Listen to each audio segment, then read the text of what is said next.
चलिए आप लोगों को बताते हैं जो चैप्टर नंबर 5 है सिक्योरिटी वैल्यूएशन एएफएम सब्जेक्ट जो सीए फाइनल के ग्रुप 1 में पेपर नंबर 2 है एएफएम एडवांस फाइनेंशियल मैनेजमेंट। उसमें चैप्टर नंबर जो 5 है सिक्योरिटी वैल्यूएशन। इसमें आईसीएस स्टडी मटेरियल में जितना भी सम्स है उसको हम इस वीडियो में अभी आपको करवाने वाले हैं। आशा करते हैं कि आपको सारा ही क्वेश्चन हम अपने पूरे मेहनत से समझाने का कोशिश करेंगे और आपको भी समझ में आएगा। अगर कोई क्वेश्चन आपको समझ में नहीं आए तो आप डिस्क्रिप्शन में गिवन व्हाट्सएप नंबर पे मेरे को कांटेक्ट करके मेरे से पर्सनली भी पूछ सकते हो कि ये वाले क्वेश्चन में आपको समझ में नहीं आया या उसमें आपको कोई प्रॉब्लम है, वो हम आपको पर्सनली समझा देंगे। ओके, तो चलो शुरू करते हैं। ये जो चैप्टर है सिक्योरिटी वैल्यूएशन, पहले नवंबर 23 तक वाला जो बुक था उसमें चैप्टर नंबर 4 था। अभी ये चैप्टर नंबर 5 है। आपके पास अगर नवंबर 23 तक वाला बुक है आईसीआई का तो चैप्टर नंबर 4 आप पलट लेना। हालांकि इसके अंदर जितना भी सम्स है टेस्ट योर नॉलेज के अंदर में चैप्टर के लास्ट में वो सब कॉपी पेस्ट है। पहले नवंबर 23 वाला ही मई 24 एंड ऑनवर्ड्स वाला जो बुक है उसमें भी कॉपी पेस्ट है, कुछ चेंजेस नहीं है, सारा सम सेम है। ओके, हम आपको एक बार जो है वो जल्दी जल्दी से दिखा देते हैं। ये वाला चैप्टर जो है वो पूरा प्रैक्टिकल बेस्ड चैप्टर है, इससे प्रैक्टिकल सम्स आता है, थ्योरी नहीं आता है। इस चैप्टर के अंदर से जितना भी क्वेश्चन आता है उस सॉल्व करने वाला क्वेश्चन आता है एंड थ्योरी नहीं आता है। ओके, तो चलिए हम आपको और कुछ बता देते हैं। देखो, आपके पास आईसीए का स्टडी मटेरियल होना चाहिए मई 24 एंड ऑनवर्ड्स वाला, उसके पहले का भी है तो भी सेम टू सेम ही है, कोई प्रॉब्लम नहीं है।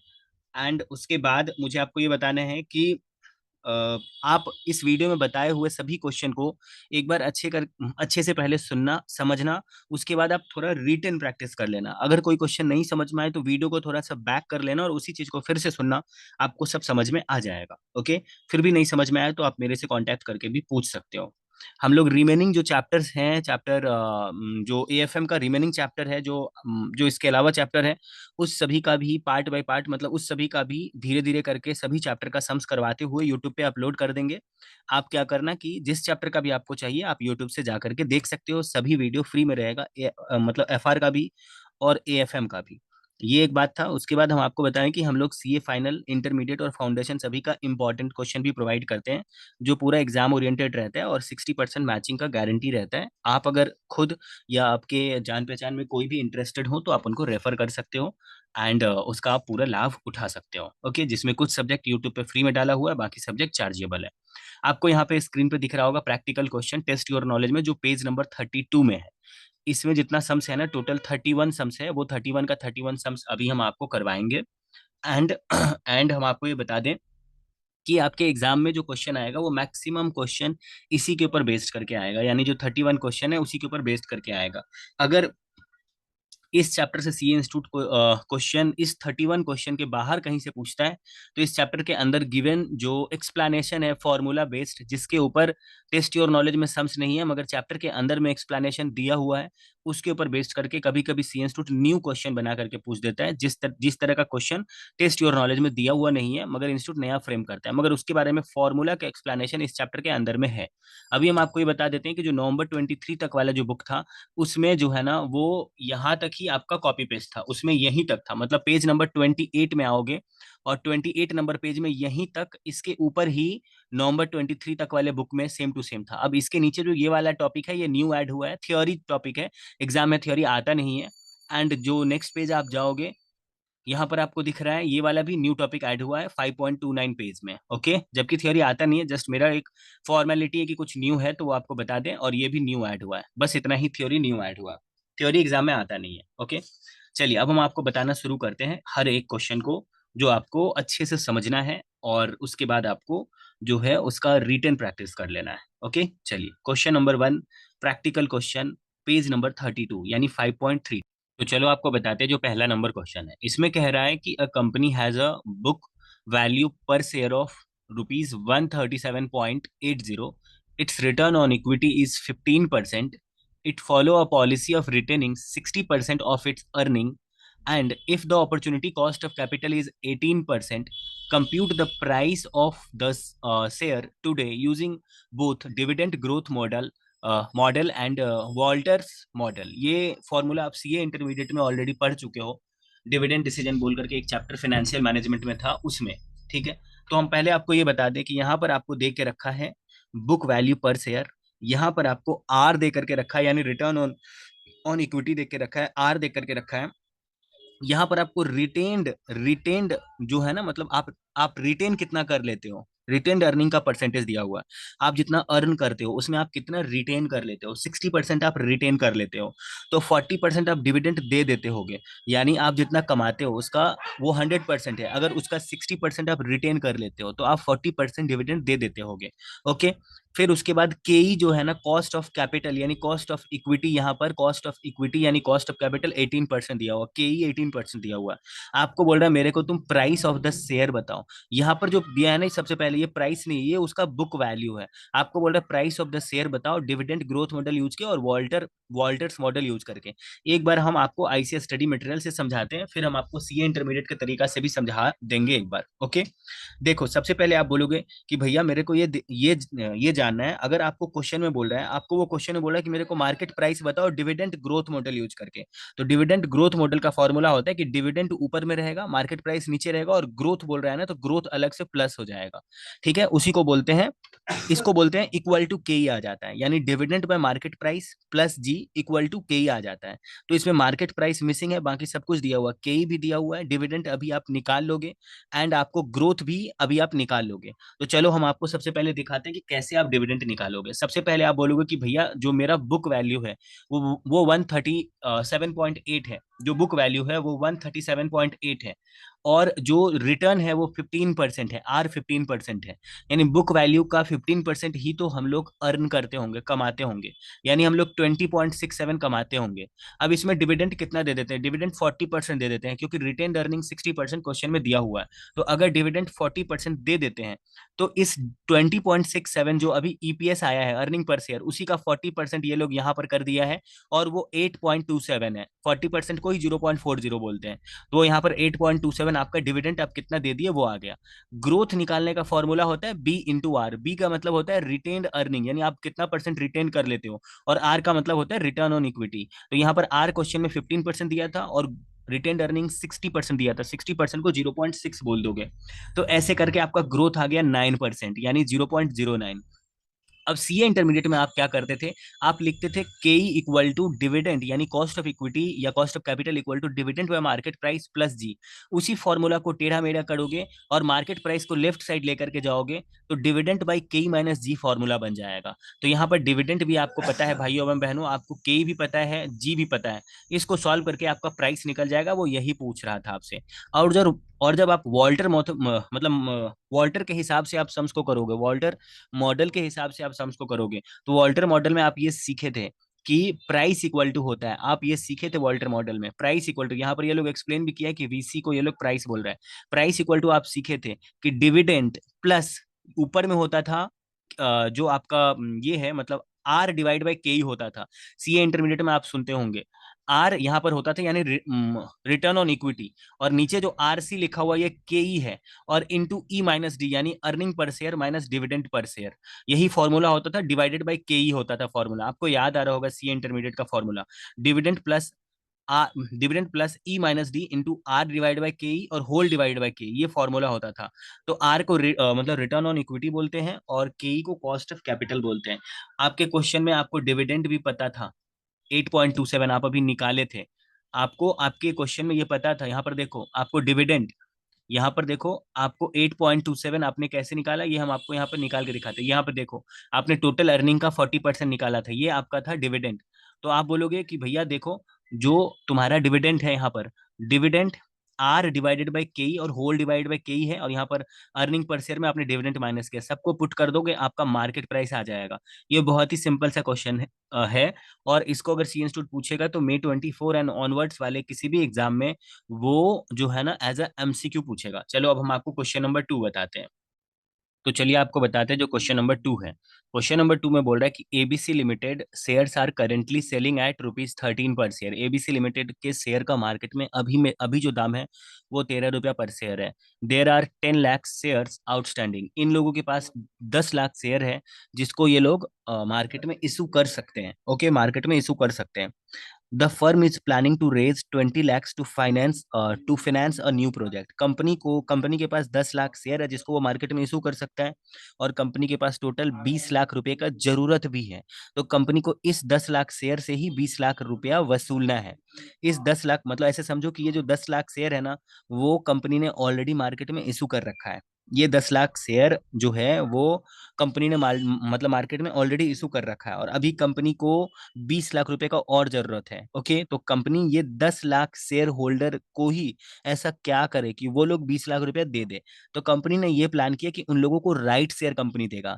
कंपनी बोल यहाँ पर आपको निकालने के लिए बोल रहा है कि required what are the ex right price of share and value of right. आपको बोल रहा है कि ex right price of share क्या होगा और वैल्यू ऑफ राइट क्या होगा, ये मेरे को बताओ। एक बार हम आपको अभी तक का क्वेश्चन फिर से बता देते हैं कि करंटली जो सेलिंग प्राइस है, करंटली सेलिंग प्राइस क्वेश्चन में ये बोल रहा है कि यहाँ पर जो करंटली सेलिंग प्राइस है कंपनी के एक शेयर का मार्केट में दाम अभी 13 रुपया चल रहा है। कंपनी ने ऑलरेडी पहले 10 लाख शेयर इशू किया हुआ था।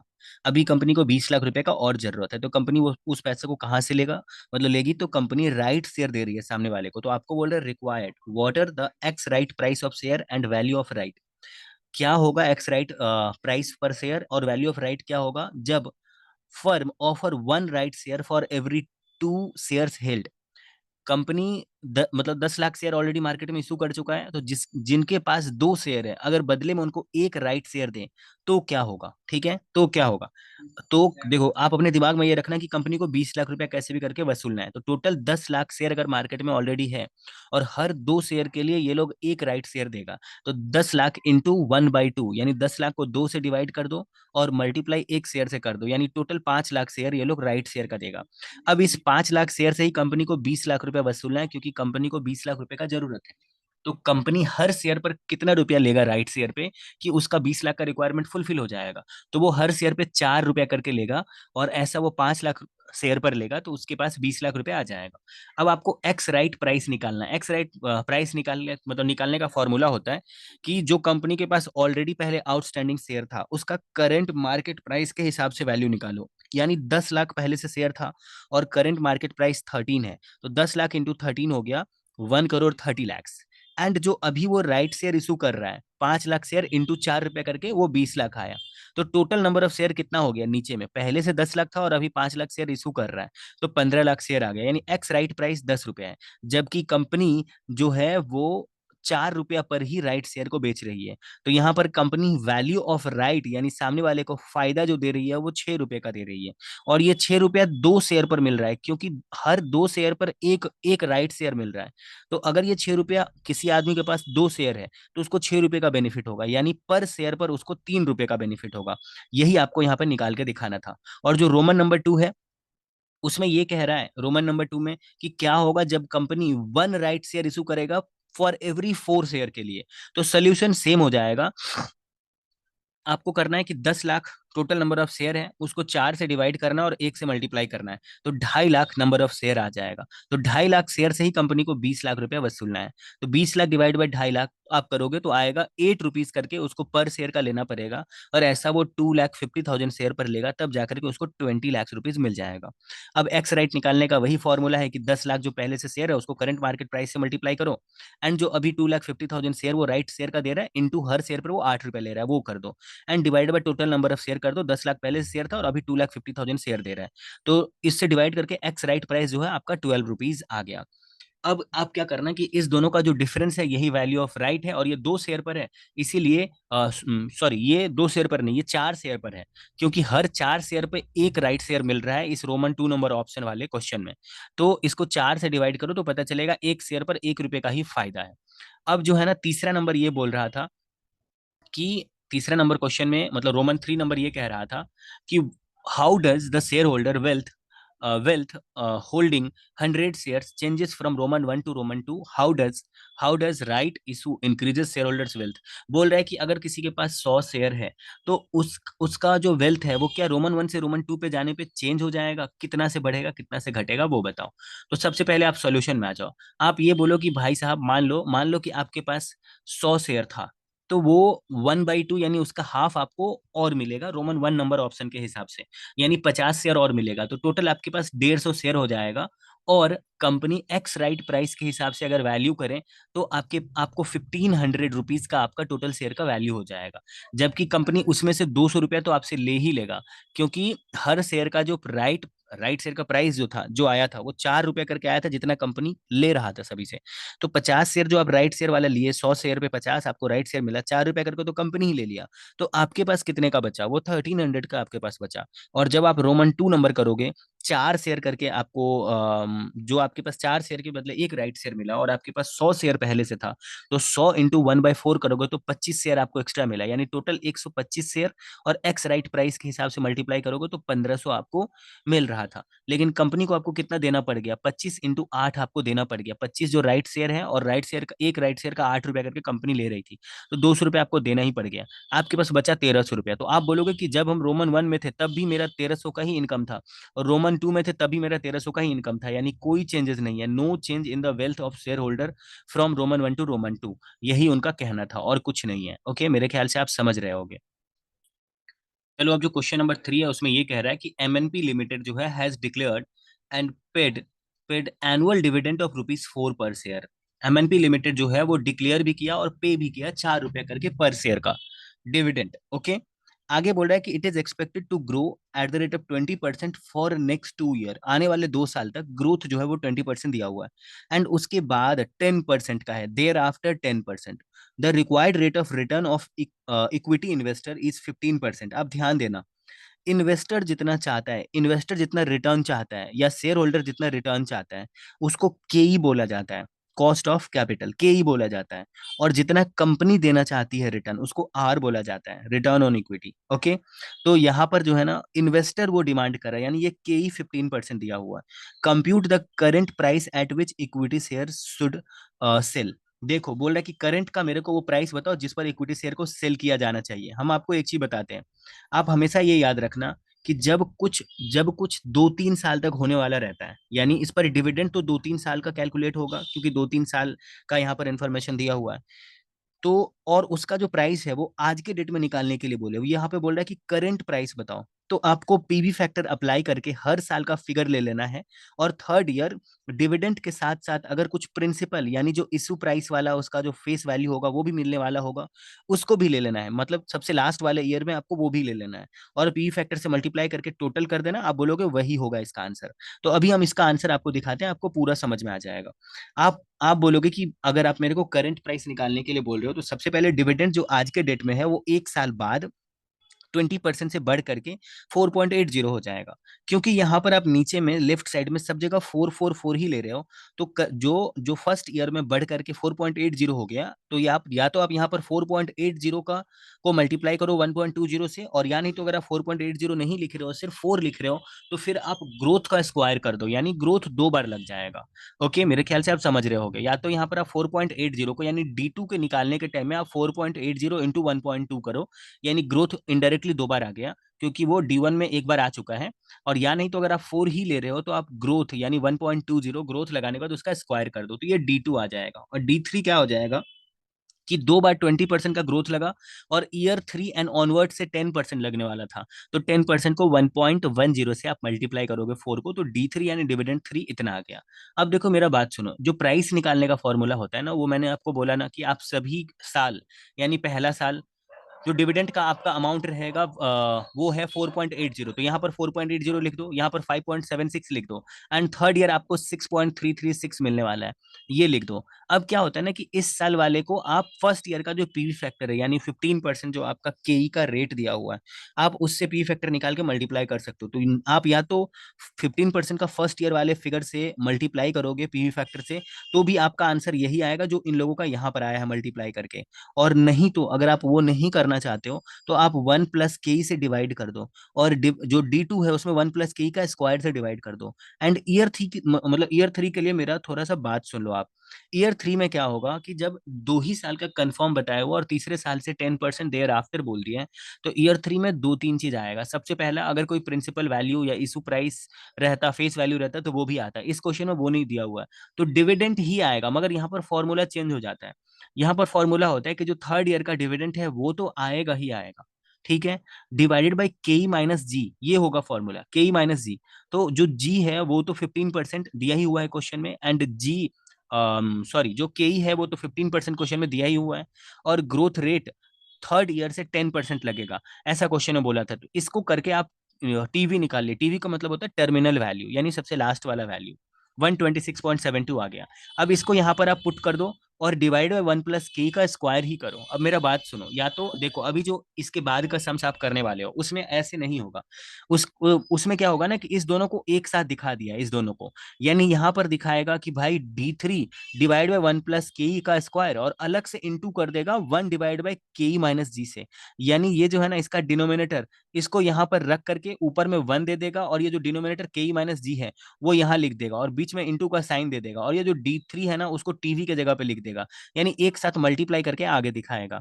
तो आप ऐसे समझ लो ना कि टर्मिनल वैल्यू यानी सबसे लास्ट में क्या होता है ना कि फॉर्मूला जो पहला 2 साल या पहले साल में हुआ रहता है उससे बदल जाता है। सबसे लास्ट वाले साल में क्या होता है कि जस्ट पिछले वाले साल का जो डिनोमिनेटर रहता है यानी 1 + के स्क्वायर रहता है वही थर्ड ईयर में भी लिखना है, और अलग से मल्टीप्लाई कर देना है 1 डिवाइड बाय के माइनस जी के साथ, 1 डिवाइड बाय के माइनस जी के साथ अलग से मल्टीप्लाई कर देना, और ऊपर में हो जाएगा जो थर्ड ईयर का खुद का डिविडेंड है वो लिखना है।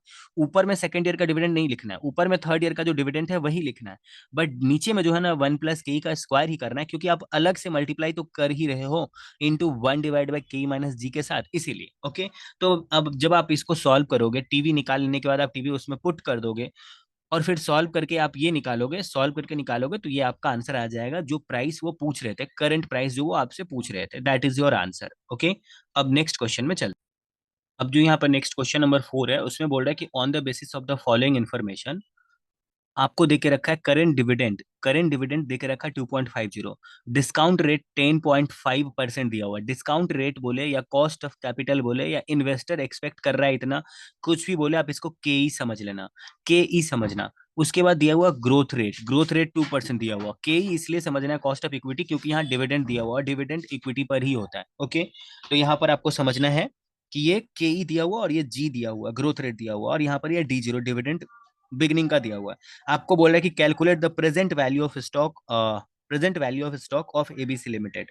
तो आपको क्या करना है कि जो प्रेजेंट वैल्यू निकाला जाता है ना उसके लिए आपको क्या करना है कि आप पहले डिविडेंड को ग्रोथ में बदलो। ओके, मतलब प्रेजेंट वैल्यू का मतलब होता है कि जो देखो यहाँ पर आपको बोल रहा है कि वैल्यू ऑफ स्टॉक निकालने के लिए, तो वैल्यू ऑफ स्टॉक का मतलब हुआ मार्केट प्राइस ऑफ शेयर बोल रहे हैं, स्टॉक का मतलब शेयर होता है, और वैल्यू का मतलब हुआ उसका मार्केट प्राइस पूछ रहा है।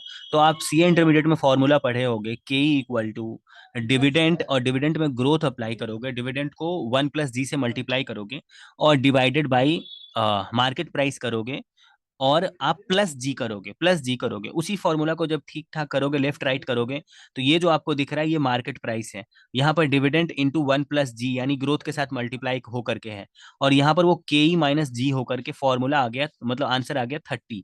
यही है value of stock. Value of stock का और कुछ मतलब नहीं है, इसको इसको शेयर का प्राइस बोल रहे हैं और कुछ नहीं है, मतलब शेयर का मार्केट प्राइस क्या है, जो कि आपका के इक्वल टू डिविडेंड इंटू 1 + जी, क्योंकि क्वेश्चन में D0 दिया हुआ है उसमें ग्रोथ लगाना जरूरी है, divided by market price plus G. इस फॉर्मूला को ही लेफ्ट राइट करोगे, मार्केट प्राइस निकालना है तो मार्केट प्राइस आपका निकल जाएगा। ओके, यानी मार्केट प्राइस मिसिंग रहेगा, बाकी सब कुछ दिया हुआ है तो आप आराम से निकाल सकते हो। अब जो इसका सेकंड वाला पोर्शन बोल रहा है उसमें बोल रहा है कि value of stock under price earning multiple approach. तो उसके लिए क्या है ना कि सबसे पहले आप देखो कि आपको क्वेश्चन में जो है ना वो एक्चुअल में जो स्टॉक का प्राइस है जो रोमन 2 में दे के रखा हुआ है वो 35 है। ये 30 मत ले लेना, जो आप अभी निकाले हो ना उसको छोड़ो, वो तो रोमन 1 में निकाला, रोमन 2 में मार्केट प्राइस दे करके रखा हुआ है, एक्चुअल में स्टॉक का जो प्राइस है वो 35 दे के रखा हुआ है। रिटर्न ऑन इक्विटी जो के ई दे के रखा हुआ वो 9% दिया हुआ, ईपीएस जो है वो 2.25% दिया है। तो आप ऐसे समझ लो कि अगर के ई 9% दिया हुआ है तो प्राइस अर्निंग रेशियो निकालने का दो फॉर्मूला होता है, या तो आप market price by earning per share कर दो, और या नहीं तो market price by earning per share को रिवर्स करोगे तो 1 divide by earning per share divide bye market price हो जाएगा, और earning per share divide bye market price को ही के ही बोलते हैं। यानी प्राइस अर्निंग रेशियो यानी प्राइस अर्निंग मल्टीपल का फॉर्मूला एक ये भी हो जाता है कि 1 divide by return on equity. इसको सॉल्व करोगे तो 11.11% प्राइस अर्निंग रेशियो आ जाता है। अब प्राइस अर्निंग रेशियो का फॉर्मूला मैंने आपको बताया था कि उसका फॉर्मूला होता है price earning ratio equal to market price per share divided by, क्योंकि प्राइस पहले बोल रहा है और अर्निंग बाद में नाम यूज किया है, तो प्राइस ऊपर में होगा, मार्केट प्राइस पर शेयर ऊपर में होगा और अर्निंग बाद में होगा। तो आप करोगे कि मतलब market price per share divide by earning per share equal to price earning ratio. तो price earning ratio into earning per share करोगे तो मार्केट प्राइस पर शेयर आ जाएगा, यानी उस दोनों को इंटू करोगे। यहाँ जो दोनों को मैंने ब्रैकेट में लिखा है ना, अर्निंग पर शेयर और प्राइस अर्निंग मल्टीपल, इस दोनों को इंटू कर दोगे तो आपका 25 जो आएगा वो मार्केट प्राइस आ जाएगा। ये आपका उस मेथड से था। अब आप देखो कि यहाँ पर जो आपका आंसर आया वो 25 आया, जबकि एक्चुअल में जो स्टॉक का प्राइस है वो 35 है। तो 35 तो बहुत ज्यादा वैल्यू दिखाया हुआ है ना, 25 तो बहुत कम है। तो आप बोलोगे कि जो स्टॉक का प्राइस है, एक्चुअल स्टॉक प्राइस जो है वो हायर है, और मतलब वो आपका ओवर वैल्यूड है, वो उस मेथड से हो गया। अब जो ग्रोथ मतलब अर्निंग ग्रोथ मॉडल है, उसमें आपको ध्यान रखना है कि अर्निंग में ग्रोथ लगाना है, यानी अर्निंग जो दिया हुआ उसको इंटू 1+G करना है। तो क्वेश्चन में जो दिया हुआ है ये सबसे पहले ऐसे ही कॉपी पेस्ट कर दो, एक्चुअल स्टॉक प्राइस, के, ईपीएस और जी, जो ग्रोथ रेट सबसे पहले दिया हुआ। अब जो ये ईपीएस है इसमें आप जी लगा दो, इसमें आप 1+G से मल्टीप्लाई कर दो, तो एक्चुअल अर्निंग आपको पता चल जाएगा, और उसको के माइनस जी से डिवाइड कर दो। क्यों? आपको निकालना है मार्केट प्राइस। तो मार्केट प्राइस का फॉर्मूला क्या होता है? के ई इक्वल टू, अच्छे से सुनना, के ई निकालने का बहुत सारा फॉर्मूला आपने सीखा होगा। के ई निकालने का एक फॉर्मूला आपने सीखा होगा जो यहाँ पर आपने अप्लाई किया, ऊपर अप्लाई किया, यहाँ पर देखो जो आपने यहाँ पर अप्लाई किया वो के ई निकालने का फॉर्मूला यहाँ पर dividend into 1+G divide by market price plus G किया, के इक्वल टू यानी cost of capital equal to. और के निकालने का वो तो डिविडेंड के केस में था, और यहाँ पर अर्निंग के केस में फॉर्मूला होता है के निकालने का, K equal to earning into 1+G divide by market price plus G. अब उसी फॉर्मूला को थोड़ा घुमाओ, इधर उधर करो, और मार्केट प्राइस इक्वल टू हो जाएगा earning into 1+G divide by K E minus जी, ये फॉर्मूला हो जाएगा। जो सीए इंटरमीडिएट का फॉर्मूला था, अगर आप उसी को कॉपी पेस्ट करके लिखोगे और मार्केट प्राइस वहाँ मिसिंग रहेगा, बाकी सब कुछ दिया हुआ है, उसको पुट करोगे तो मार्केट प्राइस आपका निकल के आ जाएगा 32.79। तो 35 एक्चुअल प्राइस है, ये तो 32.79 से ज्यादा है। तो आप बोलोगे भाई ये भी तो ज्यादा है, तो ये ओवर वैल्यूड आप कह सकते हो, इसको ओवर वैल्यूड ही है, कह नहीं सकते हो, ये ओवर वैल्यूड ही है। ओके चलो, अब जो नेक्स्ट क्वेश्चन है वो करते हैं, ये वाला क्वेश्चन भी आपका खत्म हो गया। अब चलो जो हमारा नेक्स्ट क्वेश्चन है वो करते हैं, उसमें क्या कह रहा है। इसमें कह रहा है क्वेश्चन नंबर 5 में कि x limited just declare a dividend of ₹14 पर शेयर। एक्स लिमिटेड जो है वो जस्ट ₹14 पर शेयर करके डिविडेंड डिक्लेयर किया है। मिस्टर बी नाम का एक आदमी है जो प्लान कर रहा है एक्स लिमिटेड के शेयर को खरीदने के लिए, और मिस्टर बी ये एक्सपेक्ट कर रहा है कि ग्रोथ रेट जो है वो 8 से 9% हो जाएगा, यानी वो 9% हो जाएगा। अब ग्रोथ रेट का वैल्यू, ग्रोथ रेट का percentage, which will continue for 3 year. ये जो ग्रोथ रेट है 9%, ये 3 साल तक रहेगा, इसका ये एक्सपेक्टेशन है कि ये जो जी है यानी जी इक्वल टू 9% है वो 3 साल तक मिनिमम रहेगा। और ये भी एक्सपेक्ट कर रहा है कि इसका जो मार्केट प्राइस है वो ₹360 हो जाएगा 3 साल के बाद। तो आपको बोल रहा है कि मेरे को बताओ कि you are required to determine maximum amount mister B should pay for share if he required a rate of return of 13% per annum. अगर देखो मतलब मिस्टर बी जो है वो मैक्सिमम कितना पैसा देने के लिए तैयार हो जाएगा इस शेयर के लिए, इस शेयर को खरीदने के लिए आज के डेट में, अगर वो 13% पर एनम इस शेयर पे कमाना चाह रहा है तो। ओके, तो आप आ जाओ सोल्यूशन में, हम आपको समझाते हैं। सबसे पहले आपको क्या करना है कि यहाँ पर देखो वो 3 साल के लिए शेयर लेगा, तो आपको 3 साल के लिए डिविडेंड का वैल्यू निकालना पड़ेगा। तो ईयर 0 में 14 दिया हुआ था, उसमें पहला साल 9%, दूसरे साल 9% का स्क्वायर, तीसरे साल 9% का क्यूब, इतना लगा दोगे तो तीनों साल का आपको डिविडेंड का वैल्यू पता चल गया। और उसको जो चाहिए, यानी मिस्टर बी तो एक इन्वेस्टर है, शेयर होल्डर है, उसको जो चाहिए उसको के ई बोलेंगे, और जो कंपनी देना चाहेगा उसको आर बोलेंगे। तो यहाँ पर उसको जो चाहिए वो के ई ऑलरेडी क्वेश्चन में दिया हुआ है। मैंने आपको पहले ही बोला था कि जब आप ये निकालना चाहते हो कि मैक्सिमम अमाउंट वो कितना पे कर सकता है आज के डेट में, उसको ये बोलते हैं, मतलब आप ऐसे समझो कि आप 3 साल के बाद आपको उस शेयर पे जितना मिलेगा मैक्सिमम, उतना ही आज के डेट में आप उस शेयर पे मैक्सिमम पे कर सकते हो। समझ में आ रहा है? मान लो कि 100 रुपए का शेयर है और 3 साल के बाद वो 110 रुपया आपको रिटर्न देगा, तो मैक्सिमम वर्ड यूज करें ना, तो मैक्सिमम आज के डेट में आप उस शेयर पे 110 रुपया ही पे कर पाओगे। 100 रुपया से अगर ज्यादा पे करो तो मैक्सिमम 110 कर पाओगे, क्योंकि आप अपना लॉस नहीं कर सकते हो। तो यहाँ पर आपको निकालना पड़ेगा। तो आप ये यहाँ पर कंसीडर करोगे कि अगर 3 साल के बाद मेरे को 360 रुपया अगर उस शेयर का मार्केट वैल्यू हो जाएगा, तो उसके बाद वो मेरे को शेयर रखना ही नहीं है, उस शेयर को बेच देना है। तो आप यहाँ पर प्राइस क्या निकालोगे, अच्छे से सुनो। आपको मैंने अभी थोड़ी देर पहले फॉर्मूला बोला था स्टार्टिंग में, कि आपको सभी साल के डिविडेंड को divide by 1+KE, divide by 1+KE का स्क्वायर, डिवाइड बाय 1+KE का क्यूब, यानी 3 साल हो गया, 3 साल का। और थर्ड ईयर जिस साल खत्म हो जा रहा है, जिस साल खत्म हो जा रहा है, यानी उस साल के बाद अब किसी और साल का नहीं चाहिए, तो उस साल ये देखना है कि डिविडेंड के अलावा और भी कुछ आएगा क्या। तो डिविडेंड के अलावा यहाँ पर उस एक शेयर का जो मार्केट प्राइस है 360 रुपया, वो भी मिलेगा इसको, क्योंकि थर्ड ईयर उस शेयर पर इसको डिविडेंड भी मिलेगा, और शेयर अब बेच देगा ये, अगर ये शेयर बेच देगा तो इसको उस शेयर पर जो मार्केट प्राइस है वो भी मिलेगा 360 रुपया करके। तो 360 रुपया को आपको डिवाइड करना पड़ेगा थर्ड ईयर का 1 + के के क्यूब के साथ। यहाँ पर अच्छे से सुनना, थर्ड ईयर में उसको डिविडेंड के साथ साथ मार्केट प्राइस भी मिल रहा है। ओके, तो आप यहाँ पर डिविडेंड डिवाइड बाय 1 + के कर दो, डिविडेंड डिवाइड बाय 1 + के का स्क्वायर, इसको सॉल्व करोगे तो फाइनली जो आपका आंसर आएगा, इतना ही मैक्सिमम आज के डेट में वो मिस्टर बी पे कर सकता है उस शेयर पे। मैक्सिमम इस शेयर पे वो आज के डेट में इतना ही पे कर सकता है। फॉर्मूला आपने क्या अप्लाई किया, देखो जब भी क्वेश्चन में आपको ये बोला रहेगा कि कोई आदमी किसी शेयर पे कितना मैक्सिमम पे कर सकता है, तो आप ये बोलोगे कि वो शेयर उसको मैक्सिमम कितना कमा के देगा। तो वो शेयर डिविडेंड देगा पहला साल, दूसरा साल, तीसरा साल, इसमें पीवी फैक्टर लगा दिया, यानी टाइम वैल्यू लगा दिया, आप डिवाइड बाय 1 + के की हो ना, यानी 13% पे। तो 13% का पीवी फैक्टर से अगर D1 D2 D3 को अलग से मल्टीप्लाई भी करते तो भी आंसर उतना ही आता। आप उसको डिवाइड कर रहे हो 1 + के से, तो भी आंसर वही आएगा। समझ गए, 13% का पीवी फैक्टर से अगर आप D1 को मल्टीप्लाई करोगे तो जो आपका ये वाला फिगर आया ना 13.50, वो वही आएगा। समझ गए, तो आप इसको डिवाइड करके, और लास्ट वाले ईयर में आप सीए इंटरमीडिएट में इन्वेस्टमेंट डिसीजन में पढ़े होंगे एनपीवी निकालने के टाइम में, कि लास्ट वाले डिसीजन में और भी कुछ आने वाला रहता है, रेसिडुअल वैल्यू या कुछ और आने वाला रहता है, तो उसको कंसीडर कर लिया जाता है। तो लास्ट वाले ईयर में जो 360 इसका मार्केट वैल्यू आएगा वो भी कंसीडर करोगे, एंड उसको कंसीडर करने के बाद मैक्सिमम वो 288.56 जो है ना, इतना वो पे कर सकता है, सामने वाला मैक्सिमम इतना ही पे कर सकता है। अब चलो जो रोमन 2 है वो करवाते हैं आपको।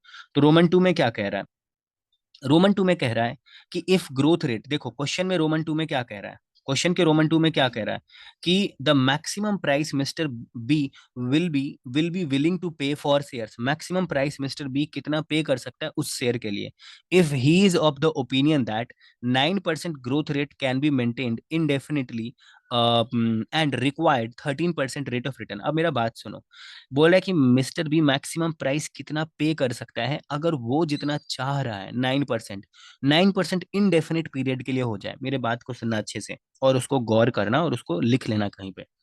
जब जो आपको चाहिए और वही परसेंटेज इनडेफिनिट पीरियड के लिए रहेगा, यानी वो कभी चेंज नहीं होगा, तब आपको सिर्फ 1 साल का ही मार्केट प्राइस निकालना है और बोलना है यही मार्केट प्राइस हमेशा रह जाएगा। क्यों, क्योंकि ग्रोथ तो होगा ही नहीं ना। 9% ये लोग जी का रेट रखा है और वही इनडेफिनिट पीरियड के लिए हो जाएगा, ये ना कभी बढ़ेगा ना घटेगा। तो आपको मार्केट प्राइस अभी निकाल देना है, बोलना है भाई साहब यही मार्केट प्राइस रहेगा। यानी आप सिर्फ ईयर 1 का मार्केट प्राइस निकालोगे।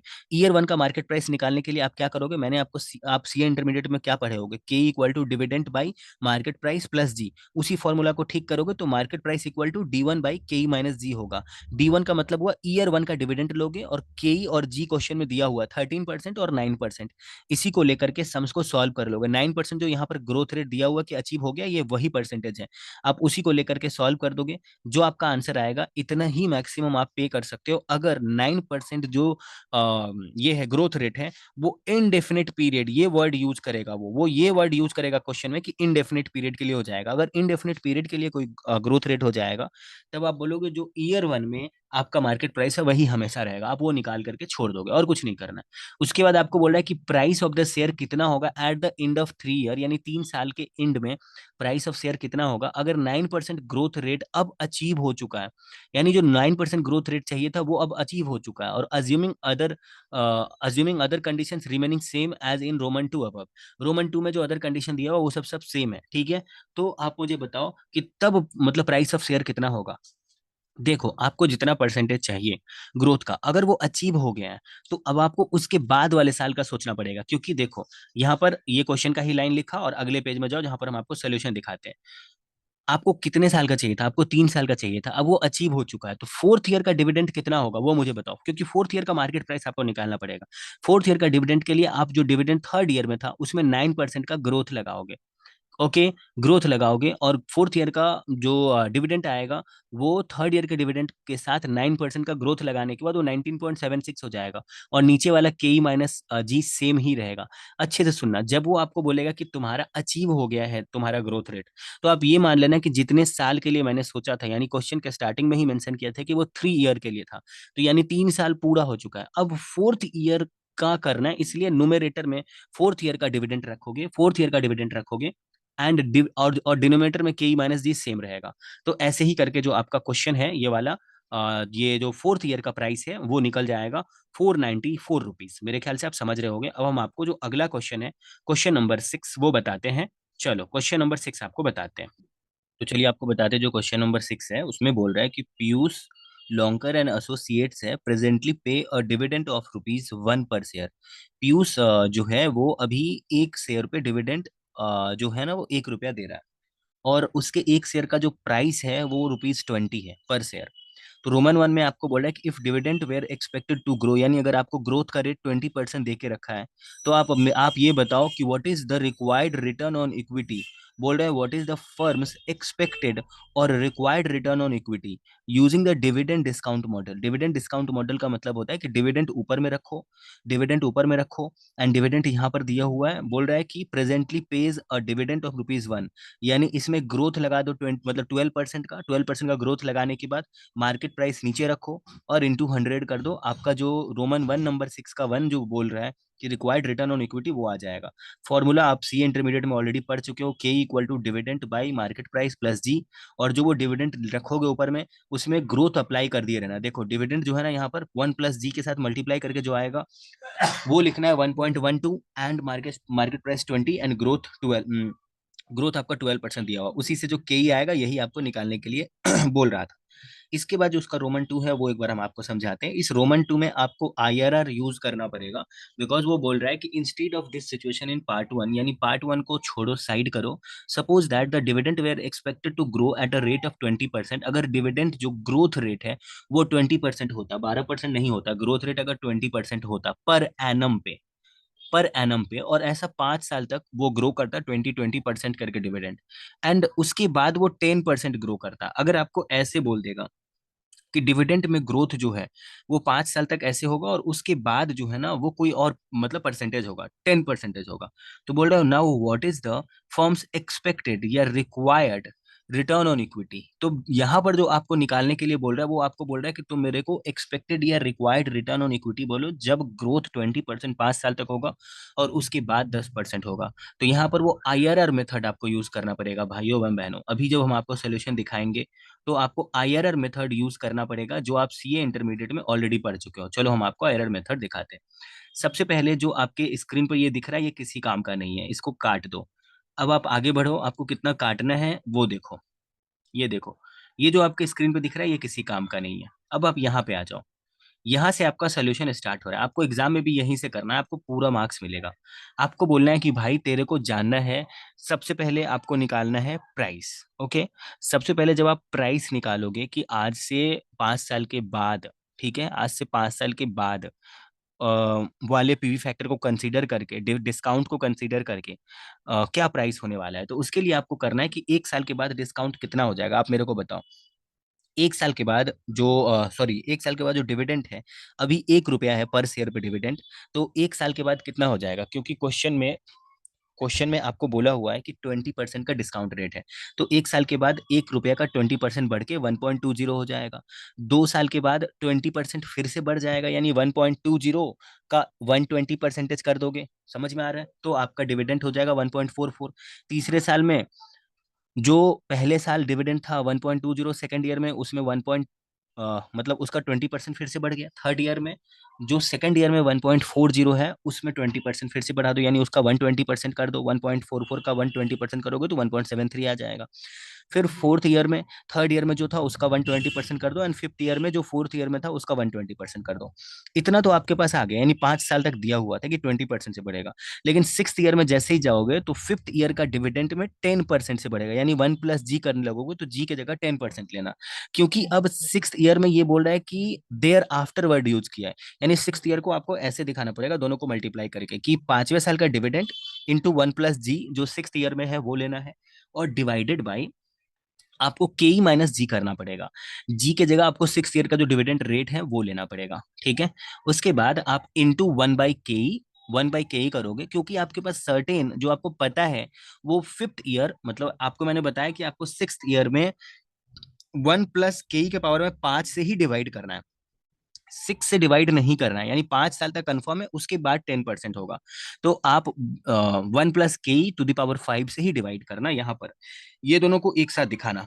ये 6th ईयर का है, ये एक साथ दिखा देना। उसके बाद अब देखो, अब इसको ऐसे ही रहने देना, और इस सभी को आप चाहो तो ऐसे इंस्टीट्यूट ने सजाया है कि ये P0 लिखा हुआ है, P0 लिखने के बाद यहाँ पर 1.20 है, और इन्होंने बोला है कि पीवी फैक्टर जो है केई का वो 1 साल का लेंगे, 1 साल से मल्टीप्लाई करेंगे। यहाँ पर पी फैक्टर जो केई का है वो 2 साल से मल्टीप्लाई करेंगे, यहाँ जो पी फैक्टर केई का है वो 3 साल से मल्टीप्लाई करेंगे, यहाँ जो पी फैक्टर केई का है वो 4 साल से मल्टीप्लाई करेंगे उसके ऊपर वाले वैल्यू को, एंड फिर पी फैक्टर 5 साल से मल्टीप्लाई करेंगे, एंड सबसे लास्ट वाले को एक साथ इन्होंने लिख दिया है। देखो अब सबसे बड़ा क्वेश्चन ये आता है कि यहाँ पर केई क्वेश्चन में दिया ही हुआ नहीं है, तो केई ही निकालना है, तो आप कितना परसेंट केई मानो। तो एक बार आप अपने मन के तसल्ली के लिए k = 20% मांग लेना, मतलब मान लेना। इंस्टीट्यूट ने क्या किया कि एक बार 18% माना और एक बार 19% माना, IRR मेथड निकालने के लिए, क्योंकि आपको तो पता नहीं रहेगा ना कि एग्जैक्टली क्या मानना है। तो आप एक बार 20% मान लेना। तो जब आप एक बार मान लो 20% मानोगे, तो आप हर जगह के की जगह 0.2 पुट करोगे, ये वाले इक्वेशन में ऊपर में हर जगह के की जगह 0.2 पुट करोगे। कहने का मतलब है कि यहाँ पर 0.2 यानी 20% का पीवी फैक्टर का 1 साल निकाल के उससे मल्टीप्लाई करोगे, यहाँ 20% पीवी फैक्टर के साथ 2 साल निकाल के मतलब 2 साल बाद का जो होगा पीवी फैक्टर उसके साथ मल्टीप्लाई करोगे 1.44 को। यहाँ पर पी फैक्टर जो 3 साल मतलब तीसरे साल का रहेगा उससे मल्टीप्लाई करोगे इसको, यहाँ पर पी फैक्टर जो चौथे साल का रहेगा उसके साथ मल्टीप्लाई करोगे। कहने का मतलब है कि पीवी फैक्टर निकाल करके, यानी के की जगह पर आप चाहो तो यहाँ पर देखो, इस वाले फॉर्मेट में यहाँ पर हम पहले एक बार सबको साफ कर दे रहे हैं। यहाँ पर देखो, आप ऐसा कर सकते हो कि ये वाले फॉर्मेट में आप अगला लाइन लिखो ही नहीं।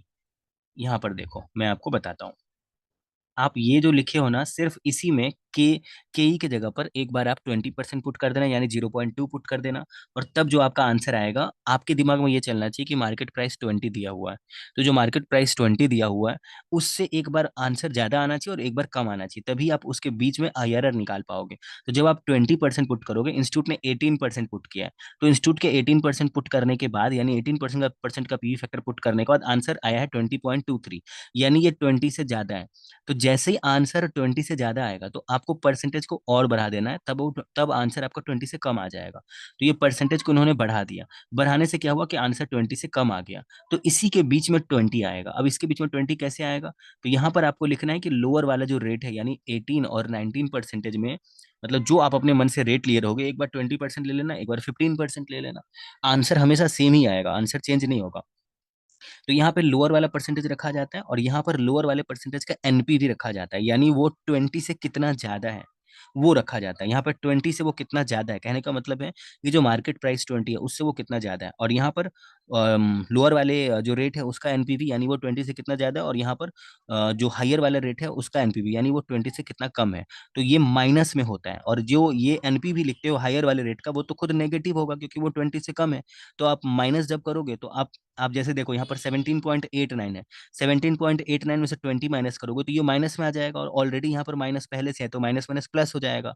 और इसको जब आप सॉल्व करोगे वहां पर पुट करके, इंस्टीट्यूट ने किया हुआ है, इंस्टीट्यूट यहाँ पर एनपीवी निकाला है, देखो 20.23 में से 20 माइनस कर दिए, तो उसी को 0.23 को ही तो एनपीवी बोलेंगे, और यहाँ पर सी इंस्टीट्यूट ने एक साथ ही दिखा दिया है। आप चाहो तो दोनों का एनपीवी को यहाँ पर दिखा करके, ये बीच वाला जो है ना माइनस, वो क्योंकि ये भी नेगेटिव हो जाएगा, जिस वजह से ये प्लस हो जाएगा।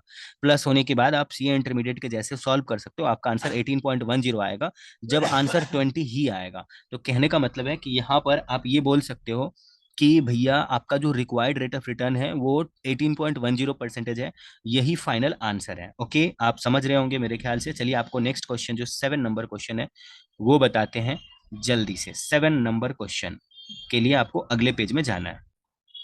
तो चलिए आपको क्वेश्चन नंबर 7 बताते हैं। इसमें बोल रहा है कि capital structure of Sun limited का कैपिटल स्ट्रक्चर दिया हुआ 31 मार्च 2003 का।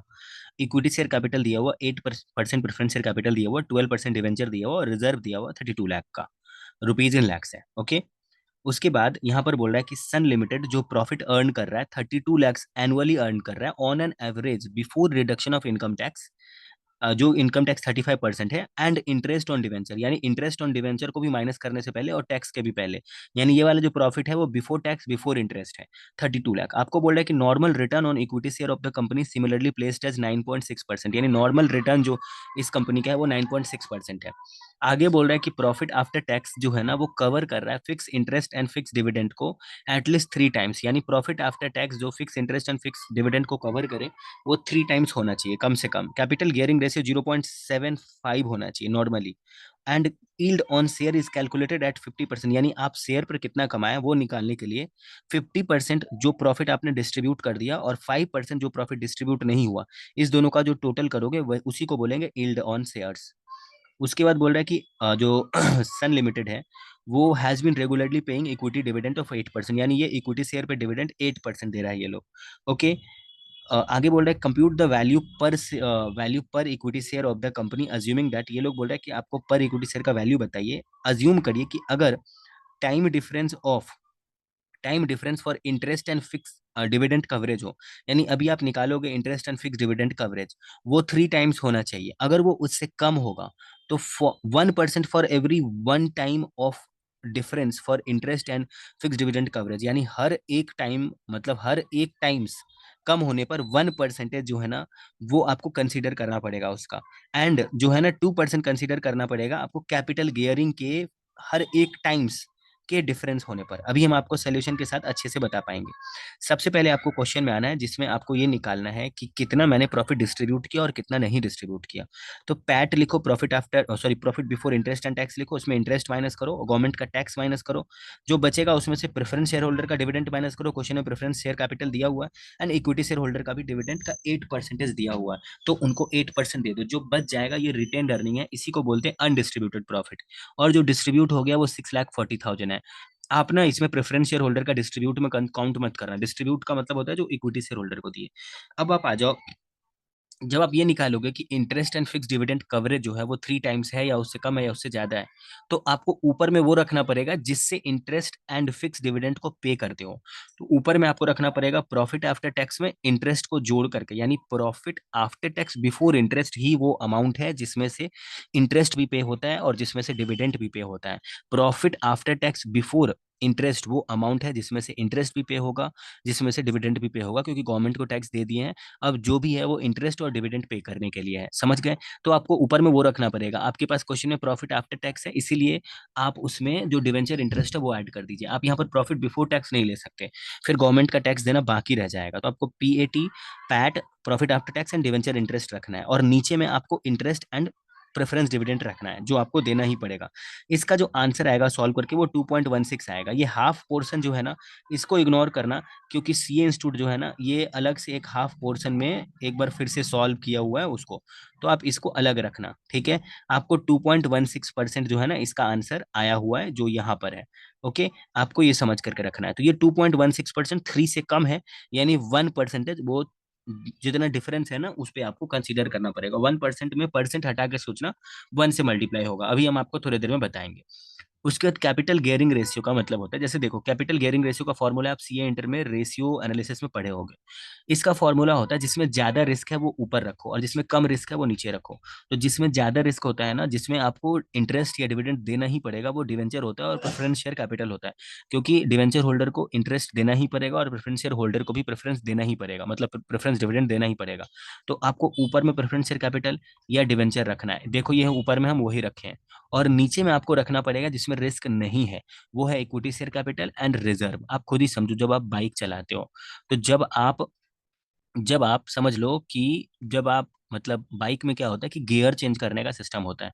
तो जब आप ऊपर की तरफ सामने वाले गियर को ऊपर की तरफ उठाते हो, इसका मतलब वो गियर आप बढ़ा रहे हो, ठीक है। और नीचे की तरफ जब पीछे से नीचे की तरफ दबाते हो तो गियर कमा रहे हो। कहने का मतलब है कि ऊपर की तरफ जो है ना गियरिंग रेशियो में जब आप गाड़ी का स्पीड बढ़ाओगे तो रिस्क ज्यादा ले रहे हो आप।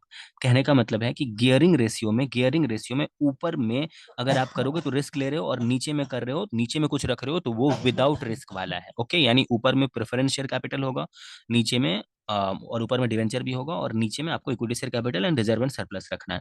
इसको सॉल्व करके आपका 0.93 आया है। तो आपका गियरिंग रेशियो में 0.75 बोला था, ये उससे ज्यादा है, तो इसमें भी वो डिफरेंस है। डिफरेंस का मतलब वो ये नहीं बोल रहा था कि कम होगा या ज्यादा होगा। अगर डिफरेंस होगा तो आपको इंटू टू करना है, यानी 2%, परसेंट हटा करके इंटू टू करना है। अभी हम आपको बताएंगे। उसके बाद आपको यील्ड ऑन शेयर निकालना है, जो कि बहुत ही सिंपल है। 50% जितना प्रॉफिट दे दिया, यानी जो इक्विटी शेयर होल्डर को दिए उसका 50%, एंड जो रिटेन अर्निंग जो अनडिस्ट्रीब्यूटेड है उसका 5%, इतना आपने यील्ड किया। तो यील्ड ऑन शेयर परसेंटेज में निकाला जाता है। तो शेयर का मतलब होता है equity share capital, reserve and surplus नहीं लेना है, यानी इक्विटी शेयर कैपिटल से डिवाइड करना है इस यील्ड ऑन शेयर को। तो हम देख रहे हैं कि परसेंटेज में 4.39% हम लोग कमा रहे हैं। अब आपको नीचे में कमेंट करके ये बोलना पड़ेगा कि देखो, 3% मैंने बोला था कि interest and fix dividend coverage का होना चाहिए, ये 2.16% आया। तो जो डिफरेंस है ना, उसको 1 से मल्टीप्लाई करो, 0.84 ये आपको लिखना पड़ेगा कि इतने का डिफरेंस है जो रिस्क प्रीमियम है। उसके बाद आपको रिस्क प्रीमियम कैलकुलेट करना पड़ेगा कैपिटल गियरिंग का। जो 0.75 आपने बोला था, आपने जितना बोला था वो पहले रखो, और जो एक्चुअल में आया 0.93 वो बाद में रखो। जो बोला था वो अगर कम है तो भी आपको नेगेटिव में आंसर नहीं रखना है, क्योंकि कभी भी रिस्क प्रीमियम यानी जो रिटर्न होता है वो कभी भी नेगेटिव नहीं होता है। तो आपको उसका नेगेटिव हटा करके इंटू टू करना है। परसेंटेज 2% लिखा हुआ है, लेकिन परसेंट हटा के सोचो, इंटू टू करो, एंड फाइनली आंसर आपको 0.36 लिखना है। फिर आप लास्ट में ये बोलोगे कि देखो, लास्ट में आपको निकालना रहता है कि एक्चुअल में एक्सपेक्टेड यील्ड कितना है। तो जो नॉर्मली सोच के रखे थे वो 9.60 सोच के रखे थे, और मेरा interest and fix dividend coverage की वजह से 0.84 मेरा रिस्क प्रीमियम है, एंड जो रिस्क प्रीमियम कैपिटल गियरिंग की वजह से है वो 0.36 है। तो टोटल में जो मेरा ये है मतलब रिटर्न है वो 10.84 होना चाहिए। तो 10.84 अगर रिटर्न होना चाहिए, और मार्केट में जो शेयर का वैल्यू है वो 100 रुपया है, तो 100 रुपया अपने आप में 10.84 होना चाहिए। तो आपको एक्चुअल यील्ड जो आपका परसेंटेज है ना वो ऊपर में रखना है। देखो, एक्चुअल यील्ड आपने यहाँ पर निकाला हुआ है, ये यील्ड ऑन शेयर्स ये ऊपर में रखना है, और जो एक शेयर का वैल्यू है 100 रुपया वो आपको नीचे में रखना, मतलब उसको आपको कन्वर्ट करना है। देखो, मैं आपको यहाँ पर बताता हूँ। अब एक शेयर का जो वैल्यू है वो यहाँ पे रखो, paid value of the share 100 रुपया। वो 100 रुपया अपने आप में 10.84 के लिए, मतलब एक्सपेक्टेड 10.84 के लिए है। तो यील्ड आपने सच में कितना किया, 4.39, उसको ऊपर रखो। जो आपका आंसर आएगा यही आपका वैल्यू ऑफ शेयर है। आप ऐसे समझो कि वैल्यू ऑफ शेयर उतना ही लिखना है जितना आपने यील्ड किया। तो यील्ड ऊपर में होगा, और आपका जो एक्सपेक्टेड है वो नीचे रहेगा, ठीक है। और इंटू 100 करोगे, क्योंकि 100 उसका फेस वैल्यू है, पेड अप वैल्यू है। तो इस तरह से आप उसका आंसर निकाल सकते हो। अब जो क्वेश्चन नंबर 8 है वो हम आपको समझाते हैं। देखो, क्वेश्चन नंबर 8 में बोल रहा है कि ABC limited has maintaining a growth rate of 10% in dividend. ABC limited जो है ना वो 10% का ग्रोथ मेंटेन कर रहा है।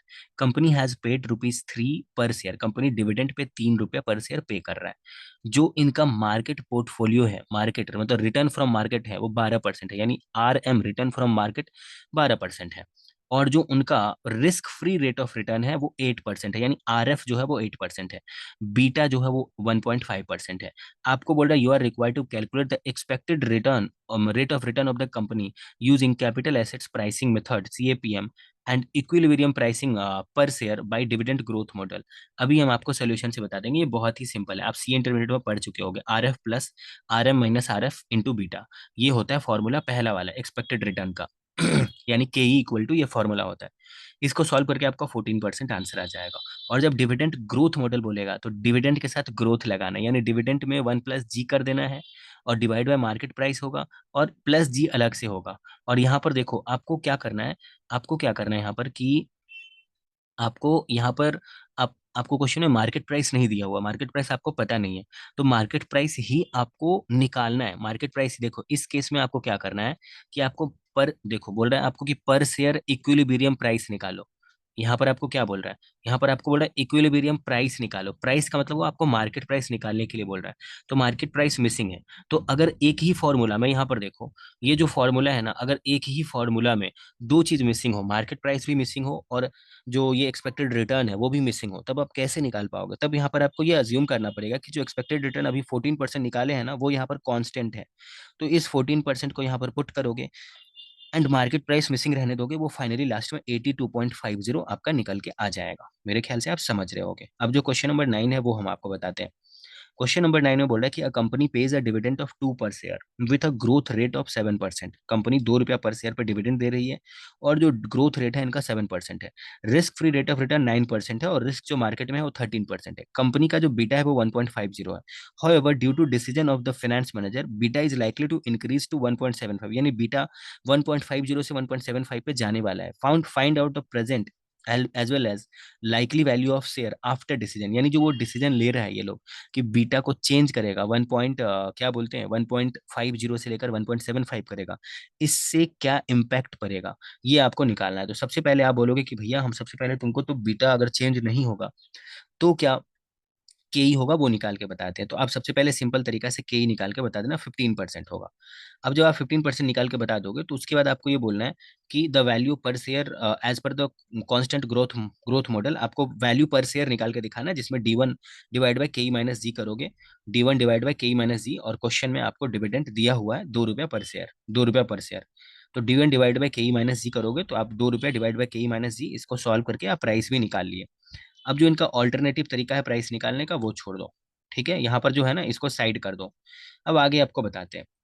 अब आगे क्या बोल रहा है, ये लोग बोल रहे हैं कि अगर बीटा चेंज हो जाएगा 1.75 हो जाएगा तो सम्स को आर एफ सेम रहेगा, आर जो रिस्क ऑफ मार्केट है वो सेम रहेगा, risk free rate of return है वो भी सेम रहेगा, बस बीटा की जगह वो चेंज हो जाए होकर के 16% हो जाएगा। तो अगर बीटा 16% हो जाएगा तो आपको फॉर्मूला में ये बोलना है कि भैया देखो अब जो प्राइस है ना वो डिविडेंड 2 रुपया ही रहेगा। केई जो है, केई क्योंकि अब 16% केई निकल गया है तो ये वाला केई जो यहाँ पर रखोगे ना ये 16% वाला रखोगे। जैसे इसके पहले जब आप केई निकाला था थोड़ी देर पहले तो यहाँ पर आप केई 15% लिए थे, ग्रोथ रेट 7% पहले से दिया हुआ था, और ये केई जो आप 15% लिए थे वो यहाँ पर आप निकाले थे वही लिए थे। आपको मार्केट प्राइस का चेंजेस बताना है, इन लोगों को मार्केट का प्राइस का चेंजेस निकाल के दिखाना है। तो अब प्राइस जो है वो 22.22 हो गया। ठीक है, आपको बस यही दिखाना था और कुछ नहीं करना था। ये ऑल्टरनेटिव तरीका से भी ये लोग निकाल रखे हैं, इसका कोई मतलब नहीं है। ओके, चलो आगे बढ़ते हैं। आगे बढ़ते हैं, जो क्वेश्चन नंबर 10 है वो हम आपको बताते हैं। आपको क्वेश्चन नंबर 10 में बोल रहा है कि calculate the value of the share from the following information. Profit after tax PAT दिया हुआ है, इक्विटी शेयर कैपिटल दिया हुआ है, पर शेयर का वैल्यू दिया हुआ है। तो देखो यहाँ पर इक्विटी शेयर कैपिटल दिया हुआ 1300 करोड़ और एक शेयर का वैल्यू 40 रुपया है। इस दोनों को आपस में डिवाइड करोगे, 1300 करोड़ को 40 से डिवाइड करोगे तो नंबर ऑफ शेयर पता चल जाएगा। ओके, नंबर ऑफ शेयर पता चल जाएगा, और यहाँ पर प्रॉफिट आफ्टर टैक्स को नंबर ऑफ शेयर से डिवाइड करोगे तो अर्निंग पर शेयर पता चल जाएगा। ये जस्ट हम आपको अभी ऐसे ही बता दिए। और आपको निकालने के लिए क्या बोल रहा है, आपको निकालने के लिए बोल रहा है calculate the value of the share, value of the share आपको निकालना है। ठीक है, थोड़ा ध्यान में रखना। अब यहाँ पर आपको बोल रहा है कि डेप्ट ratio of company, dept ratio of company यानी डेप्ट बाय डेप्ट प्लस इक्विटी 27% है, यानी टोटल टोटल डेप्ट प्लस इक्विटी का डेप्ट जो है ना वो 27% है।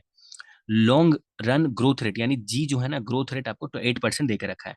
बीटा जो है वो 0.10 है, और risk free rate of return जो है वो 8.7% है, risk free rate of return 8.7% है। मार्केट रिटर्न जो है वो 10.3% दिया हुआ है, यानी आर एम 10.3% है और आर एफ जो है वो 8.7% है। कैपिटल एक्सपेंडिचर पर शेयर, देखो इस सभी का जो है ना एक साथ काम पड़ जाएगा। जिस किसी भी क्वेश्चन में कैपिटल एक्सपेंडिचर पर शेयर देख लेना, डिप्रिसिएशन पर शेयर देख लेना, चेंज इन वर्किंग कैपिटल देख लेना एक साथ, तो ऐसे समझ लेना कि इसका यूज जो है ना वो कैश फ्लो निकालने में होगा। जैसे आप कैपिटल एक्सपेंडिचर पर शेयर देखना समझ लेना उसका यूज कैश फ्लो निकालने में होगा। तो ये तो मैंने आपको पहले ही बता दिया नंबर ऑफ शेयर कैसे निकालेंगे और उसको डिवाइड करके ईपीएस कैसे निकालेंगे। तो यहाँ पर आपको कैश फ्लो निकालना पड़ेगा। ओके, यहाँ पर आपको निकालना पड़ेगा flow of cash, F C F E का मतलब होता है flow of cash for equity model. Flow of cash for equity model इसी को बोलते हैं flow of cash for equity model. F E का मतलब होता है flow of cash for equity model. तो यहाँ पर आपको ईपीएस रखना पड़ेगा, नेट इनकम, इसका फॉर्मूला होता है जो पिछले पीछे पेज में दिया हुआ है। हम आपको उसका पेज नंबर बताते हैं, रुको। जो पीछे पेज में दिया हुआ है उसका पेज नंबर है आपका, फ्लो ऑफ कैश वाले का पेज नंबर है 5.10, यानी वन। जब आप 10 नंबर पेज में जाओगे तो वहां पर आपको फॉर्मूला दिखेगा इन लोगों का, वहां पर इन्होंने वो फॉर्मूला दे रखा है। चलो हम आपको एक बार ले जाकर दिखा देते हैं, आप कभी ऐसे देखना चाहो तो देख लेना। 10 नंबर पेज में आ जाओ, 5.10 पेज में आ जाओ, यहाँ पर देखो ये इन्होंने फॉर्मूला दे रखा है। अब आप सबसे लास्ट में चले जाओ, 49 नंबर में चले जाओ जहां पर हम लोग कर रहे थे सोल्यूशन। तो यहाँ पर देखो, ये जो इनका फॉर्मूला होता है नेट इनकम, नेट इनकम का मतलब होता है ईपीएस, जो अभी आप ईपीएस निकाले हो उसको रखना है, minus minus one minus B, minus देखो इनका ये फॉर्मूला होता है minus one minus B. B का मतलब होता है जो डेप्ट रेशियो दिया हुआ है ना, टोटल डेप्ट प्लस इक्विटी में डेप्ट का क्या रेशियो है, इसी को बी बोला जाता है। और यहाँ पर कैपेक्स का मतलब होता है कैपिटल एक्सपेंडिचर, डिप्रिसिएशन का मतलब होता है डिप्रिसिएशन, आपको पता ही है, वन माइनस बी मैंने बताया ही, बी का मतलब होता है कि कैपिटल ये डेप्ट का कितना परसेंटेज है आउट ऑफ डेप्ट प्लस इक्विटी में, and change in working capital है ये। अब इसको जब आप सॉल्व करोगे तो सॉल्व करके आपको एफ सी एफ ई खुद ही सॉल्व होकर के आपका निकल जाएगा 0.5645। ये निकल जाने के बाद आप कॉस्ट ऑफ इक्विटी निकाल लेना, क्योंकि अभी इसका यूज लगेगा जब मैंने आपको बोला ना कि जब आपको वैल्यू ऑफ शेयर निकालने के लिए बोलेगा, एंड आपको क्वेश्चन में चेंज इन वर्किंग कैपिटल का ये कैपिटल एक्सपेंडिचर ये सब दिया रहेगा, तो आपको इस रूट से जा करके निकालना है कि कैश का फ्लो कितना है, और फिर उसके बाद के ही निकाल लेना है, are F plus beta, R F minus R F, ये क्वेश्चन में सारा डेटा दिया हुआ। ये निकालने के बाद आधा मिनट के अंदर आपका सोल्यूशन हो जाएगा, क्योंकि जो फ्लो ऑफ कैश आप निकाले हो ना उसमें ग्रोथ अप्लाई कर दो और के माइनस जी से डिवाइड कर दो। कहने का मतलब है कि कितना भी हो मेरे को रिटर्न में कैश इतना ही मिलेगा, डिवाइड बाय के माइनस जी, ठीक है, डिवाइड बाय के माइनस सी, यानी ग्रोथ को टोटल एक्सपेक्टेड जो इन्वेस्टर का है उसमें से घटा दो, ठीक है, जो ग्रोथ के लिए रखोगे। मेरा बात सुनो, मार्केट में किसी शेयर का प्राइस कितना होगा, अभी आप बोलोगे ना कि यही फॉर्मूला क्यों है, हम थोड़ा सा आपको डीप में ले जाने का कोशिश करते हैं, एक मिनट आपका और लेंगे। आप इसको बोल रहे हो कि ये मार्केट प्राइस है, तो ये मार्केट प्राइस यही क्यों है, ये जो ऊपर में आप रखे हो ना, इतना पैसा कंपनी के पास है या इतना पैसा कंपनी सामने वाले को देना चाह रही है, ठीक है, तो इस कंपनी का मार्केट प्राइस कितना हो जाए, कंपनी से जितना इक्विटी शेयर होल्डर लोग मांगा उसमें से कंपनी ग्रोथ के लिए कितना रख लिया वो माइनस कर लो, जो बच गया इतना ही सामने वाले को कंपनी दे रही है, उसी के बेसिस पर उसका मार्केट प्राइस डिसाइड होगा, समझ गए, क्योंकि इक्विटी शेयर होल्डर को मिल कितना रहा है ना उस बेसिस पर मार्केट में उस कंपनी का वैल्यू बढ़ता है। तो इसीलिए ऊपर में जो है ना नीचे में के माइनस जी की कि बचेगा नीचे में वही जो इक्विटी शेयर होल्डर को मिल रहा है, एंड ऊपर में उनको जितना कैश का फ्लो है उनके पास उसमें ग्रोथ अप्लाई कर दिया, तो जो फाइनली आंसर आएगा उसी को बोलेंगे market price of the share. मेरे ख्याल से आप समझ गए होंगे। अब जो क्वेश्चन नंबर 11 है उसमें क्या कह रहा है, क्वेश्चन नंबर 11 में कह रहा है कि share of Voyage limited are being quoted at price earning ratio of 8 time, okay, price earning ratio share of Voyage limited जो है वो जिसमें उसका पी रेशियो 8 टाइम दिया हुआ, पी रेशियो 8 दिया हुआ है, okay, company retain company retain 5 per share which is 45% of earning per share, company जो है ना वो 5 रुपया करके पर शेयर का रख लेती है, जो टोटल टोटल मतलब ऐसे समझ लो ना कि जो अर्निंग पर शेयर का 45% है, तो अगर 5 45% है तो 100% जितना होगा वो निकाल लोगे, जिसको आप अर्निंग पर शेयर बोल दोगे। तो आपको निकालने के लिए बोल रहा है कि you are required to calculate cost of equity to the company if market expect a growth rate of 15%। तो सबसे पहले कॉस्ट ऑफ इक्विटी निकालते हैं। सबसे पहले आप बोलोगे कि भैया 5 जो है वो अपने आप में 45% है, तो बाकी का जो 55% है, 5 अपने आप में रिटेन्ड अर्निंग है, तो बाकी का जो 55% है वो डिविडेंड देंगे, तो 5 डिवाइड बाय 45 इंटू 55 करोगे तो आ जाएगा डिविडेंड कितना दे रहे हो, और ईपीएस इसी दोनों का टोटल होता है, और प्राइस अर्निंग रेशियो 8 दिया हुआ है, तो प्राइस अर्निंग रेशियो का फॉर्मूला होता है market price divide by earning per share, price और अर्निंग, प्राइस ऊपर होता है अर्निंग नीचे होता है, यानी मार्केट प्राइस ऊपर होता है और अर्निंग प्राइस पर शेयर नीचे होता है। तो अगर अर्निंग प्राइस पर शेयर नीचे होता है इक्वल टू पी रेशियो होता है, तो आप क्रॉस मल्टीप्लाई करोगे तो अर्निंग प्राइस पर शेयर को पी रेशियो से मल्टीप्लाई कर दोगे ना तो मार्केट प्राइस पर शेयर आ जाएगा, ये मार्केट प्राइस पर शेयर आ गया। अब मार्केट प्राइस अगर पर शेयर आ गया तो आपको क्वेश्चन में बोला था कॉस्ट ऑफ कैपिटल निकालो, क्वेश्चन वन में क्या बोला था, आपको बोला कॉस्ट ऑफ कैपिटल निकालो, कॉस्ट ऑफ कैपिटल का फॉर्मूला क्या होता है, आप मुझे बताओ, कॉस्ट ऑफ कैपिटल निकालो, ग्रोथ रेट 15% है, तो आप ऐसे समझ लो ना कि अभी जो आप डिविडेंड डिविडेंड कर रहे हो ना, डिविडेंड आपको यहाँ पे लिखना है, डिविडेंड जो आपको मिल रहा है 6.11 मिल रहा है, क्योंकि इसमें कुछ नहीं बोला कि डिविडेंड कंपनी इतना पे कर रही है या पे कर चुकी है, तो इसमें ग्रोथ ऑलरेडी लगा हुआ ये मानना है, जब क्वेश्चन में ये बोलेगा कि कंपनी हैज पेड या कंपनी इज पेइंग इस तरह का लैंग्वेज बोलेगा, तब उसमें ग्रोथ नहीं लगा हुआ, ग्रोथ मतलब इंटू वन प्लस जी से मल्टीप्लाई करना पड़ेगा। और जब क्वेश्चन में बोलेगा कि कंपनी नेक्स्ट ईयर इतना डिविडेंड देगा या dividend at the end of the year है या dividend for the next year है, ऐसे करके बोलेगा, तब जो है ना डिविडेंड उसमें तब उसमें ग्रोथ ऑलरेडी लगा हुआ है, तब भी नहीं लगाना है, मतलब तब नहीं लगाना है। लेकिन क्वेश्चन में अगर डिविडेंड के बारे में कुछ बोला ही नहीं था, वो रिटेन अर्निंग 45% तो बाकी डिविडेंड 55% है, और इस तरीका से निकाले हैं कि 6.11 जो है वो डिविडेंड पर शेयर है, तो उसमें ग्रोथ लग गया होगा, ये अप्लाई करना है, इसमें वन प्लस जी से मल्टीप्लाई नहीं करना है, डिवाइडेड बाय जो उसका प्राइस अभी निकाले हो उससे करना है, इंटू 100 करना है, कॉस्ट ऑफ जो इक्विटी है वो आप निकाल दोगे 21.87%, मेरे ख्याल से आप समझ रहे होगे। ओके, अब जो इसका क्वेश्चन जो रोमन नंबर 2 है वो पढ़ते हैं। रोमन नंबर 2 में ये कह रहे हैं कि अगर एंटिसिपेटेड ग्रोथ रेट 16% हो जाए तो calculate the indicative market price with the same cost of capital. अगर ग्रोथ रेट 16, ये तो बहुत सिंपल हो गया। आपको जो है ना बोला कि तुम्हारा जो के ई है, अच्छे से सुनना, फॉर्मूला वही रहने देना। फॉर्मूला जो है ना, देखो ये जो यहाँ पर फॉर्मूला रखे हो ना भाइयों एवं बहनों, यही फॉर्मूला के थ्रू आप निकाल सकते हो। बस इसमें मार्केट प्राइस की जगह पे एक्स मान लेना।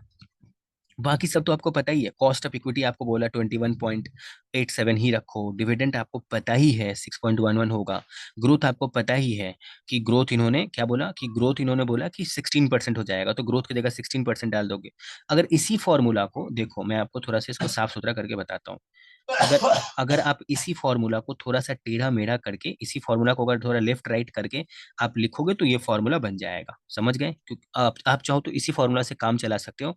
इसमें ग्रोथ रेट 16% दिया हुआ है, प्राइस आपको पूछ ही रहा है, कॉस्ट ऑफ कैपिटल 21.87 जो भी निकाले वही डालोगे, डिविडेंड 6.11 डालोगे, तो ये डालने के बाद आपका मार्केट प्राइस खुद ही निकल जाएगा। मार्केट प्राइस खुद ही निकल जाएगा, बस डिविडेंड चेंज हो जा रहा है।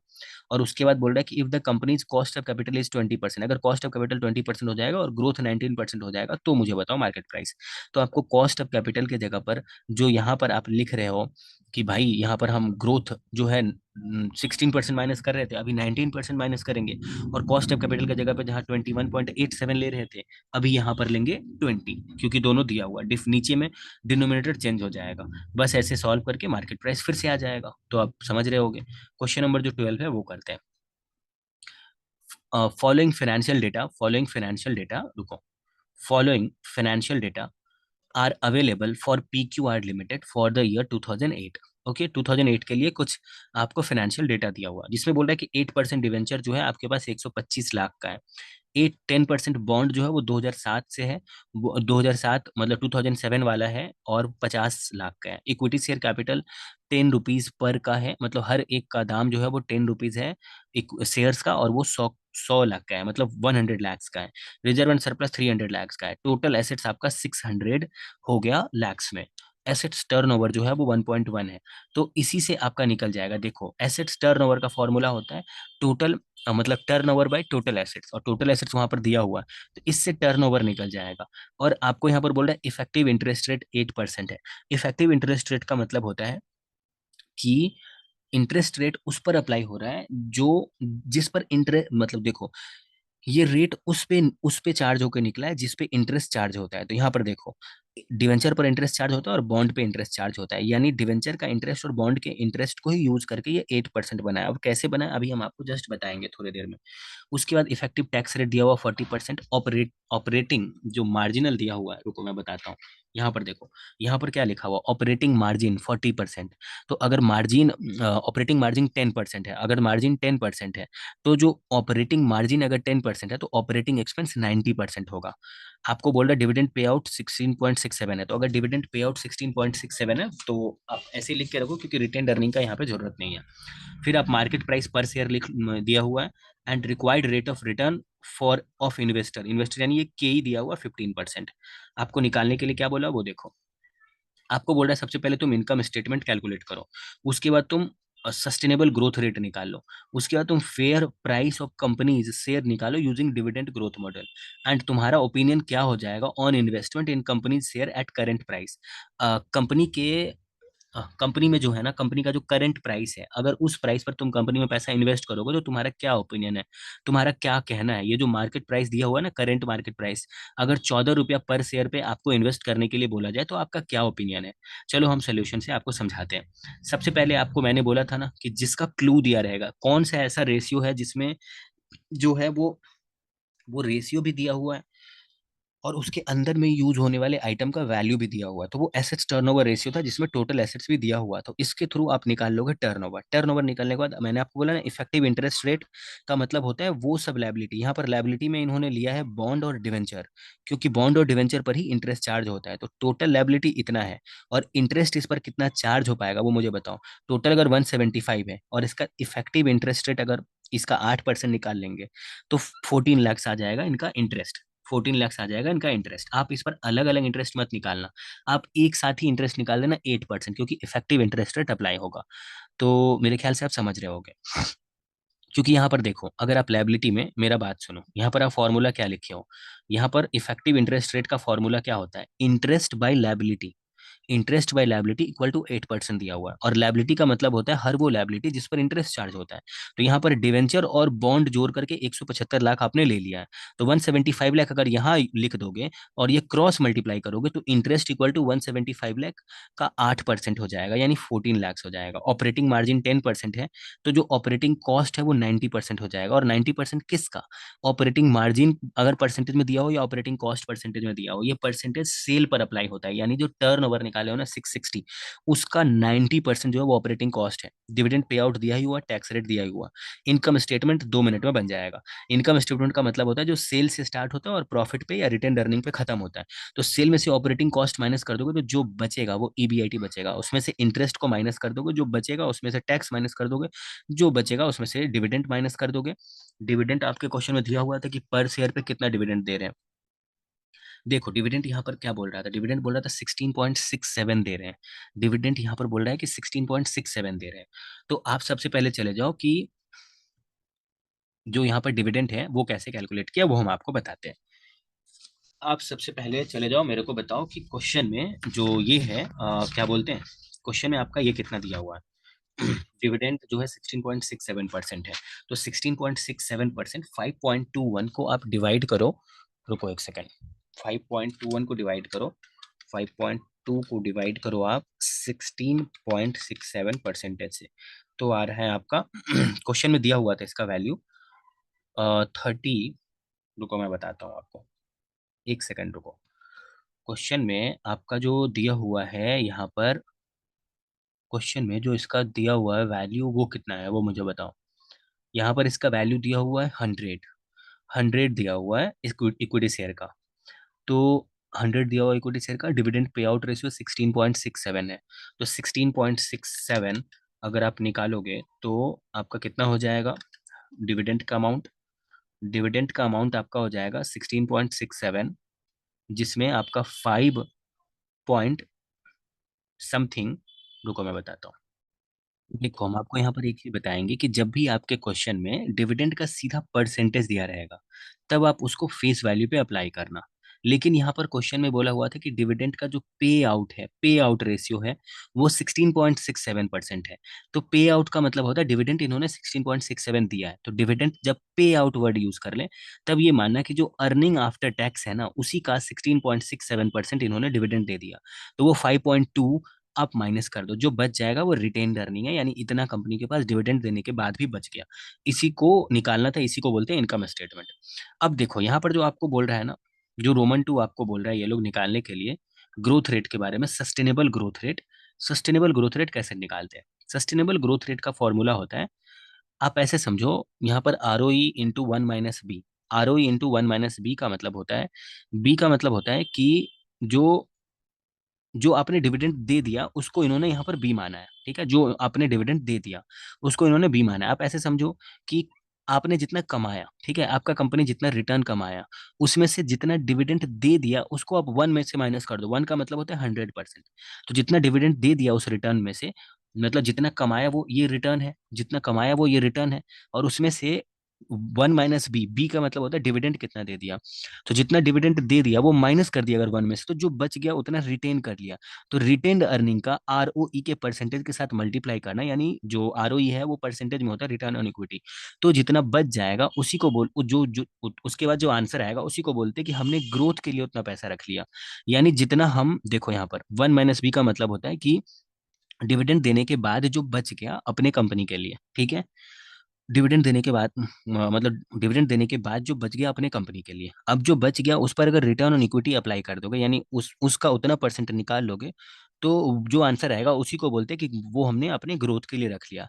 अब रिटर्न ऑन इक्विटी का फॉर्मूला क्या होता है, रिटर्न ऑन इक्विटी का फॉर्मूला होता है, देखो आपके इस क्वेश्चन में रिटर्न ऑन इक्विटी का फॉर्मूला होता है, जो आपने रिटर्न कमाया, रिटर्न को बोलते हैं profit after tax, divided by कितना पैसा लगा के कमाया। जो आपने रिटर्न कमाया डिवाइडेड बाय आपने कितना पैसा लगा के कमाया।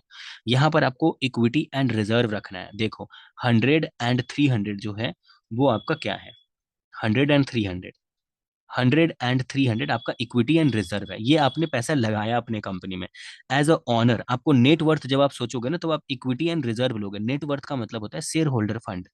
तो तो आपको जो बदले में पैसा मिल रहा है वो प्रॉफिट आफ्टर टैक्स मिल रहा है, लेकिन आपने पैसा लगाया कितना था, वो है नेटवर्थ। तो रिटर्न ऑन इक्विटी का मतलब होता है कि आपको इक्विटी पे कितना रिटर्न मिल रहा है, आपको इक्विटी पे कितना रिटर्न मिल रहा है। तो इक्विटी को नीचे रखे और रिटर्न को ऊपर रखे। और जो आंसर आया ना वो है कि भाई मेरे को जो रिटर्न मिल रहा है इक्विटी पे वो है 7.8% मिल रहा है। तो 7.8% को परसेंट हटाएंगे तो 0.078 बोलेंगे।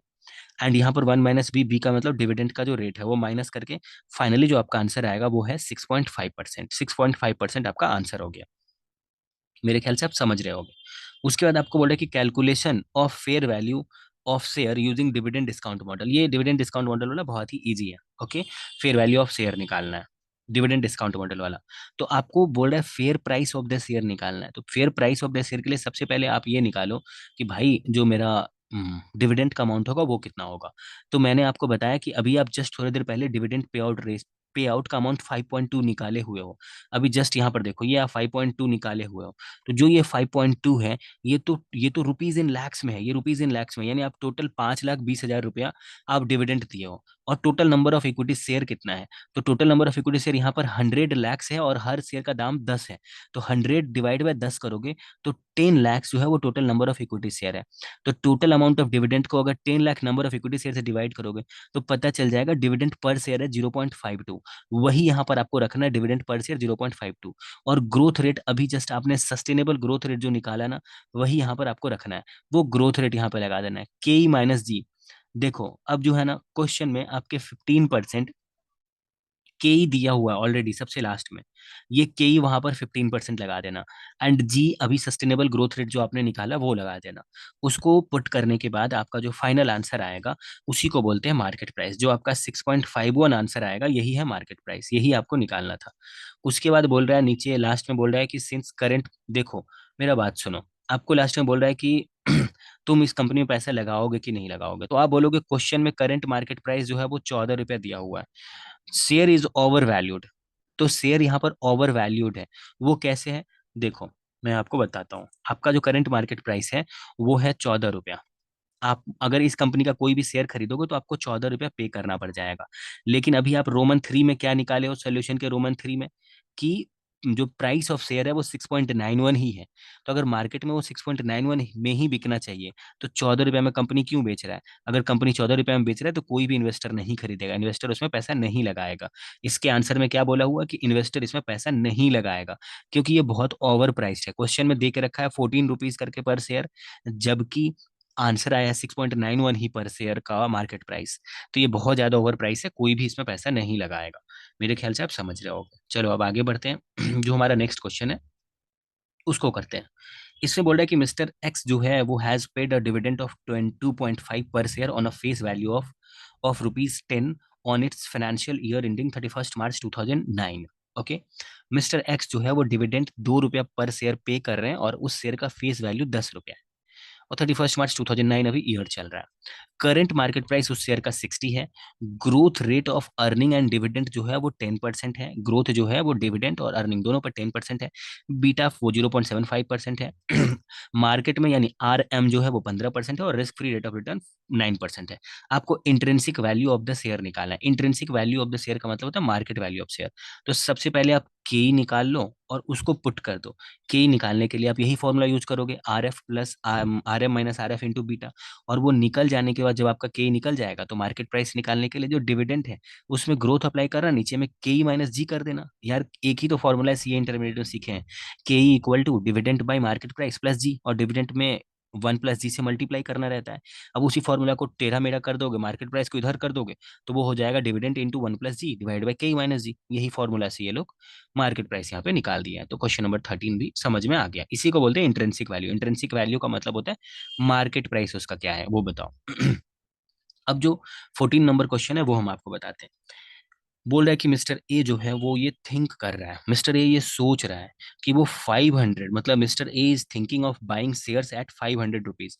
मिस्टर ए ये सोच रहा है कि वो शेयर्स जो है ना वो 500 रुपीज, जो हर एक शेयर का दाम है, जिसका फेस वैल्यू सिर्फ 100 है, उसको वो खरीदेगा, बाई करेगा। He is expecting a bonus at the ratio of 1:5 during the fourth year.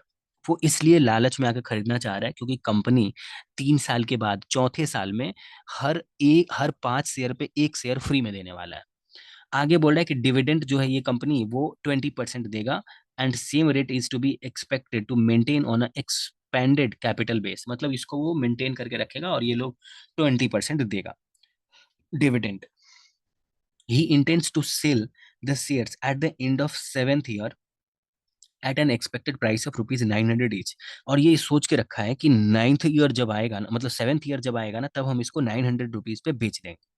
और अभी हम इसको खरीद लेते हैं ₹500 में, जबकि इसका फेस वैल्यू 100 है, क्योंकि कंपनी फोर्थ ईयर में क्या करेगा ना, इसको बोनस देगा। इस लालच में आकर के ये अभी कंपनी का शेयर खरीदना चाह रहा है। ओके, मेरे ख्याल से आप समझ रहे होंगे। आगे बोल रहे हैं incidental expense for purchase and sale. जब वो परचेज करेगा 500 रुपीज में तब, और जब वो बेचेगा 900 रुपीज में, दोनों ही केस में उसको 5% मार्केट प्राइस, यानी उसको इंसिडेंटल एक्सपेंस पे करना पड़ेगा, यानी कुछ खर्चा उसको पे करना पड़ेगा। He expect a minimum return of 12% per annum. अब उसका जो एक्सपेक्टेशन है वो ये कह रहा है कि मिनिमम हम 12% पर एनम तो कमाएंगे। Should mister A by the share, क्या मिस्टर ए को शेयर बाई करना चाहिए, खरीदना चाहिए? और if so what maximum price should he पे, अगर वो बाई कर ही लेता है तो बाई करने में वो कितना मैक्सिमम प्राइस पे करे हर एक शेयर का? और आप ये मान के चलो कि डिविडेंड इनकम या कैपिटल गेन पे कोई टैक्स नहीं है, ये इस क्वेश्चन में मान के चलो। तो सबसे पहले हम आपको सोल्यूशन में लेके आते हैं। हम आपको एक बात अच्छे से बता दें, अब अपने कान खोल के सुन लो कि दो बात बताते हैं। पहला बात कि जब कभी भी आपको ये निकालना रहता है कि 4 साल बाद, 5 साल बाद वो मतलब वो उस काम को करे कि नहीं, और वो आपको आज ही के डेट में जानना है, तो सबसे पहले आप ये देखते हो कि वो उस पे पर ईयर क्या कमाने वाला है, और टोटल जितना कमाने वाला रहता है उसमें प्रेजेंट वैल्यू मतलब पी फैक्टर का तड़का लगा देते हो, यानी उसको मल्टीप्लाई कर देते हो, और टोटल जितना वो कमाने वाला रहता है उसमें से आज के डेट में वो अगर जो पे करने को तैयार है, ₹500 और प्लस 5% उसको पे करना पड़ेगा एक्स्ट्रा इंसिडेंटल चार्ज, यानी ₹525। अगर वो फिर पॉजिटिव में है तब उसको वो बाई कर लेना चाहिए, यानी वो फायदे में है तब उसको वो काम कर लेना चाहिए। तो आप बोलोगे कि देखो देखो हर एक शेयर का दाम ₹100 है फेस वैल्यू, उसका 20% उसको डिविडेंड मिलेगा, पहला साल ₹20, दूसरे साल ₹20, तीसरे साल ₹20। लेकिन फोर्थ ईयर में क्या होगा कि उसको 5 शेयर पे एक शेयर मिल जाएगा एक्स्ट्रा। तो मान लो कि किसी एक आदमी के पास जो है वो शेयर, फॉर एग्जाम्पल किसी एक आदमी के पास जो शेयर है वो मान लो कि एक ठो शेयर है। यहाँ पर क्वेश्चन में आ, यहाँ पर क्वेश्चन में ये बोला नहीं है कि वो कितना शेयर खरीदेगा, वो मतलब मान लो कि किसी एक आदमी के पास जो शेयर है वो एक ठो शेयर है, या किसी के पास 5 ठो शेयर है, तो बदले में उसको एक शेयर फ्री में मिल जाएगा, तो उसके पास वो 6 शेयर हो जाएगा। कहने का मतलब है कि जब उसको 1/5 मिल जाएगा एक्स्ट्रा, 1/5 उसको एक्स्ट्रा मिल जाएगा, या मान लो किसी के पास 100 शेयर है, तो अब उसको 1/5, 100 का 1/5 यानी 20 शेयर और मिल जाएगा, तो उसके पास 120 शेयर हो जाएगा। समझ में आया? तो अगर उसके पास 120 शेयर हो जाएगा तो 120 शेयर, या आप ऐसे समझ लो कि फेस वैल्यू जो उसका मतलब जिसके पास 120 शेयर हो जाएगा, यानी 20% एक्स्ट्रा मिल जाएगा, तो डिविडेंड का भी तो 20% उसको एक्स्ट्रा मिलने लगेगा। समझ में आया? क्योंकि उसके पास नंबर ऑफ शेयर 20% बढ़ गया, तो नंबर ऑफ शेयर अगर 20 मतलब उसके पास जो नंबर ऑफ शेयर है वो 1/5 बढ़ गया बोनस की वजह से, तो डिविडेंड का भी तो 1/5 बढ़ जाएगा क्योंकि नंबर ऑफ शेयर बढ़ गया उसके पास। तो डिविडेंड 20 है, उसका 1/5 4 होगा, यानी नेक्स्ट ईयर से 24 करके डिविडेंड मिलेगा। Fourth year, fifth year, sixth year और सेवेंथ ईयर भी 24 मिलेगा। लेकिन सेवेंथ ईयर में एक और चीज उसको मिलेगा। क्या मिलेगा? जब वो उसको रिडीम करने लगेगा तो वो उसको 900 रुपीज में रिडीम करेगा। वो कहा, मतलब उसने ऐसा कहा है कि वो 900 रुपीज में रिडीम करेगा, ये ऐसे कैलकुलेट करके लिखा हुआ है। 1026 कैसे आया ये यहाँ पर सामने में निकाला हुआ है। 900 रुपीज में वो बेचेगा। अच्छे से सुनना, आज के डेट में वो उस शेयर पे उतना ही पे करने के लिए तैयार होगा जितना वो पूरे उसके लाइफ में डिविडेंड से कमाएगा, और लास्ट में वो उसको बेच करके कमाएगा, तो लास्ट में 900 रुपीज में वो उसको बेचेगा। सबसे पहला बात, अब 900 रुपीज एक शेयर का दाम है, ₹900 एक शेयर का दाम है। तो उसको कितना शेयर एक्स्ट्रा मिल गया होगा फोर्थ ईयर में? 20% एक्स्ट्रा मिल गया होगा। कहने का मतलब है 1/5 को ही बोलते हैं 0.2। 1/5 को ही बोलते हैं 0.2। कहने का मतलब है कि आप ऐसे समझ लो कि भैया जो 20% है वो उसको अगर एक्स्ट्रा मिल गया होगा तो पहले जिसके पास एक शेयर होगा अभी उसके पास 1.2 शेयर हो जाएगा। कहने का मतलब है कि 20% एक्स्ट्रा मिल गया होगा। तो जो एक्स्ट्रा मिल गया ना, 1 पॉइंट यानी 20% एक्स्ट्रा मिल गया, उसी को 1 में ऐड करके 1.2 से मल्टीप्लाई करेंगे तो पता चलेगा उसके पास शेयर का वैल्यू इतना है। तो जब उसको वो मिलने लगेगा तो 5% कट जाएगा, तो उसको 95% ही मिल पाएगा, यानी 0.95 से मल्टीप्लाई किया, मल्टीप्लाई करके फाइनल अमाउंट आया 1026। तो 1026 को भी सेवेंथ ईयर के पीवी फैक्टर से मल्टीप्लाई करके इतना लिख दो। अब इसका टोटल करो, जिसको उसको टोटल मिलेगा 563.68। स्टार्टिंग में उसको देना पड़ रहा है ₹500 प्लस उसका 5% देना पड़ रहा है। आप अच्छे से सुनना, यहाँ पर वो बेच रहा है, बेच के उसको पैसा मिल रहा है। तो उस केस में क्या होगा ना कि जो 5% है वो कट जाएगा, कट जाएगा, इसलिए वो 100 में से माइनस हो गया। ठीक है, उसको उतना पैसा नहीं मिलेगा, वो माइनस हो जाएगा। लेकिन जब वो खुद खरीद रहा था 500 में उस शेयर को, तब उसको वो 5% देना पड़ेगा। देना पड़ेगा मतलब उसके पास से पैसा जाएगा। ठीक है, यहाँ पर इस केस में उसके पास पैसा आ नहीं रहा है, जा रहा है। तो उस केस में उसको 5% एक्स्ट्रा देना पड़ रहा है। देना जब पड़ता है ना, तब वो 1 में उतना परसेंटेज ऐड हो जाता है। तब 0.95 यानी 95% नहीं होगा, तब 100% प्लस 5% आपको देना पड़ेगा एक्स्ट्रा। तब वो 1.05% हो जाता है, तब 90% नहीं होगा। सेल के केस में 1 में से माइनस हो जाएगा 5%, और परचेज के केस में जब पैसा मेरे को देना पड़ रहा है तब मेरे को ज्यादा देना पड़ेगा, तब वो 5% ऐड हो जाएगा उसमें। तो 1.05 हो जाएगा। इतना वो 0.5 का मतलब है यहाँ पर वो जो इंसिडेंटल एक्सपेंस उसको देना पड़ रहा था, ₹525 उसको देना पड़ रहा है, और उसको मिल रहा है 563.68। तो क्या उसको ज्यादा मिल रहा है? अगर उसको ज्यादा मिल रहा है तो हाँ, उसको तब बाई कर लेना चाहिए। मतलब तब उसको ये बाई कर लेना चाहिए शेयर। यहाँ पर बोल रहा है कि मैक्सिमम वो आदमी जो है ना, अच्छे से सुनो। अब यहाँ पर आपको क्वेश्चन क्या पूछा था कि उसको बाई करना चाहिए कि नहीं, तो आप बोलोगे हाँ उसको बाई करना चाहिए, सबसे पहला क्वेश्चन। एंड दूसरा आपसे ये पूछा था कि अगर बाई कर भी लिया, मान लो कि वो बाई कर लिया, तो वो फिर मैक्सिमम कितना उस शेयर के लिए आज के डेट में वो पे कर सकता है। तो आप बोलोगे कि देखो भैया, जो उसको 563.68 मिल रहा है ना, 563.68 मिल रहा है ना, ये अपने आप में अगर वो आज के डेट में पे करने के लिए तैयार रहेगा, अच्छे से सुनना, अगर वो आज के डेट में पे करने के लिए तैयार रहेगा तो 563.68 उसको 5 साल के बाद मिलेगा। मैक्सिमम वो आज के डेट में उतना ही पे कर सकता है। तो अगर वो मैक्सिमम आज के डेट में उतना ही पे कर सकता है, तो उसमें 5% भी इंक्लूडेड रहना चाहिए। जो 5% उसको आज के डेट में एक्स्ट्रा पे करना पड़ेगा, क्योंकि परचेज के टाइम में उसको पे करना पड़ेगा। तो पे करना पड़ेगा, तब तब परचेज के टाइम में 5% ऐड होता है 100 में, यानी 105% देना पड़ेगा। तो कौन सा उतना अमाउंट होगा, यानी वो कौन सा अमाउंट है जितना पे वो बाई करेगा, जिस पे 5% वो पे कर देगा, तो पे करने के बाद 563.68 ही टोटल उसको पे करना पड़ेगा। तो जितना उसको मिल रहा था 563.68, आज के डेट में वो उतना ही पे कर सकता है मैक्सिमम, उससे ज्यादा नहीं पे कर पाएगा। तो वो कौन सा अमाउंट है जितना में वो आज के डेट में खरीदना चाहेगा उस शेयर को, जिसपे 5% वो अलग से इंसिडेंटल कॉस्ट देगा ऑन परचेज पे, जोड़ करके 563.68 आ जाना चाहिए। तो आप बोलोगे ये आपको नहीं पता है, यानी ये जो 563.68 है, ये अपने आप में 105% है। तो 100% निकाल दो, यानी 536.84 पे वो हर शेयर को खरीदेगा, और उस पे उसका 5% वो इंसिडेंटल कॉस्ट देगा।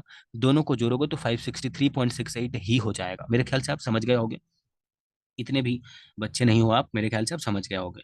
अब जो क्वेश्चन नंबर 15 है वो हम आपको बताते हैं। देखो, क्वेश्चन नंबर 15 यहाँ पे बोल रहा है, क्वेश्चन नंबर 15 में, कि risk free rate of return जो है वो 9% है। Risk free rate of return जो है वो 9% है। एक्सपेक्टेड रेट ऑफ रिटर्न जो है वो मार्केट पोर्टफोलियो में 13% है, यानी RF 9% है, RM 13% है। Expected growth rate for the dividend of platinum limited 7% है। ग्रोथ जो है वो 7% दिया हुआ है। उसके बाद बोल रहा है कि डिविडेंड जो है वो dividend, last dividend paid on equity, यानी लास्ट ईयर का डिविडेंड दिया हुआ, यानी इसमें ग्रोथ अप्लाई नहीं हुआ है, आपको ग्रोथ अप्लाई करना पड़ेगा। वो ₹2 पर शेयर का है, तो उसमें ग्रोथ अप्लाई करके आपको लिखना पड़ेगा। और बीटा आपको 0.2 दिया हुआ। आपको बोला what is the equilibrium price of equity of stock. सबसे पहले प्राइस को मारो गोली, सबसे पहले के ही निकालो। के निकालने के लिए RF यहाँ जो दिया हुआ है, plus RF, RM minus RF into beta करके आप के ई निकालो। और के ई निकल जाने के बाद आप जो ये डिविडेंड है इसमें ग्रोथ का तड़का लगा देना, यानी इंटू 1+G कर देना। और इंटू 1+G करने के बाद divided by K E minus जी कर देना। देखो ये लोग भी वही किया होगा, ये लोग भी सबसे पहले के ई निकाला, और जो यहाँ पर डिविडेंड है उसमें ग्रोथ लगा दिया 1+G, और के ई माइनस जी कर दिया। क्वेश्चन आप यहाँ पर जो के निकाले रहोगे ना, यही के यहाँ पर अप्लाई हो जाएगा, और जी ऑलरेडी क्वेश्चन में दिया होगा, नहीं देगा तो ये मतलब सम्स ही सॉल्व नहीं होगा। देखो यहाँ पर ये लोग 7% जी दिया हुआ है। तो मेरे ख्याल से आप समझ रहे हो। अब इसका जो रोमन नंबर 2 है वो बताते हैं। रोमन 2 में ये लोग क्या कह रहा है, रोमन 2 में ये लोग कह रहा है कि how would the equilibrium price changes when, equilibrium price का कैसे चेंज करेगा व्हेन एक इन्फ्लेशन प्रीमियम इंक्रीज्ड बाय 2%, जब इन्फ्लेशन का प्रीमियम जो है वो 2% से बढ़ जाए, या एक्सपेक्टेड ग्रोथ रेट जो है वो 3% से बढ़ जाए, या बीटा जो है वो प्लेटिनम इक्विटी राइज कर जाए 1.3% से, जब बीटा ही 1.3% से राइज कर जाए। तो इस तीनों सिचुएशन में आपको आंसर बताना है। तो चलो एक बार आंसर बताते हैं। आप बोलोगे ना कि जब, देखो आप बोलोगे ना new equilibrium price of equity using CAPM. देखो सबसे पहले क्या बोल रहा है, आपको बोल रहा है कि how it would the equilibrium price changes, equilibrium price क्या हो जाएगा व्हेन, यानी आपको प्राइस निकालने के लिए बोल रहा है जब इन्फ्लेशन प्रीमियम इंक्रीजेस बाय 2% हो जाएगा। यहाँ पर देखो, आपको ना हम एक ही तरीका से बता देते हैं। यहाँ पर ये लोग बहुत सारा तरीका से सॉल्व किया है, इस सभी तरीका को मारो गोली और आपको किसी एक तरीका से बता देते हैं। ओके, इतना ज्यादा इनका नहीं पढ़ना है, क्योंकि एग्जाम में भी आप मैक्सिमम क्या कर सकते हो मुझे बताओ। आप एग्जाम में मैक्सिमम किसी एक मेथड से करने का कोशिश करोगे, इतना सारा ऑल्टरनेटिव तो आप कर नहीं पाओगे, ठीक है। तो आप किसी एक समझ लो कि यहाँ पर एक ही पहला तरीका ले लेना, जिसमें इन्होंने जो है ना, जिसमें इन्होंने बीटा वगैरह सब कुछ सेम लिया हुआ है। एक बार इन्होंने बीटा सेम ही लिया हुआ है, बीटा जो इनका ये है राइजेस टू 1.3, यानी ये इन्होंने बीटा लिया है 1.3, जो क्वेश्चन में चेंज होकर के बीटा आया है ना वो लिया है। पहले वाला बीटा मत ले लेना, पहले बीटा 1.2 था, अभी आपको 1.3 बीटा लेना है। ग्रोथ रेट राइजेस बाय 3%, तो ग्रोथ रेट आपका पहले कितना परसेंट था, सबसे पहले वो देखो। ग्रोथ रेट आपका पहले कितना परसेंट था, रुको एक सेकंड रुको, थोड़ा स्क्रीन को ठीक होने दो। ग्रोथ रेट आपका पहले जितना परसेंट था उसमें 3% से बढ़ गया होगा, आपको वो वाला ग्रोथ रेट लेना है। एंड उसके बाद जो आपका कॉस्ट ऑफ ये है मतलब कैपिटल है, उसके परसेंटेज में क्या चेंजेस है, एक सेकंड रुको स्क्रीन थोड़ा ठीक हो जाने दो, तब मैं आपको बताता हूँ क्या करना है क्या नहीं। कोई भी क्वेश्चन अब बीच में हम आपको ये बता देते हैं कि हम लोग इंपॉर्टेंट क्वेश्चन भी प्रोवाइड करते हैं सीए इंटरमीडिएट फाइनल और फाउंडेशन का, with guaranteed matching in your examination. अगर उसके लिए आपको कांटेक्ट करना हो तो आप कांटेक्ट कर सकते हो, एंड उसका पूरा पूरा फायदा उठा सकते हो। जो आपके एग्जाम ओरिएंटेड क्वेश्चंस रहते हैं उसमें मिनिमम 60% मैचिंग गारंटी रहता है, मगर मैच उससे बहुत ज़्यादा करता है। यानी मान के चलो ना कि उससे बहुत ज़्यादा परसेंटेज मैच मैच करता है, 80%, 90%, किसी किसी सब्जेक्ट में 95% इतना मैच करता है, सेम या सिमिलर क्वेश्चन। ओके, चलो ये थोड़ा स्क्रीन एक बार ठीक हो जाए तो फिर मैं आपको आगे बताऊं। रुको, जो इसके बाद का सम्स है, अगर इसके पहले का सम्स उसमें किसी में भी आपको कोई डाउट हो तो आप मेरे से पर्सनली पूछ लेना, व्हाट्सएप पे मैसेज करके, वो हम आपको समझा देंगे। ओके, कोई भी डाउट हो तो। चलो आगे, स्क्रीन ठीक हो चुका है, अब इसको थोड़ा ठीक करते हैं। तो यहाँ पर इन्होंने क्या किया कि जो बीटा है ना, बीटा को इन्होंने ले लिया कि भैया ये 1.3% है बीटा। एंड आपका जो यहाँ पर वो है आर एफ है, आर एफ कितना है देखो, यहाँ पर जो risk free rate of return था वो पहले कितना था, risk free rate of return कितना था आपका, 9% था। तो अगर वो 9% है और वो इंक्रीज्ड बाई 2% इन्होंने बोला है, ठीक है, ये बार बार वो हो रहा है, इंक्रीज्ड बाय 2%। तो 9 का 2% कितना होता है, 9 का 108% करोगे यानी 9%, ठीक है। यानी आप 9% लिखोगे और उसका 102% करोगे, ठीक है, उसका 102% करोगे, उसका 102% करोगे, ठीक है, 102%। तो अगर 9 का आप 102% करोगे तो आपका आएगा 9.18। ओके, एंड फिर इन्होंने क्या बोला, इन्होंने बोला कि जो आपका ये है मतलब ये आपका जो यहाँ पर इन्होंने बोला इन्फ्लेशन प्रीमियम इंक्रीजेस बाय 2%, यानी ये जो है ये risk free rate of return 2% से बढ़ गया।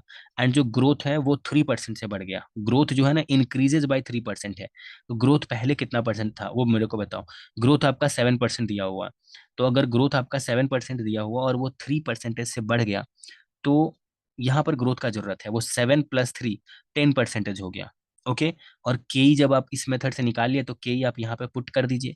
के यहाँ पे पुट करने के बाद आपका जो सोल्यूशन है, ऊपर में आप डिविडेंड रखोगे, ग्रोथ लगा करके, ग्रोथ अब 10% हो चुका है, 10% लगाओगे, डिविडेंड पहले से 2 रुपया ही है, के माइनस जी कर दो। यानी एक ही बार सॉल्व करना, कहने का मतलब है एक ही बार सॉल्व करना, जिसमें आप जो है वो इन्फ्लेशन प्रीमियम जो बोल रहा है उससे risk free rate of return को चेंज कर देना, जबकि रिस्क इन मार्केट सेम ही रहेगा। यहाँ risk free rate of return जो अभी चेंज किया वो होगा, बीटा चेंज हो जाएगा, इससे के निकालना और इसको प्राइस वाला D1/K-G में पुट कर देना। एंड यहाँ पर ग्रोथ रेट जो है वो आपका 7% पहले था, 3% से बढ़ गया, इसको 10% मान के चलना। अब आप ये मत बोलना कि जैसे ग्रोथ में सीधा 3% से बढ़ा दिया, ठीक है, तो वैसे इन्फ्लेशन प्रीमियम भी सीधा 2% से क्यों नहीं बढ़ाया। ये इन्फ्लेशन प्रीमियम जो पहले 9% था, 9% में इन्फ्लेशन प्रीमियम वर्ड यूज किया, तो सिर्फ risk free rate of return का 2% बढ़ाने से आपका सम सॉल्व हो जाएगा। ओके, सिर्फ वो उसमें अलग से ऐड नहीं करना है। ओके, मेरे ख्याल से आप समझ गए होंगे। तो चलिए अगला जो नेक्स्ट क्वेश्चन है वो आपको बताते हैं, क्वेश्चन नंबर 16 से। क्वेश्चन नंबर 16, चलिए आपको क्वेश्चन नंबर जो 16 है वो बताते हैं। 16 नंबर क्वेश्चन जो है उसमें बोल रहा है कि Sam limited has just paid a dividend of 2 per share.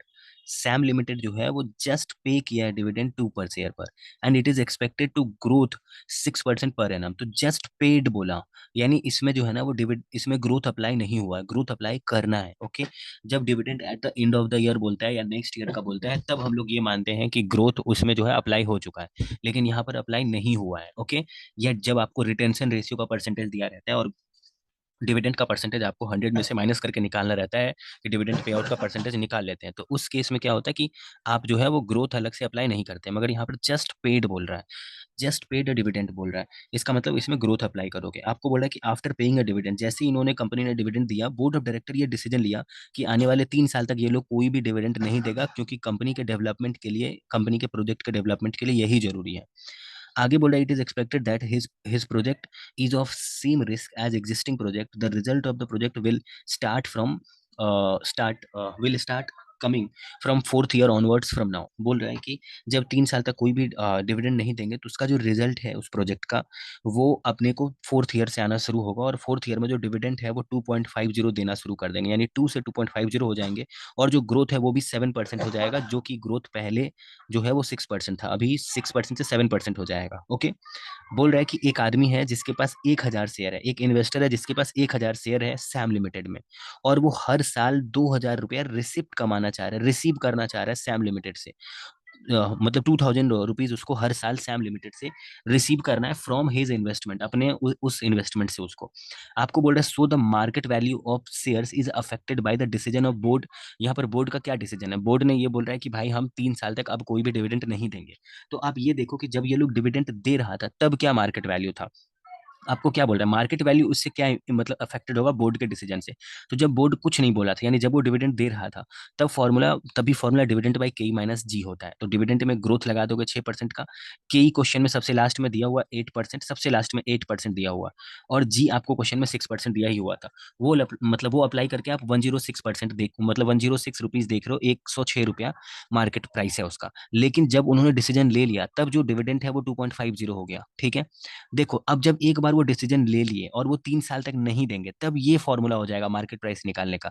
जब कभी भी हम लोग ऐसे समझ लो कि वो 3 साल तक नहीं देंगे और उसका बेनिफिट 3 साल के बाद से आना शुरू होगा, तो ये जो 2.50 है ना मेरे भाइयों एवं बहनों, ये 1 साल का नहीं है, ये पिछले 3 साल का डिविडेंड नहीं देने का नतीजा है कि 2 रुपए से डिविडेंड 2.50 हो गया। तो इसमें फॉर्मूला जो लगेगा वो डिविडेंड/K-G को मल्टीप्लाई करना पड़ेगा 1 + K के पावर में क्यूब से, क्योंकि ये 3 साल डिविडेंड नहीं देने का नतीजा है। ओके, तो यहाँ पर क्यूब इसलिए करना पड़ा, यानी यहाँ पर 3 इसलिए लगाना पड़ा पावर में, क्योंकि 3 साल का डिविडेंड नहीं दिया गया। तो यहाँ पर फॉर्मूला हो जाएगा डिविडेंड/K-G इंटू 1 + K के पावर में 3, यानी 3 साल का डिविडेंड है। तो मार्केट प्राइस 198.46 हो गया, यानी मार्केट प्राइस बढ़ गया यहाँ पर 3 साल डिविडेंड नहीं देने पर, यानी जहां मार्केट प्राइस 106 था वहां मार्केट प्राइस 198.45 हो गया आफ्टर जो है ना वो अनाउंसमेंट ऑफ प्रोजेक्ट। ठीक है, तो ये पहला था आंसर क्वेश्चन का, जो इन्होंने बोला था कि क्या इम्पैक्ट पड़ेगा, क्या अफेक्ट करेगा वो मुझे बताओ। दूसरा ये बोल रहा है कि also so how the investor can maintain his target receipt from the investment for first 3 year, यानी जो पहला 3 साल ये सोचा है इन्वेस्टर की 2-2 हजार रुपया करके वो उस कंपनी से कमाएगा ही कमाएगा किसी भी हाल में, वो कैसे मेंटेन कर पाएगा। तो आप बोलोगे देखो यहाँ पर कंपनी तो कोई डिविडेंड दे नहीं रहा है, कि उसको वो डिविडेंड से 2,000 रुपया वो कमा लेगा। तो यहाँ पर जो 1,000 शेयर वो उस कंपनी में होल्ड करके रखा है ना, उसी को थोड़ा थोड़ा करके बेचेगा, बेच करके अपना कंपनी से कमाएगा। तो देखो यहाँ पर जो है वो कॉन्सेप्ट ये लगता है कि मार्केट में उसका प्राइस कितना है वो मुझे बताओ। तो सबसे पहले आप देखो कि 3 साल बाद के प्राइस कितना हो जाएगा। तो 3 साल बाद का जो डिविडेंड है वो वो डिविडेंड बाई के माइनस जी लगेगा, डिविडेंड बाई के माइनस जी लगेगा 3 साल बाद के लिए। तो 250 करके पर शेयर का प्राइस होगा। लेकिन जैसे ही 3 साल से 1 साल पहले आओगे, यानी 1 ईयर बैक हो गया आप, तो 1 ईयर बैक होते ही, जैसे मैंने आपको यहाँ पर बोला ना कि आप 3 साल जो है वहां पर 3 साल आप डिविडेंड नहीं दे रहे थे, तो 3 साल सीधा पहले, 3 साल बाद क्या होगा उसका वैल्यू आज के डेट में निकाल रहे थे, इसीलिए 1 + के के पावर में 3 कर रहे थे। लेकिन यहाँ पर हम 1 साल ही सिर्फ पहले आ रहे हैं, तो यहाँ पर पावर में कुछ नहीं है तो 1 है। और यहाँ पर इंटू वन डिवाइड बाई, यहाँ पर अगर इंटू वन डिवाइड बाई 1 + 0.8 के पावर में 0 कर देते तो फाइनल आंसर 1 ही आता है। इसीलिए यहाँ पर इंटू नहीं किए, 1 डिवाइड बाई 1.08 के पावर में 0 से। लेकिन आप 1 साल पहले आओगे तो यहाँ पर पावर में 1 करके आपको उसके साथ मल्टीप्लाई करना पड़ेगा, और 2 साल पहले आओगे यानी फर्स्ट ईयर में आओगे तब आपको पावर में 2 लगा करके मल्टीप्लाई करना पड़ेगा, 2 लगा करके आपको मल्टीप्लाई करना पड़ेगा। तो देखो 2 साल, मतलब 2 साल बाद का जो मार्केट प्राइस है वो इतना है, और 1 साल बाद का जो मार्केट प्राइस है वो इतना है। तो आप ये बोलोगे कि देखो मार्केट में तो शेयर का प्राइस चल रहा था 250, तो वो कितना शेयर अपना बेच देगा कि उसको 2,000 रुपये मिनिमम मिल जाएगा। तो 250 को 2,000 से डिवाइड कर देना, जितना आएगा ना आप एक अप्रोक्स में लगा लेना कि मिनिमम 2,000 या 2,000 से थोड़ा सा ज्यादा उसका इनकम होना ही होना चाहिए। तो आप यहाँ पर बोलना कि अगर वो आदमी जो है थर्ड ईयर में 10 शेयर बेच देगा, तो 10 इंटू जो इसका ये वैल्यू 250 आया है ना, 250 मतलब ऐसे समझ लो कि जो थर्ड ईयर है, थर्ड ईयर में उसका 250 नंबर ऑफ शेयर है, ठीक है। तो मतलब 250 उसका मार्केट प्राइस है, तो 250 को 2,000 से डिवाइड करना, मतलब 2,000 को 250 से डिवाइड करना, तो आपका 8 आएगा। यानी वो 8 शेयर बेच देगा अगर वो थर्ड ईयर, तो वो थर्ड ईयर 2,000 रुपये उस कंपनी से कमा लेगा, यानी उस कंपनी के शेयर से। अब सेकंड ईयर में प्राइस चल रहा है 231.48, तो 2,000 को 231.48 से डिवाइड करना, ठीक है। तो देखना आप थोड़ा वैल्यू कम आएगा, मतलब जितना नंबर ऑफ शेयर आएगा वो 8 और 9 के बीच में आएगा। तो आप 9 शेयर अगर बेच दोगे 231.48 पर, तो 2,000 से थोड़ा सा ज्यादा कमा रहे हो। यानी शेयर को तो आप प्रपोर्शनल बेसिस पर नहीं बेच सकते, या तो आठ बेचोगे या तो 9। तो 8 जब बेचोगे सेकंड ईयर में और उसका प्राइस है 231.48, तो 2,000 से कम आएगा पैसा, आपको मिनिमम 2,000 रुपये कमाना है। तब आपको 9 शेयर बेच देना है, ठीक है। तो अब 2,000 रुपये कमा लोगे उस कंपनी का, और फिर आप एक बार क्या करोगे, आप 10 शेयर बेच दोगे उस कंपनी का। ये आपका फर्स्ट ईयर क्योंकि 2,000 को डिवाइड करोगे 214 से, 0.33 से, तो आपका आंसर 9 और 10 के बीच में आएगा। तो आप 9 नहीं बेच सकते, आप 10 शेयर बेचो ताकि 2,000 से थोड़ा ज्यादा कमाओ। तो ये आप 2,000 से ज्यादा कमाओगे। तो आप पर ईयर जो है ना वो अगर मेंटेन रखना चाहते हो 2,000 का इनकम, तो आपको टोटल में 10, 9 और 8, यानी टोटल 27 शेयर आपको बेचना पड़ेगा। अगर आप 27 शेयर बेच दोगे और आपके पास 1,000 शेयर ही था, तो 973 शेयर आपके पास बचेगा। जो थर्ड ईयर में प्राइस उसका 250 है, तो आपको बेच करके इतना पैसा मिलेगा, आप यही समझो। और बोल रहा है कि उस शेयर पर जो डिविडेंड आपको मिलेगा वो थर्ड ईयर में डिविडेंड पर शेयर 2.50 हो चुका है थर्ड ईयर के बाद। तो 973 शेयर पे 2.5 रुपीज पर शेयर पे मिलेगा। मल्टीप्लाई करके 973 इंटू 2.5 करोगे तो आंसर 2,432.5 हो चुका है। ये आपका फाइनल आंसर है, ओके, जो आपको डिविडेंड से मिलेगा। तो आपको फाइनली यही कहना है कि investor would be able to maintain his receipt of 2,000 first 3 year would getting the increased income thereafter, मतलब उसको पहला 3 साल जो है वो ऐसे ही मेंटेन रखना पड़ेगा, और उसके बाद उसका इनकम बढ़ जाएगा, बिकॉज डिविडेंड भी ज्यादा, मतलब इन्वेस्टर को पहला 3 साल 2,000 रुपया लाने के लिए उसको अपना शेयर बेचना पड़ जाएगा। लेकिन जो है वो फोर्थ ईयर से उसका इनकम बढ़ जाएगा, क्योंकि डिविडेंड 2 से 2.5 हो जा रहा है, तो उसका इनकम बढ़ जाएगा। तो यही है इस क्वेश्चन का सोल्यूशन। अब आइए आपको जो क्वेश्चन नंबर 17 है वो समझाते हैं। यहाँ पर बोल रहा है कि XYZ लिमिटेड पे कर रहा है डिविडेंड 2 रुपया पर शेयर का अभी करंट ईयर में, एंड डिविडेंड जो ग्रो करेगा वो 40% ग्रो करेगा, और ये ग्रो जो करेगा वो फॉर नेक्स्ट 5 ईयर के लिए करेगा, और 15% करेगा उसके बाद देर आफ्टर के लिए। रिटर्न जो है वो 182 डेज, टी बिल इज 11%, यानी 11% जो दिया है ना वो टी बिल का मतलब होता है ट्रेजरी बिल।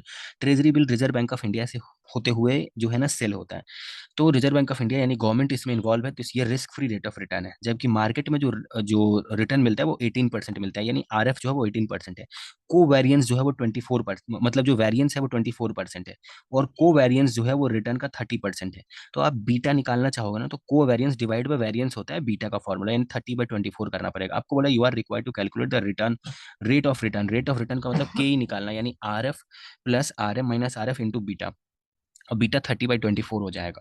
और उसके बाद इंट्रेंसिक वैल्यू यानी मार्केट वैल्यू निकालना। मार्केट वैल्यू के लिए आपको डिविडेंड डिवाइडेड बाई, डिविडेंड में ग्रोथ लगा देना, dividend divided by K E minus जी करना है। अभी देखो जो मैंने आपको बोला ना वही ये लोग किया होगा।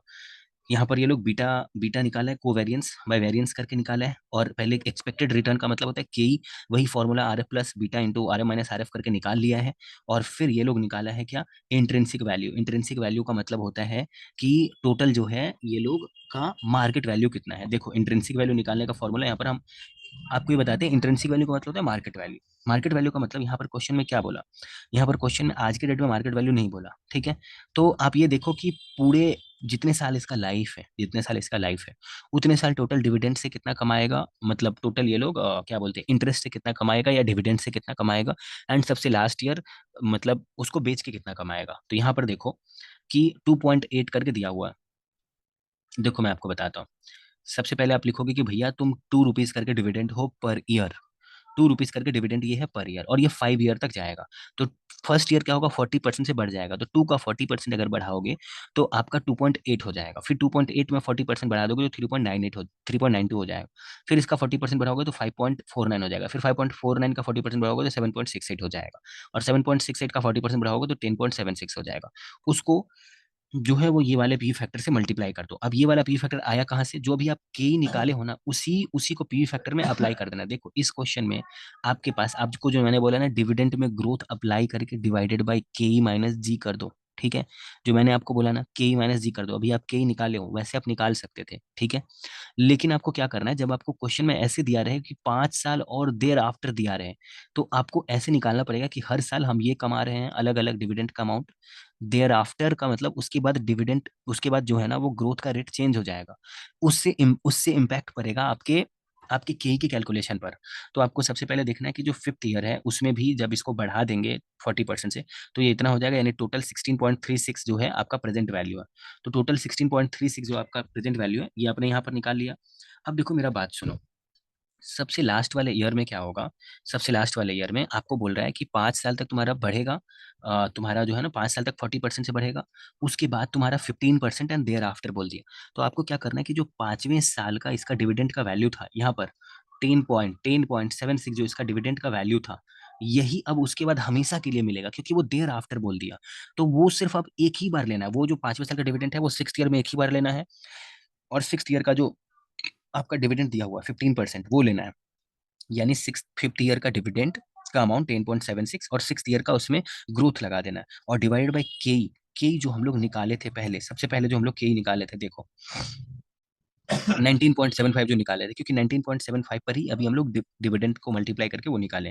के माइनस जी करोगे, के माइनस जी करके सॉल्व करोगे, और और आपको क्या करना है, यहाँ पर के माइनस जी करना है। एंड उसके बाद क्या बोल रहा है उसके बाद देखो यहाँ पर टर्मिनल वैल्यू के लिए आपको क्या करना है, टर्मिनल वैल्यू के लिए देखो, टर्मिनल वैल्यू के लिए जब आप ये निकाल लोगे, जब आप इसको लिख लोगे यहाँ पर कि ये 5th ईयर का डिविडेंड है, और उसमें 6th ईयर का ग्रोथ लगा दिए 15% डिवाइड बाई के माइनस जी कर दिए, तो आपको पीवी फैक्टर जो 5th ईयर का है उसके साथ मल्टीप्लाई करना है।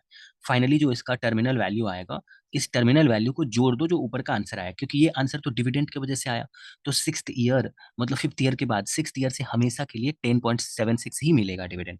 तो उसमें एक बार डिविडेंड का ग्रोथ अप्लाई कर दिए, ग्रोथ अप्लाई के बाद के माइनस जी कर दिए, and P factor 6th year का जो है मतलब जो 5th ईयर का है वही कंटिन्यू होगा उसके बाद, इसीलिए उसके साथ मल्टीप्लाई करके जो फाइनल आंसर आया, ये डिविडेंड का आंसर और डिविडेंड के उसके बाद कॉन्टिन्यूएशन का आंसर, इस दोनों को जोड़ करके जो आंसर आएगा यही हमारा इंट्रिंसिक वैल्यू है। आप अच्छे से ध्यान देना कि इंट्रिंसिक वैल्यू को मार्केट प्राइस ही बोलते हैं। जब अगर क्वेश्चन में आपको ऐसे बोल दे कि भाई तुम मेरे को, तुम्हारा 20% या 40% करके 5 साल होगा और उसके बाद तुम्हारा इतना परसेंट देर आफ्टर हो जाएगा, तो आपको डिविडेंड जो है ना वो हर साल का पी फैक्टर के मल्टीप्लिकेशन करके निकाल लेना है। ग्रोथ हर साल डिविडेंड पे लगेगा, जिस वजह से डिविडेंड का अमाउंट हर साल चेंज होगा।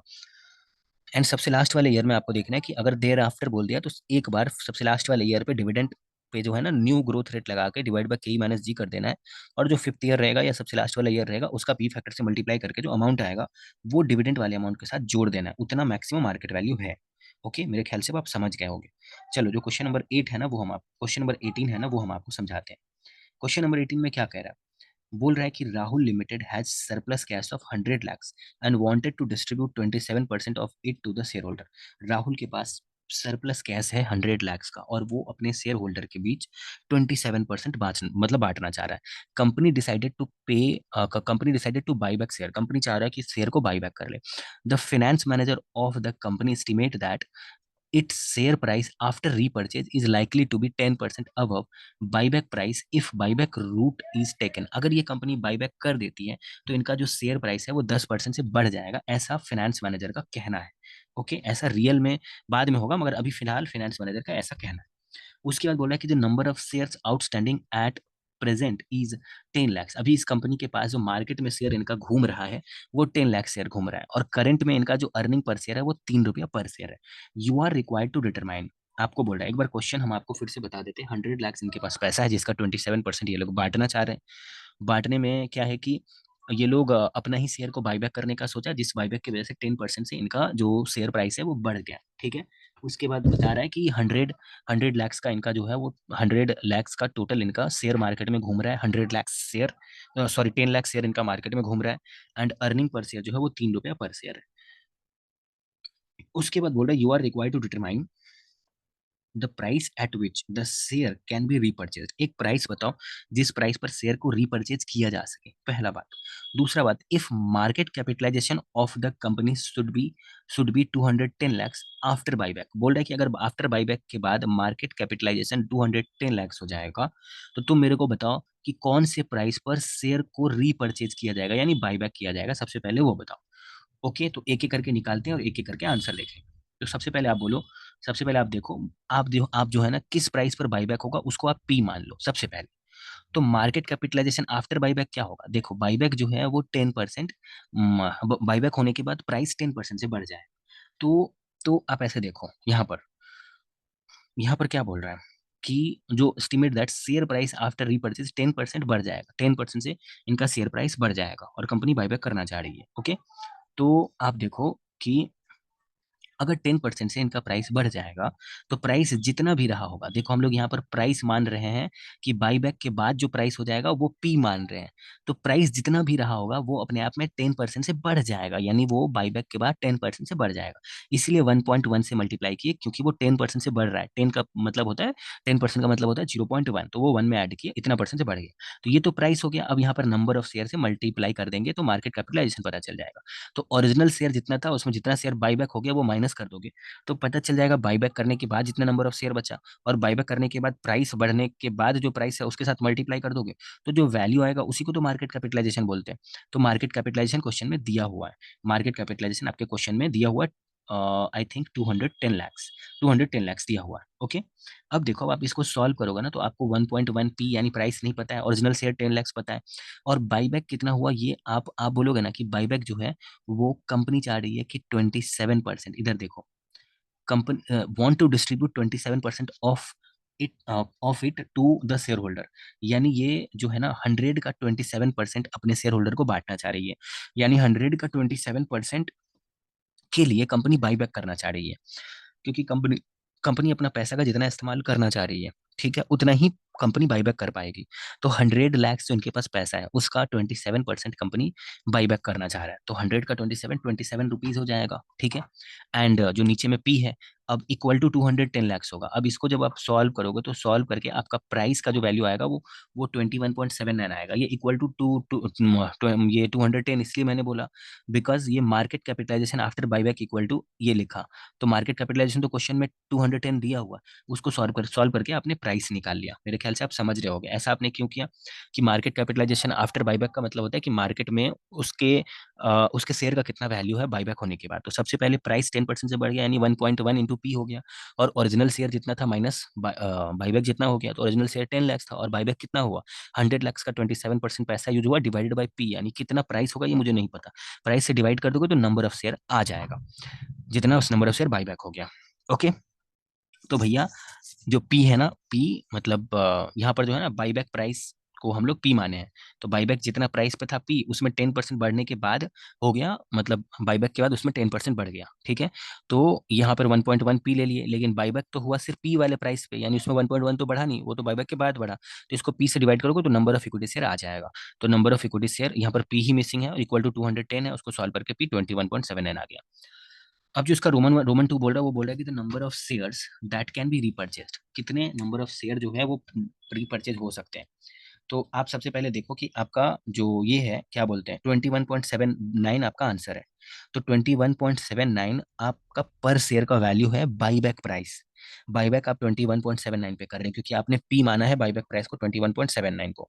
ओके, तो आप 27 लैक्स पैसा इस्तेमाल करोगे, तो आप 20, क्योंकि 100 लैक्स आपके पास पैसा है, उसका 27% आप इस्तेमाल करोगे, तो 27 लैक्स पैसा में हर शेयर का दाम अगर 21.79 है, तो आप टोटल 1.24 लैक्स ही शेयर मार्केट से बाईबैक कर पाओगे, यही वो कह रहा था। और उसके बाद उसका कहना है कि impact of share repurchase on EPS assuming that net income is the same, बोल रहा है कि अर्निंग पर शेयर पर क्या फर्क पड़ेगा, अर्निंग पर शेयर पर क्या फर्क पड़ेगा बाईबैक होने से। तो देखो आप बोलोगे सबसे पहले number of equity share 10 lakhs था, अभी 1.24 लैक्स बाईबैक हो गया, तो बच गया नंबर ऑफ इक्विटी शेयर इतना 8.76 लाख। अब 8.76 लाख बच गया, तो आप बोलोगे कि अर्निंग पर शेयर पे क्या इंपैक्ट पड़ेगा। 8.76 लाख बचा, तो पहले अर्निंग कितना था, पहले अर्निंग कितना था वो देखो। पहले अर्निंग कितना था, ये लोग का जो अर्निंग है वो 3 रुपया पर शेयर है, और पहले 10 लाख नंबर ऑफ शेयर था, यानी 10 लाख इंटू 3 रुपया यानी 30 लाख का पहले अर्निंग था। और अभी 8.7 लैक्स ही नंबर ऑफ शेयर है, पहले 10 लाख शेयर था, इसलिए 10 लाख से मल्टीप्लाई किया टोटल अर्निंग निकालने के लिए, और अभी 8.7 लैक्स ही शेयर हो गया, उससे डिवाइड कर दो, तो अर्निंग पर शेयर 3 रुपया से 3 रुपया 43 पैसा, यानी अर्निंग पर शेयर बढ़ गया नंबर ऑफ इक्विटी शेयर कम होने की वजह से, और earning per share earning total में सेम होने की वजह से, और नंबर ऑफ इक्विटी शेयर घट जाने की वजह से जो अर्निंग पर शेयर है वो बढ़ जाता है। तो यहाँ पर आपको बताना कि भैया ये तो बढ़ गया, क्योंकि जो पहले नंबर ऑफ इक्विटी शेयर था 10 लाख, उसमें से 1.24 लाख बाई बैक कर दिए, तो उसी से डिवाइड कर दो टोटल अर्निंग को, और टोटल अर्निंग कैसे निकाले, total number of equity share जो क्वेश्चन में दिया हुआ उसको अर्निंग पर शेयर से मल्टीप्लाई करके निकाले। मेरे ख्याल से आप समझ रहे होगे। अब जो क्वेश्चन नंबर 19 है वो हम आपको बताते हैं। Question number 19, very very very easy question. यहाँ पर बोल रहा है कि nominal value of 10% bond issued by government is 100। Nominal value जो 10% बॉन्ड है, जो बॉन्ड गवर्नमेंट इशू करता है, उसका दाम 100 रुपीज है। Bond are redeemable at, bond जो रिडीम हो रहा है वो 110 पर रिडीम हो रहा है, और ये उसका नॉमिनल वैल्यू यानी ये इशू प्राइस है 100, ठीक है। और 10% इसका इंटरेस्ट का रेट है, और लाइफ इसका 5 साल है। Determine the value of bond if required yield is, value of मतलब बाउंड बताओ, मतलब बॉन्ड बताओ जब यील्ड का परसेंटेज 5% हो, 5.1% हो, 10% हो, 10.1% हो। तो आ जाओ, एक हम आपको बताएंगे, बाकी आप खुद करना। आपको बोला यील्ड का परसेंटेज बताओ, देखो यहाँ पर मैं आपको बताता हूँ। Determine the value of bond, आपको वैल्यू ऑफ बॉन्ड निकालने के लिए बोल रहा है, जबकि यील्ड का परसेंटेज गिवन है। ओके, वैल्यू ऑफ बॉन्ड निकालने के लिए आप ये देखो कि वो बॉन्ड अगर आज के डेट में इशू कर रहे हैं, तो 5 साल में वो टोटल कितना कमा के देगा, यानी उसका इंटरेस्ट एंड उसके रिडीमेबल प्राइस को जोड़ करके जितना होगा ना, वही उसका आज के डेट में वैल्यू है। तो वो 5% है, तो 100 का 5, देखो यहाँ पर, इधर देखो कैश फ्लो कितना होगा। 10% जो है ना वो उसका इंटरेस्ट का रेट है, और फेस वैल्यू 100 है, तो 100 का 10% यानी पर ईयर 5 साल तक उसको 10-10 रुपया करके इंटरेस्ट देना पड़ेगा। और 5वें साल रिडीम करने के टाइम में, 5वें साल रिडीम करने के टाइम में उसको क्या करना पड़ेगा, यहाँ पर बोल रहा है determine the value if yield percentage is 5, अगर वो यील्ड परसेंटेज जो है वो भी 5 होगा। यहाँ पर देखो, यहाँ पर रिडीमेबल वैल्यू 110 दिया हुआ है, 110 दिया हुआ है, ठीक है। और यील्ड परसेंटेज का मतलब होता है केई का परसेंटेज, कॉस्ट ऑफ इक्विटी, यानी पीवी फैक्टर का जो परसेंटेज है वो 5% है। रिडीम मतलब रिडम्पशन के टाइम में 110 और देना पड़ेगा, और 5 साल तक जो आपका इंटरेस्ट देना पड़ा वो आपका 100 का 10%, 10 रुपया देना ही पड़ा। तो 5 साल के पी फैक्टर के टोटल के साथ और ये 5वें साल के पी फैक्टर के साथ मल्टीप्लाई करके जो फाइनली आया, यही उसका आंसर है, यही है वो मार्केट प्राइस जो वो आपसे पूछ रहा था। नेक्स्ट उसके बाद वाला जो है वो सब सेम रूल को फॉलो करके ये आप खुद से भी कर सकते हो। अब जो है ना नेक्स्ट 20 नंबर क्वेश्चन हम आपको बताते हैं। 20 नंबर में बोल रहा है कि एक इन्वेस्टर है considering the purchase, face value है उस परचेज का 100 रुपया, कूपन रेट यानी इंटरेस्ट रेट है 11%, मेच्योरिटी है 3 year, if he want to yield 13%, उसको 13% कमाना है, तो what is the maximum he should ready to pay, वो कितना मैक्सिमम पे कर सकता है। तो आपको देखना है कि पर ईयर वो कितना कमा के दे रहा है। ये तो बहुत ही इजी सा क्वेश्चन है कि वो 11 रुपया पर ईयर कमा के दे रहा है, और वो 3 साल तक 13% पे देगा, तो 3 साल तक पी फैक्टर इसी क्वेश्चन का कॉपी पेस्ट है। 19 नंबर क्वेश्चन का ही कॉपी पेस्ट है कि जितना वो कमा के दे रहा था, वो उतने साल का पी फैक्टर के साथ टोटल मल्टीप्लाई कर रहे थे, यहाँ भी उतने साल का पी फैक्टर के साथ टोटल मल्टीप्लाई करेंगे। और लास्ट वाले ईयर में क्वेश्चन में कुछ नहीं बोला, देखो क्वेश्चन में रिडीमेबल वैल्यू नहीं बोला, तो अगर रिडीमेबल वैल्यू नहीं बोल रहा है ना, तो आप जो फेस वैल्यू 100 उसी को मान लो कि at the end of the year में 100 रुपया तो मिलेगा ही कम से कम, थर्ड ईयर का मतलब लास्ट ईयर का जो पी फैक्टर है उसके साथ मल्टीप्लाई करके जितना आएगा यहाँ पर आपका जोड़ करके इतना ही उसका मैक्सिमम प्राइस होगा। कहने का मतलब है वो वाला जो बॉन्ड है वो पर ईयर कितना कमा के देगा, ठीक है, पर ईयर इंटरेस्ट से मतलब पर ईयर वो इंटरेस्ट से कमा के देगा एंड वो लास्ट में रिडीमेबल वैल्यू से कमा के देगा। दोनों का जो टोटल है प्रेजेंट वैल्यू अप्लाई करने के बाद वही उसका वही उतना ही मैक्सिमम वो आज के डेट में रेडी हो सकता है पेने के लिए, मतलब पे करने के लिए। ठीक है, मैक्सिमम उतना वो आज के डेट में उतना ही दे सकता है। आगे बोल रहा है if the bond is selling for 97.60 what should be his yield. अगर बॉन्ड को जो मार्केट में बेचा जा रहा है वो 97.60 में बेचा जाएगा तो इसका क्या यील्ड होगा। तो आप बोलोगे कि देखो भैया तुम्हारा, अच्छे से देखना, देखो यहाँ पर देखो, अब जो देखो, अब जो ये रोमन नंबर 2 है, अगर रोमन नंबर 2 को इस मेथड से नहीं समझ करके आप ये नीचे वाला मेथड समझोगे, सीए इंटरमीडिएट का रूल लगाओगे, तो वो ज्यादा बेटर रहेगा आपके लिए। तो इसमें आपको यील्ड का परसेंटेज निकालना है। सबसे पहले आप बोलोगे भैया तुम्हारा इंटरेस्ट का अमाउंट कितना है। तो इंटरेस्ट का अमाउंट आपके क्वेश्चन में दिया हुआ 11% है, 11% है इंटरेस्ट का अमाउंट।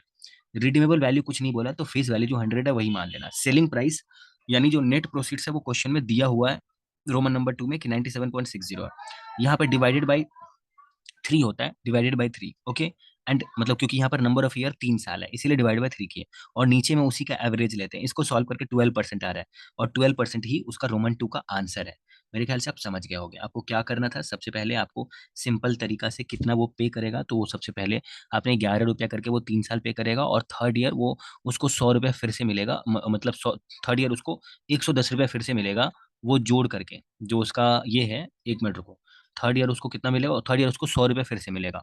तो थर्ड ईयर का भी पीवी फैक्टर ले लिया और मल्टीप्लाई करके हम लोग निकालिए कि मैक्सिमम वो आज के डेट में कितना पे कर सकता है। और जब वो बोला कि ईल्ड का परसेंटेज मुझे बताओ, तो ईल्ड का परसेंटेज जो है वो अपने को नहीं पता है। तो उसके लिए क्या किए कि भैया ईल्ड का परसेंटेज निकालने के लिए रिडीमेबल वैल्यू में से माइनस किए नेट प्रोसीड्स को, divide by number of year 3, और यहाँ इंटरेस्ट प्लस किए। तो ये उसका फॉर्मूला होता है, नीचे में उसका एवरेज लिया जाता है। तो ये ईल्ड का परसेंटेज है। अब जो अगला क्वेश्चन है वो करते हैं, क्वेश्चन नंबर 21। बोल रहा है कैलकुलेट द मार्केट प्राइस। आप मार्केट प्राइस मेरे को बताओ, अगर 10% government of India security currently quoted at 110 but yield is expected to go up by 1%। ठीक है, आप मेरे को मार्केट प्राइस बताओ, अगर 10% जो गवर्नमेंट ऑफ इंडिया का सिक्योरिटी है जिसका दाम अभी 110 रुपया है, और वो expected to go up by 1%, वो 1% से बढ़ने वाला है। तो चलो सोल्यूशन के साथ बताते हैं। सबसे पहले आप बोलोगे कि भैया इसका जो करंट यील्ड होता है, करंट यील्ड का मतलब होता है जितना मेरा इंटरेस्ट है वो मार्केट प्राइस का कितना परसेंट है। तो इंटरेस्ट मेरा कितना है वो मुझे बताओ, इंटरेस्ट मेरा कितना है। इंटरेस्ट 10% है, और करंटली कोटेड एट 110 बोल रहा है, यानी इसका जो फेस वैल्यू होगा वो 100 ही होगा। इसका फेस वैल्यू 100 होगा, तो 100 का 10% 10 रुपया होगा, और डिवाइडेड बाय जो उसका मार्केट प्राइस है वो इंटू 100। ईल्ड यहाँ से निकल गया 9.09%। इस तरीका से आप ईल्ड निकाल सकते हो। उसके बाद बोल रहा है कि अगर ये 10% से बढ़ जाता है, ये 10% से अगर बढ़ जाता है, सॉरी, अगर ये 1% से बढ़ जाता है, मतलब करंट यील्ड जो है वो 1% से बढ़ जाता है। तो यील्ड तो पहले 10% था, अगर वो 1% से बढ़ जाएगा तो वो कितना हो जाएगा। देखो, बोल्ड if current yield go up by 1%, that is 10.09%, तो मार्केट प्राइस कितना हो जाएगा वो मुझे बताओ। मार्केट प्राइस कितना हो जाएगा, 1 मिनट रुको। यहाँ पर देखो, यहाँ पर आपके क्वेश्चन में क्या बोल रहा था कि अगर करंट यील्ड जो अभी आपने निकाला, करंट यील्ड वो कैसे निकाला। करंट यील्ड का मतलब होता है कि जो तुम्हारा इंटरेस्ट है जो तुमने कमाया वो मार्केट प्राइस का कितना परसेंट है, उसी को करंट यील्ड बोलते हैं। तो आंसर आया 9.09%। अब ये 1% से अगर बढ़ जाएगा, 9.09 में अगर 1% जोड़ दोगे तो 10.09 हो जाएगा। तो अगर ये करंट यील्ड का परसेंटेज यानी लेफ्ट साइड वाला 10.09 दे दिया है, डिविडेंड 10 ही रहेगा, तो तुम्हारा मार्केट प्राइस कितना होगा, इंटू 100, तो परसेंटेज में लाने के लिए करते ही है। तो डिवाइड बाय मार्केट प्राइस, तो तुम्हारा मार्केट प्राइस कितना होगा, 99.11% उसका मार्केट प्राइस हो जाएगा। एंड दूसरा बोल रहा है कि एक बॉन्ड है with 7.5 coupon interest, face value जो है वो उसका 10,000 है। एक बॉन्ड है जिसका जो कूपन इंटरेस्ट है वो 7.5% है। एक बॉन्ड है जिसका जो फेस वैल्यू है वो 7.5% है, सॉरी, मतलब कूपन इंटरेस्ट जो है वो उसका 7.5%, और फेस वैल्यू 10,000 है। टर्म टू मेच्योरिटी जो है वो 2 साल है। प्रेजेंटली इल्डिंग 6%, यानी वो प्रेजेंटली 6% कमा के, मतलब इल्डिंग जो है 6% दिया हुआ है। Interest payable half yearly. आप देखो यहाँ पर इंटरेस्ट जो है वो पेबल है हाफ ईयरली। अब आप मेरा बात सुनो, जो यहाँ पर इंटरेस्ट का रेट दिया हुआ वो 7.5% है, वो 7.5% 1 साल का है। तो जब हाफ ईयरली का यहाँ बात हो रहा है तो इंटरेस्ट के रेट को भी हाफ करो, यानी आप 7.5 का हाफ करोगे। तो 7.5 का हाफ करोगे तो कितना हो जाएगा, आप कैलकुलेटर उठाओ और 7.5 डिवाइड बाय 2 करो, तो 3.75 जो है ना ये रेट हो गया, क्योंकि हाफ ईयरली का बात कर रहा है। नंबर ऑफ ईयर 2 साल बोल रहा है, तो 2 साल में 6 6 महीना करके कितनी बार आएगा? 4 बार आएगा। तो नंबर ऑफ ईयर आप दो नहीं समझ के चार समझो, क्योंकि 6 मंथ करके 4 बार आएगा। और ये वाला रेट 7.5 का आधा 3.75 मानो, क्योंकि 7.5 डिवाइड बाई 2 मैंने किया था, तो 3.75 मानो। एंड जो ये दिया हुआ, ये आपका केडी मतलब केडी दिया हुआ, क्योंकि ये जो क्वेश्चन है ये आपका इंटरेस्ट वाला बात कर रहा है। इंटरेस्ट में केडी सोचा जाता है, कॉस्ट ऑफ डेब्ट। तो ये 6% है, ये भी पर एनम का है, तो ये 6 महीने का कितना हो जाएगा? 3% हो जाएगा। अब आप सॉल्यूशन करो, आपको समझ में आएगा। देखो यहाँ पर आपको बोलना है कि भैया तुम जो हो ना, यहाँ पर प्रेजेंट वैल्यू ऑफ इंटरेस्ट लिखा हुआ है, प्रेजेंट वैल्यू ऑफ इंटरेस्ट। तो सबसे पहले आप ये देखो कि जो हमारा ये है, क्या बोलते हैं, जो हमारा यहाँ पर इंटरेस्ट का अमाउंट है वो कितना है? इंटरेस्ट का अमाउंट, रुको मैं आपको ना इसको एक्सप्लेन करके बताता हूँ, एक सेकंड रुको।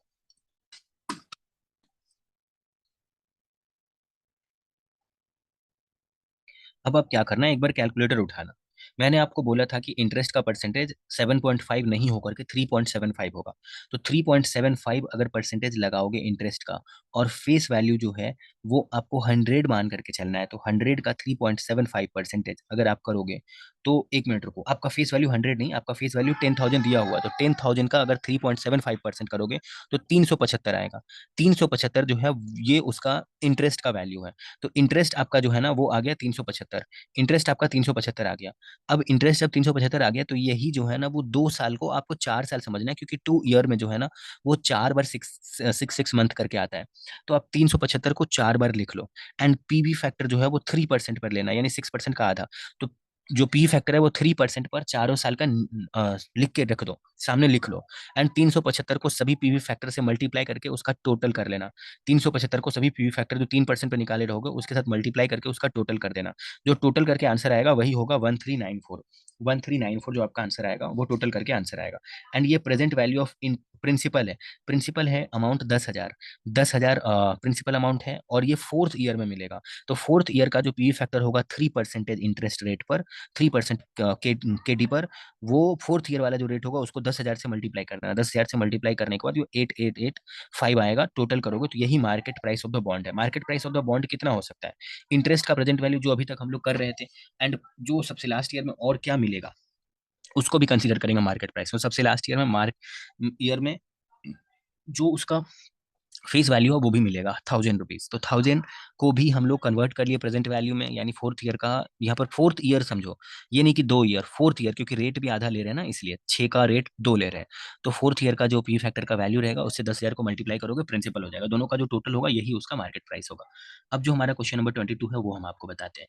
क्वेश्चन 22 बोला है कि a convertible bond with the face value of 1,000 is issued at 1350 with a coupon rate of 10.50। बोला कि एक कन्वर्टिबल बॉन्ड है, एक कन्वर्टिबल बॉन्ड है, ठीक है, जिसका जो फेस वैल्यू है वो 1,000 रुपया है, और उसको हम लोग बेच रहे हैं 1,350 पे। रेट ऑफ इंटरेस्ट इसका 10.5% है, और उसका जो कन्वर्जन रेट है वो 14 शेयर पर बॉन्ड है। मतलब देखो, एक इंसान के पास अगर एक बॉन्ड होगा तो उसको एक बॉन्ड के बदले 14 शेयर मिलेगा। और हर एक शेयर का, मतलब जो देखो, हर एक बॉन्ड का और हर एक शेयर का जो मार्केट प्राइस है, वो हर एक बॉन्ड का मार्केट प्राइस है 1475, और हर एक शेयर का वैल्यू है 80 rupees. What is the premium over conversion value? तो कन्वर्ट करके अगर आप बॉन्ड को इक्विटी में कन्वर्ट करते हो तो आपका क्या फायदा होगा?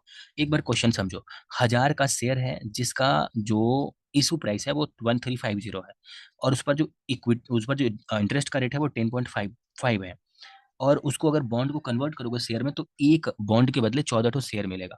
बॉन्ड का मार्केट प्राइस इतना है, और जो शेयर है उसका मार्केट प्राइस इतना है। तो आपको बताना है कि प्रीमियम कितना होगा over conversion.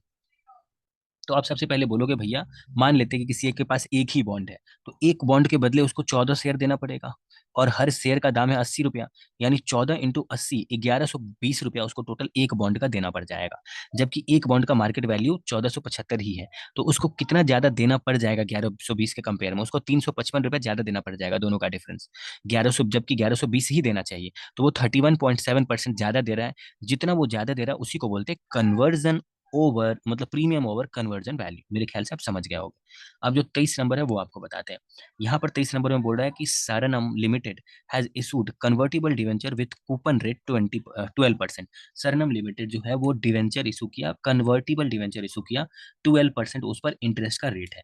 Each debenture has an option to convert 20 equity share at any time until the date of maturity.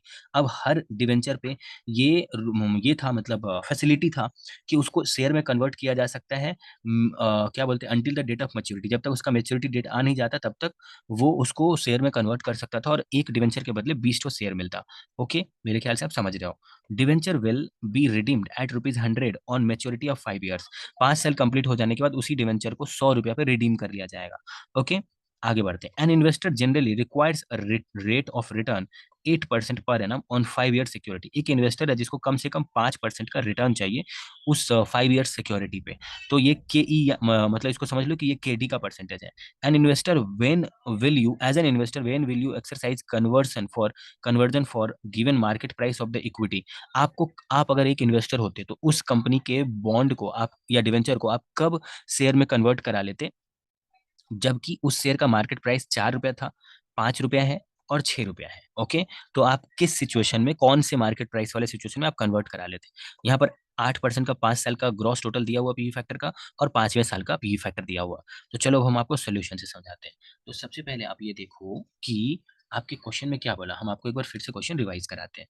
Question में बोला कि इंटरेस्ट रेट 12% है, एक डिवेंचर को 20 शेयर में बदल सकते हो, और डिवेंचर को रिडीम तुम ₹100 पे ही कर सकते हो, एंड वो तुम 5 ईयर के बाद कर सकते हो। 5 ईयर के बाद आपको बोला आप कर सकते हो। उसके बाद जनरली एक इन्वेस्टर को 8% कमाना रहता है, यानी ये केडी है, और 5 साल के लिए। तो आप जो है वो आपका कन्वर्जन, मतलब आपको कन्वर्जन कराना चाहिए कि नहीं, जब मार्केट प्राइस 4 है या 5 है या 6 है। तो चलिए आ जाते हैं, सोल्यूशन में आते हैं। यहाँ पर देखो, अगर अगर उसको इंटरेस्ट जो है, अगर उसको इंटरेस्ट 12% मिल रहा है और रिडीमेबल ₹100 है, तो मान के चलते फेस वैल्यू भी ₹100 ही होगा। तो 12% ऑफ ₹100 5 साल तक मिलेगा, यानी 12 करके उसको 8% के केडी पर 5 साल का पी फैक्टर का टोटल निकालिए, और 5वें साल उसको रिडीमेबल प्राइस ₹100 मिल जाएगा। तो उसको 5वें साल के पी फैक्टर से मल्टीप्लाई कर दिए, ये इतना आ गया, इतना उसको टोटल मिलेगा। अब वैल्यू ऑफ इक्विटी कितना हो जाएगा वो मुझे बताओ। वैल्यू ऑफ इक्विटी कितना हो जाएगा, जब ₹4 मार्केट प्राइस था, और एक बॉन्ड के बदले में 20 शेयर देना पड़ता था, तब ₹80 का शेयर चला जाता। जब ₹5 उसका वैल्यू था एक शेयर का, और एक बॉन्ड के बदले या एक डिवेंचर के बदले 20 शेयर देना पड़ता, तब उसका ₹100 वाला शेयर चला जाता। और जब एक शेयर का वैल्यू ₹6 था, और हर एक शेयर पे, मतलब हर एक जो डिवेंचर है या बॉन्ड है उस पे 20 शेयर देना पड़ता, तो 20 शेयर का दाम उसको ₹120 देना पड़ जाता। ठीक है, तो आप बोलोगे unless the market price is ₹6, conversion should not be exercise. देखो मेरा बात सुनो, अगर ये बेचारा कन्वर्ट नहीं कराता है, आप ये मान के चलो ना कि वो कन्वर्ट नहीं कराएगा, तो अगर कन्वर्ट नहीं कराएगा तो वो 5 साल ब्याज खाएगा, एंड ₹100 वो रिडम्पशन भी खाएगा। मगर वो बीच में ही कन्वर्ट तभी करवा सकता है जब वो कन्वर्जन नहीं कराएगा, तो वो ₹116 कमाएगा। तो वो तभी कन्वर्जन कराएगा जब वो यहाँ ज्यादा कमा लेगा। तो ज्यादा उसको ₹120 के केस में मिल रहा है, जबकि मार्केट प्राइस ₹6 था, तब उसको ₹120 मिल रहा है, जो कि 116.06 जो यहाँ आया है इससे ज्यादा है। तो आप बोलोगे कि जब ₹6 मार्केट प्राइस हो जाएगा ना, तभी इसके लिए कन्वर्ट करना सही है, तब ये फायदे में रहेगा, नहीं तो इसके लिए नुकसान का बात है। अब उसके बाद क्वेश्चन 4 हम आपको बताते हैं। क्वेश्चन 24 बताते हैं। देखो, बोल रहा है कि the data given below relates to the convertible bond. Convertible bond से रिलेटेड है ये डेटा। ओके, बोल रहा है फेस वैल्यू जो है वो 250 है। फेस वैल्यू 250 है। कूपन रेट जो है वो 12% है। कहने का मतलब इंटरेस्ट का रेट जो है वो 12% है। नंबर ऑफ शेयर पर बॉन्ड, यानी एक बॉन्ड पे, देखो यहाँ पर रेट ऑफ इंटरेस्ट 12% दिया हुआ, और फेस वैल्यू 250 है, और एक बॉन्ड पे 20 शेयर मिल रहा है। मार्केट प्राइस जो एक शेयर का है वो ₹12 है। अगर इस दोनों को मल्टीप्लाई कर दोगे तो पता चल जाएगा एक बॉन्ड के बदले कितने वैल्यू का शेयर देना पड़ेगा। Straight value of the bond का मतलब क्या होता है, और market price of convertible bond का मतलब क्या होता है। देखो, जो ये नॉन कन्वर्टिबल बॉन्ड होता है उसी को बोलते हैं straight value of the bond, and जो ये market price of the convertible bond लिखा हुआ है ना, ये कन्वर्टिबल बॉन्ड का वैल्यू है। तो जब कभी भी शेयर, देखो इस दोनों में क्या है, एक बार अच्छे से सुनना मेरे बातों को। यहाँ पर इस दोनों में क्या है ना, इस दोनों में क्या है कि वैल्यू कन्वर्टिबल बॉन्ड यानी 265 वाला ज्यादा है। ये इसलिए ज्यादा है क्योंकि वो कन्वर्टिबल नेचर का है, और ये जो है ना, ये जो स्ट्रेट बॉन्ड है ये नॉन कन्वर्टिबल नेचर का है। ये जो है ना, ये नॉन कन्वर्टिबल नेचर का है। जो आपको नीचे में straight value of the bond दिख रहा है 235, ये नॉन कन्वर्टिबल डिवेंचर का, नॉन कन्वर्टिबल बॉन्ड का वैल्यू है। आप खुद ही सोचो, जो बॉन्ड फ्यूचर में जाके कन्वर्ट होने वाला रहेगा शेयर में, उसका वैल्यू ज्यादा होना चाहिए, क्योंकि वो जब शेयर में कन्वर्ट हो जाएगा तब उसको जो होल्ड कर रहा होगा इंसान, जो उस बॉन्ड को अभी होल्ड कर रहा है, वो फ्यूचर में जाकर के मालिक बनने वाला है, मतलब मालिक बनने वाला है उस कंपनी का, क्योंकि वो उस कंपनी के शेयर में अपने आप अपने बॉन्ड को कन्वर्ट कर लेगा, और शेयर होल्डर को ही मालिक बोला जाता है। तो अगर वो फ्यूचर में मालिक बनने वाला है, तब तो भैया उसके शेयर का वैल्यू, उसके बॉन्ड का वैल्यू ज्यादा होगा ही। समझ में आ रहा है? In compare with non convertible bond, इसीलिए वो कम बेसी है। तो आगे बोल रहा है calculate the stock value of the bond. Stock value निकालना चाहते हो भैया, तो आप जो है ना, एक बॉन्ड के बदले कितना शेयर देगा वो बताओ। 20 शेयर, और एक शेयर का दाम है 12 रुपया। 20 × 12 कर दो, यही इसका आंसर होना चाहिए मेरे ख्याल से। तो आप एक बार नीचे आओ, देख लो, 20 × 12 किया है, यही उसका स्टॉक वैल्यू है। उसके बाद क्या बोल रहा है? बोल रहा है percentage of down stick risk. Down stick risk का मतलब होता है कि देखो, हम आपको बताते हैं, एक सेकंड रुको। Down side risk, not stick risk, down side risk. रुको, हम आपको इसका मीनिंग बताते हैं कि डाउन साइड रिस्क का मतलब क्या होता है। देखो, percentage of down side risk का मतलब होता है कि अगर कोई इंसान अपने पास नॉन कन्वर्टिबल बॉन्ड रखा है, तो वो कितना रिस्क उठा रहा है। देखो, अगर कोई इंसान अपने पास 265 वाला कन्वर्टिबल बॉन्ड रखता है, तो नॉन कन्वर्टिबल बॉन्ड के कंपेयर में वो 30 रुपया ज्यादा उसको मिल रहा है। और डिवाइड करना है नॉन कन्वर्टिबल बॉन्ड से, ताकि अच्छा कंपेयर हो पाए। तो नॉन कन्वर्टिबल बॉन्ड से वो 12.77% ज्यादा कमा रहा है। और ये आपको दोनों ही एक बार निकाल के दिखा देना, जब आपको ये मान के चलना है कि जो ये है, क्या बोलते हैं, 30 है, जो 30 वो ज्यादा कमा रहा है, वो 265, यानी 265 का कितना परसेंट है, यानी जो वो ज्यादा कमा रहा है, यानी कन्वर्टिबल बॉन्ड का वो कितना परसेंट है, तो कन्वर्टिबल बॉन्ड का वो 11.32% ही है, जबकि नॉन कन्वर्टिबल बॉन्ड का वो 12.77% कमा रहा है। कहने का मतलब है कि वो नॉन कन्वर्टिबल जो बॉन्ड है ना, उसका जो वैल्यू है 235, वो कम है, इसीलिए परसेंटेज यहाँ पर ज्यादा आ जा रहा है, क्योंकि डिनोमिनेटर में 235 ही रख रहे हैं, लेकिन यहाँ डिनोमिनेटर में 265 रख रहे हैं, इसलिए परसेंटेज कम हो जा रहा है। तो आपको ये बोलना है कि the ratio gives the percentage price decline experience by the bond if the share become worthless. बोल रहा है, देखो यहाँ पर बोला है कि यहाँ पर ये रेशियो बता रहा है कि परसेंटेज यहाँ घट रहा है, और ये वही वही होना ही चाहिए, वही होना ही चाहिए कि यहाँ पर रिस्क 11.32%, मतलब यहाँ पर रिस्क जो है वो कम हो गया, और यहाँ पर रिस्क ज्यादा है, 12.77 है, यहाँ पर रिस्क 11.32 है। तो यहाँ पर जो, क्योंकि यहाँ पर हम लोग कन्वर्टिबल बॉन्ड को नीचे रख रहे हैं, कन्वर्टिबल बॉन्ड से कंपेयर कर रहे हैं, तब परसेंटेज कम होना ही चाहिए, नहीं तो मार्केट में कोई भी कन्वर्टिबल बॉन्ड लेगा ही नहीं, तब तो कन्वर्टिबल बॉन्ड का कोई वैल्यू ही नहीं रहेगा, जरूर उसमें रिस्क कम है, इसीलिए लोग कन्वर्टिबल बॉन्ड ले रहे हैं। उसके बाद आपको क्वेश्चन में क्या बोल रहा है, एक बार देखते हैं। उसके बाद आपको बोल रहा है कन्वर्जन प्रीमियम और conversion parity price of the stock. तो कन्वर्जन प्रीमियम के लिए आपको बोलना है कि भैया जो तुम्हारा मार्केट प्राइस है यानी 265, और कन्वर्जन वैल्यू जो 240 है, ठीक है, इसका जो डिफरेंस है उसको 240 से कंपेयर कर दो, उसी को बोलते हैं कन्वर्जन प्रीमियम। चलो हम आपको एक बार दिखाते हैं, एक बार क्वेश्चन में आ जाओ। आपको यहाँ पर मार्केट प्राइस कन्वर्टिबल बॉन्ड का 265 दिखा रहा है, आपको यहाँ पर मार्केट प्राइस टू 264 दिखा रहा है, और जो 240 है वो दिखाते हैं आपको एक बार। देखो, स्टॉक का जो वैल्यू आप निकाले हो 240, यही उसका कन्वर्टिबल वैल्यू है, कन्वर्जन वैल्यू है। या तो उसको स्टॉक वैल्यू बोल दो, या तो उसको कन्वर्जन वैल्यू बोल दो। आपको क्वेश्चन में स्टॉक वैल्यू बोला ना, इसी को बोलते हैं कन्वर्जन वैल्यू।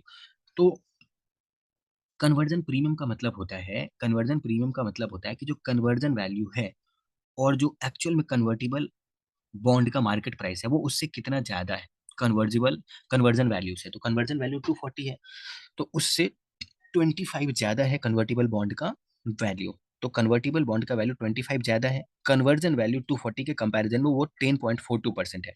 आपको यही निकाल के बताना था conversion premium. Okay, conversion premium का मतलब होता है कि जो कन्वर्टिबल वैल्यू यानी जो स्टॉक प्राइस निकाले थे, number of equity share into share का मार्केट प्राइस करके, वो जो जो उसका वो आंसर आया था वो था कन्वर्जन वैल्यू। तो वो उसका मार्केट प्राइस जो 265 क्वेश्चन में दिया हुआ, उससे वो मार्केट प्राइस कितना परसेंट ज्यादा है, जो 265 कन्वर्टिबल बॉन्ड का मार्केट प्राइस दिया हुआ वो कितना परसेंट ज्यादा है कन्वर्जन वैल्यू के कंपैरिजन में। अब कन्वर्जन पैरिटी का फॉर्मूला होता है कि बॉन्ड का जो प्राइस है divide by shares number of shares on bond.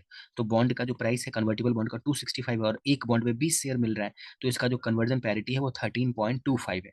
आप बोलोगे 13.25, देखो आप बोलोगे कि भैया तुमको तुमको एक बॉन्ड जो है जो 265 रुपया वाला है, उसके बदले उसको 20 शेयर में बदल दिया जा रहा है, यानी हर शेयर का वैल्यू 13.25 हो जा रहा है।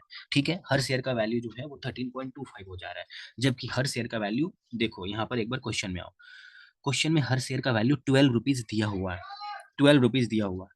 तो 12 रुपीज से बढ़ करके 13.25 हो जा रहा है, ये बढ़ जा रहा है। ठीक है, ये बढ़ जा रहा है। Investor would neither gain nor lose for buying the bond and exercising it. Observe that 1.25 यानी जो 13.25 है 12 के डिफरेंस में, 12 से देखो मार्केट प्राइस उसका एक शेयर का 12 रुपीज है, लेकिन जैसे ही उसको बॉन्ड में कन्वर्ट किया और बॉन्ड का एक बॉन्ड का वैल्यू 265 है, तो उसके बदले जो 20 शेयर मिल रहा है, हर शेयर का 13.25 वैल्यू है।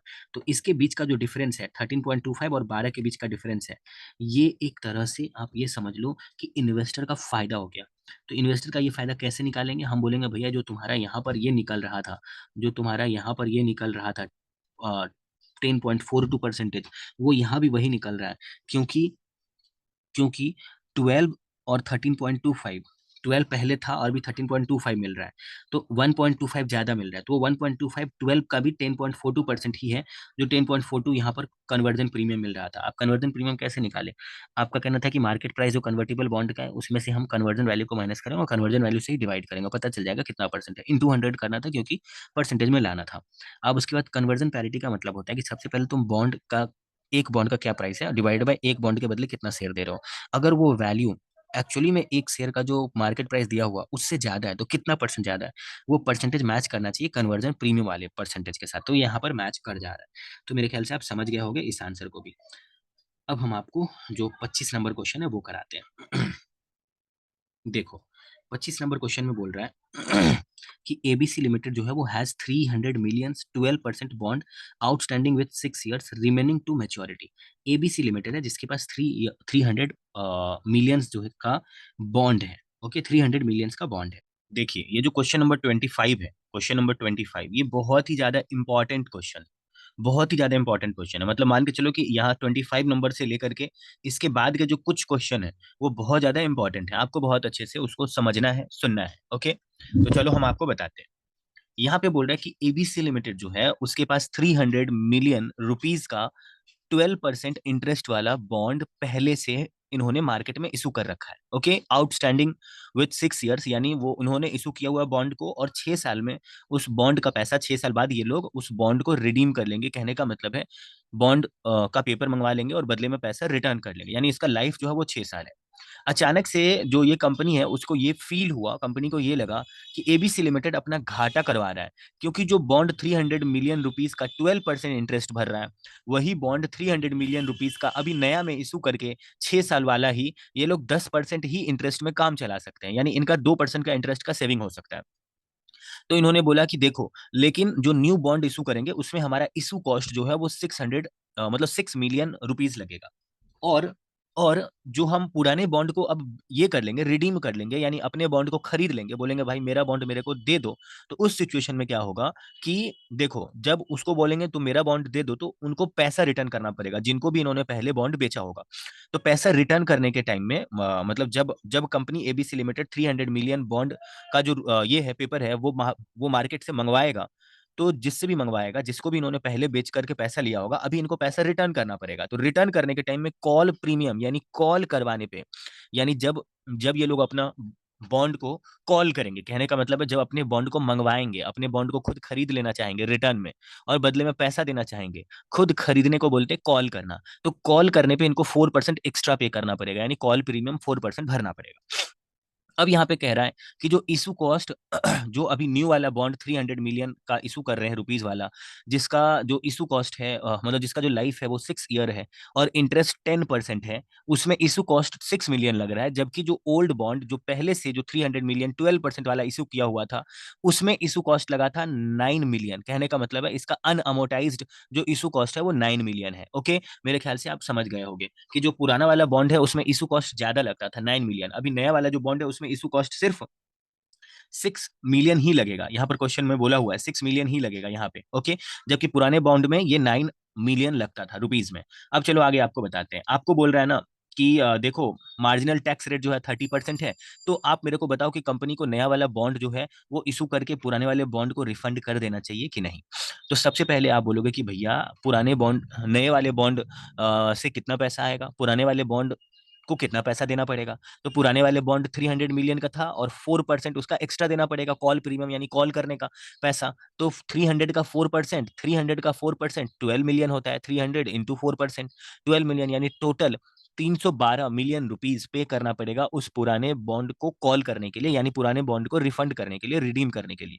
और वही जब 300 मिलियन बॉन्ड न्यू वाला इशू करेगा, तो इशू करने के टाइम में जब कंपनी के पास पैसा आते रहेगा तो 6 मिलियन पैसा कट जाएगा, क्योंकि वो इशू कॉस्ट है। देखो कॉल प्रीमियम जो कंपनी को पे करना पड़ जाएगा जब वो रिडीम करेगा, उसके साथ साथ वो ऐड होगा कि टोटल भाई इतना पे करना पड़ जाएगा। लेकिन जब कंपनी खुद पैसा मंगवाएगा तो उसका जो इशू कॉस्ट है वो उसमें से कट जाएगा, वो उसमें से माइनस हो जाएगा। तो 294 मिलियन जो है कंपनी को पैसा मिलेगा 300 मिलियन वाले रुपीज वाले बॉन्ड पे। अब मेरा बात सुनो, कंपनी कंपनी जब अपना कॉल प्रीमियम मतलब कॉल जो प्रीमियम है वो 12 मिलियन पे किया, तो उस टाइम कंपनी को 12 million premium, call premium PL के डेबिट में, प्रॉफिट एंड लॉस के डेबिट में दिखाने का मौका मिल गया। एंड जो उनका पुराना वाला ये है, आप ऐसे समझो कि जो उनका पुराना वाला मतलब अनअमोटाइज्ड इशू कॉस्ट है, वो भी वो पीएल में दिखा सकते हैं। तो इन दोनों को पीएल में दिखाने से उनका 30% का टैक्स सेविंग होगा। कहने का मतलब है कि जब पुराना वाला बॉन्ड है जिसको अभी कंपनी रिडीम कर लेगा, रिफंड कर देगा, तो उस बॉन्ड पे जो बचा खुचा खर्चा था, जो कॉल प्रीमियम 12 मिलियन रुपीस का है और जो पहले से बचा हुआ इशू कॉस्ट है, अनअमोटाइज्ड इशू कॉस्ट, इस दोनों को जब वो पीएल में दिखाएगा, प्रॉफिट एंड लॉस के डेबिट में दिखाएगा, तो उस पर 30% का टैक्स बेनिफिट मिल जाएगा। यानी 6.3 मिलियन का कंपनी को फायदा हो जाएगा अभी भी पुराने बॉन्ड को ये करके, मतलब पुराने बॉन्ड को रिफंड करके। तो आपको हम ये कह रहे हैं कि देखो कंपनी का फायदा क्या क्या है, कंपनी को मिला क्या क्या, कंपनी को मिला ये वाला अमाउंट, और कंपनी को ये वाला इनडायरेक्टली टैक्स सेविंग कर दिया, तो ये दोनों मिला। जबकि ये वाला पैसा जो है वो कंपनी के हाथ से चला गया, तो जो चला गया, ठीक है, जो चला गया उसमें से जितना रिटर्न आ गया ना उसको माइनस कर दो, तो नेट में पता चला कि नेट में इतना गया, नेट में 11.7 मिलियन रुपीज चला गया कंपनी के पास से इस डिसीजन के चक्कर में। क्या कंपनी का कुछ और भी फायदा हुआ? तो आप बोलोगे हाँ कंपनी का कुछ और भी फायदा हुआ, क्योंकि कंपनी जो पहले 12% इंटरेस्ट पे करती थी, अभी उसको 10% ही पे करना पड़ेगा, यानी 2% उनका 300 मिलियन इस पे बॉन्ड पे, यानी 300 मिलियन का 2% 6 मिलियन का उनका इंटरेस्ट में बेनिफिट मिल जाएगा। लेकिन आप जरा सोचो कि कंपनी अगर न्यू वाला बॉन्ड इशू ही नहीं करता और पुराने बॉन्ड में ही रहता, तो ये 600 मिलियन उनको इंटरेस्ट ज्यादा पे करना पड़ता। तो 600 मिलियन ज्यादा इंटरेस्ट पे करने की वजह से कंपनी का एक तरह से नुकसान तो था, लेकिन वो 600 मिलियन पीएल के डेबिट में तो दिखा पा रहा था, और पीएल के डेबिट में दिखाने की वजह से उनका टैक्स सेविंग मिल पा रहा था, जो टैक्स सेविंग अभी नहीं मिल पाएगा। जब आप ये दिखाओगे ना भाइयों एवं बहनों, जब आप ये दिखाओगे कि कंपनी का जो फायदा है वो 2% का टैक्स का है, मतलब 2% का इंटरेस्ट का फायदा है, यानी 12% पहले देना पड़ रहा था, अभी 10% ही देना पड़ेगा, तो 2% टोटल 300 मिलियन पे, यानी 6 मिलियन रुपीज का फायदा है। तो आप संग संग ये भी दिखाना कि पहले कितना फायदा हो रहा था। पहले 6 मिलियन रुपीज टोटल इंटरेस्ट ज्यादा पे करना पड़ रहा था, लेकिन उस पर 30% का टैक्स बेनिफिट मिल जा रहा था, जो कि अभी नहीं मिल पाएगा। तो जो पहले मिल ही रहा था उसको घटाना पड़ेगा, उसको माइनस करना पड़ेगा, इसलिए यहाँ पर लेस कर दिए कि अब 6 मिलियन जो ज्यादा दिखा रहे थे इंटरेस्ट का अमाउंट, उस पर टैक्स का बेनिफिट जो पहले 30% मिलता था, अब वो नहीं मिल पाएगा। पहला बात आपको ये बताना पड़ेगा। दूसरा आपको क्या बताना पड़ेगा कि देखो पहले का जो बॉन्ड था, पुराना वाला बॉन्ड था, उस पर इशू कॉस्ट लगता था 9 मिलियन का, और अभी नए वाले पे 6 मिलियन का इशू कॉस्ट लगता है। तो पहले अगर 9 मिलियन इशू कॉस्ट लगता था तो 9 मिलियन को तो पीएल के डेबिट में दिखा पाते थे, जिसपे टैक्स बेनिफिट भी तो 30% मिलता था। लेकिन अभी 6 मिलियन ही इशू कॉस्ट लगने की वजह से क्या होगा कि कंपनी कम से कम टैक्स बेनिफिट ले पाएगा।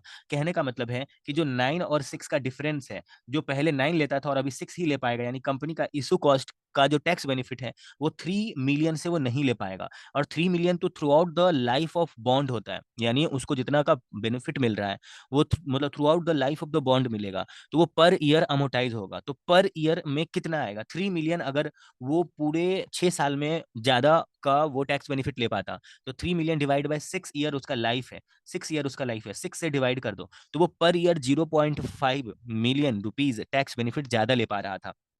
जबकि कंपनी अब वो ले नहीं पाएगा।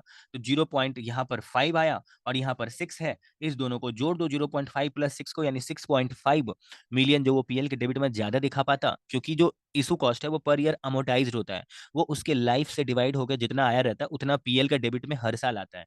तो पहले जो पीएल का डेबिट में इशू कॉस्ट आता होगा वो 9 मिलियन डिवाइड बाय 6 इतना आता होगा, 9 मिलियन डिवाइड बाय 6 1.5 करके आता होगा, मतलब पर ईयर पीएल के डेबिट में। और अभी 6 डिवाइडेड बाई 6 करके ही आएगा, क्योंकि 6 ही इशू कॉस्ट है, 6 मिलियन ही। तो 1 मिलियन करके ही पीएल के डेबिट में दिखा पाएंगे, जो 0.5 करके पीएल के डेबिट में कम दिखा पा रहे हैं, जिस वजह से नेट प्रॉफिट 0.5 से बढ़ जाएगा, क्योंकि पीएल के डेबिट में उतना कॉस्ट अब नहीं दिखा पाएंगे, अब तो 6 मिलियन ही कॉस्ट है। तो जो डिफरेंस है 1.5 और 1 के बीच में, यानी 9 डिवाइड बाई 6 ईयर जो लाइफ किया, या 6 डिवाइडेड बाई 6 किया, वो 1.5 या 1 के बीच में जो डिफरेंस है 0.5 का, वो अपीएल के डेबिट में नहीं दिखा पाएंगे, जिसकी वजह से उस पर टैक्स बेनिफिट भी नहीं मिल पाएगा, जो कि पहले मिल रहा था। तो आप बोलोगे कि भैया 6 का तो इंटरेस्ट नहीं दिखा पाएंगे ज्यादा, एंड 0.5 का इशू कॉस्ट नहीं दिखा पाएंगे, यानी 6.5 का 30% टैक्स बेनिफिट अब नहीं ले पाएंगे। तो जो तुमको दिख रहा है कि हम 6 मिलियन का इंटरेस्ट का मेरे को बेनिफिट मिल रहा है, 10% नहीं, अब मतलब अब 10 ही% देना पड़ेगा, पहले 12% देना पड़ रहा था। उस 6 मिलियन में कुछ ऐसा भी है जो तुम्हारा नुकसान हो रहा है, टैक्स बेनिफिट, वो माइनस कर दो। एक्चुअल में जो बेनिफिट हो रहा है वो 4.05 ही हो रहा है। तो पहले आपने निकाला कि खर्चा कितना हो रहा है, यहाँ पर पैसा जा कितना रहा है, मतलब सबको नेट करके, और यहाँ पर आप निकाल रहे हो कि बेनिफिट कितना हो रहा है।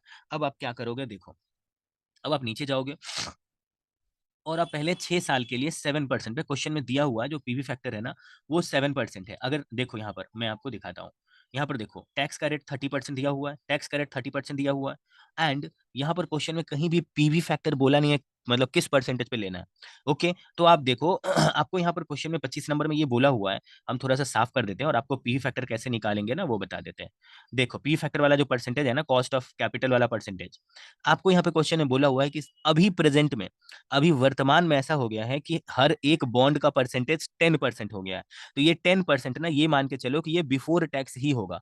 अगर इस 10% को आफ्टर टैक्स करोगे तो 10 इंटू 1 माइनस टी, यानी 10 इंटू 1 माइनस टैक्स, मतलब आपका टैक्स रेट 30% है, 1 माइनस 0.3 करोगे, यानी 10 इंटू 0.7 करोगे तो ये 7% आ जाएगा, जो कि यहाँ पे 7% पे 6 साल का जो पी फैक्टर का टोटल होगा वो यहाँ पर 4.766 आएगा। 10% मतलब 7% पे 6 साल का पीवी फैक्टर का टोटल लिख लिया। अब आप यहाँ पे कर लो कि आपका जो बेनिफिट है, आपका जो एक्चुअल में सेविंग है वो 4.05 है।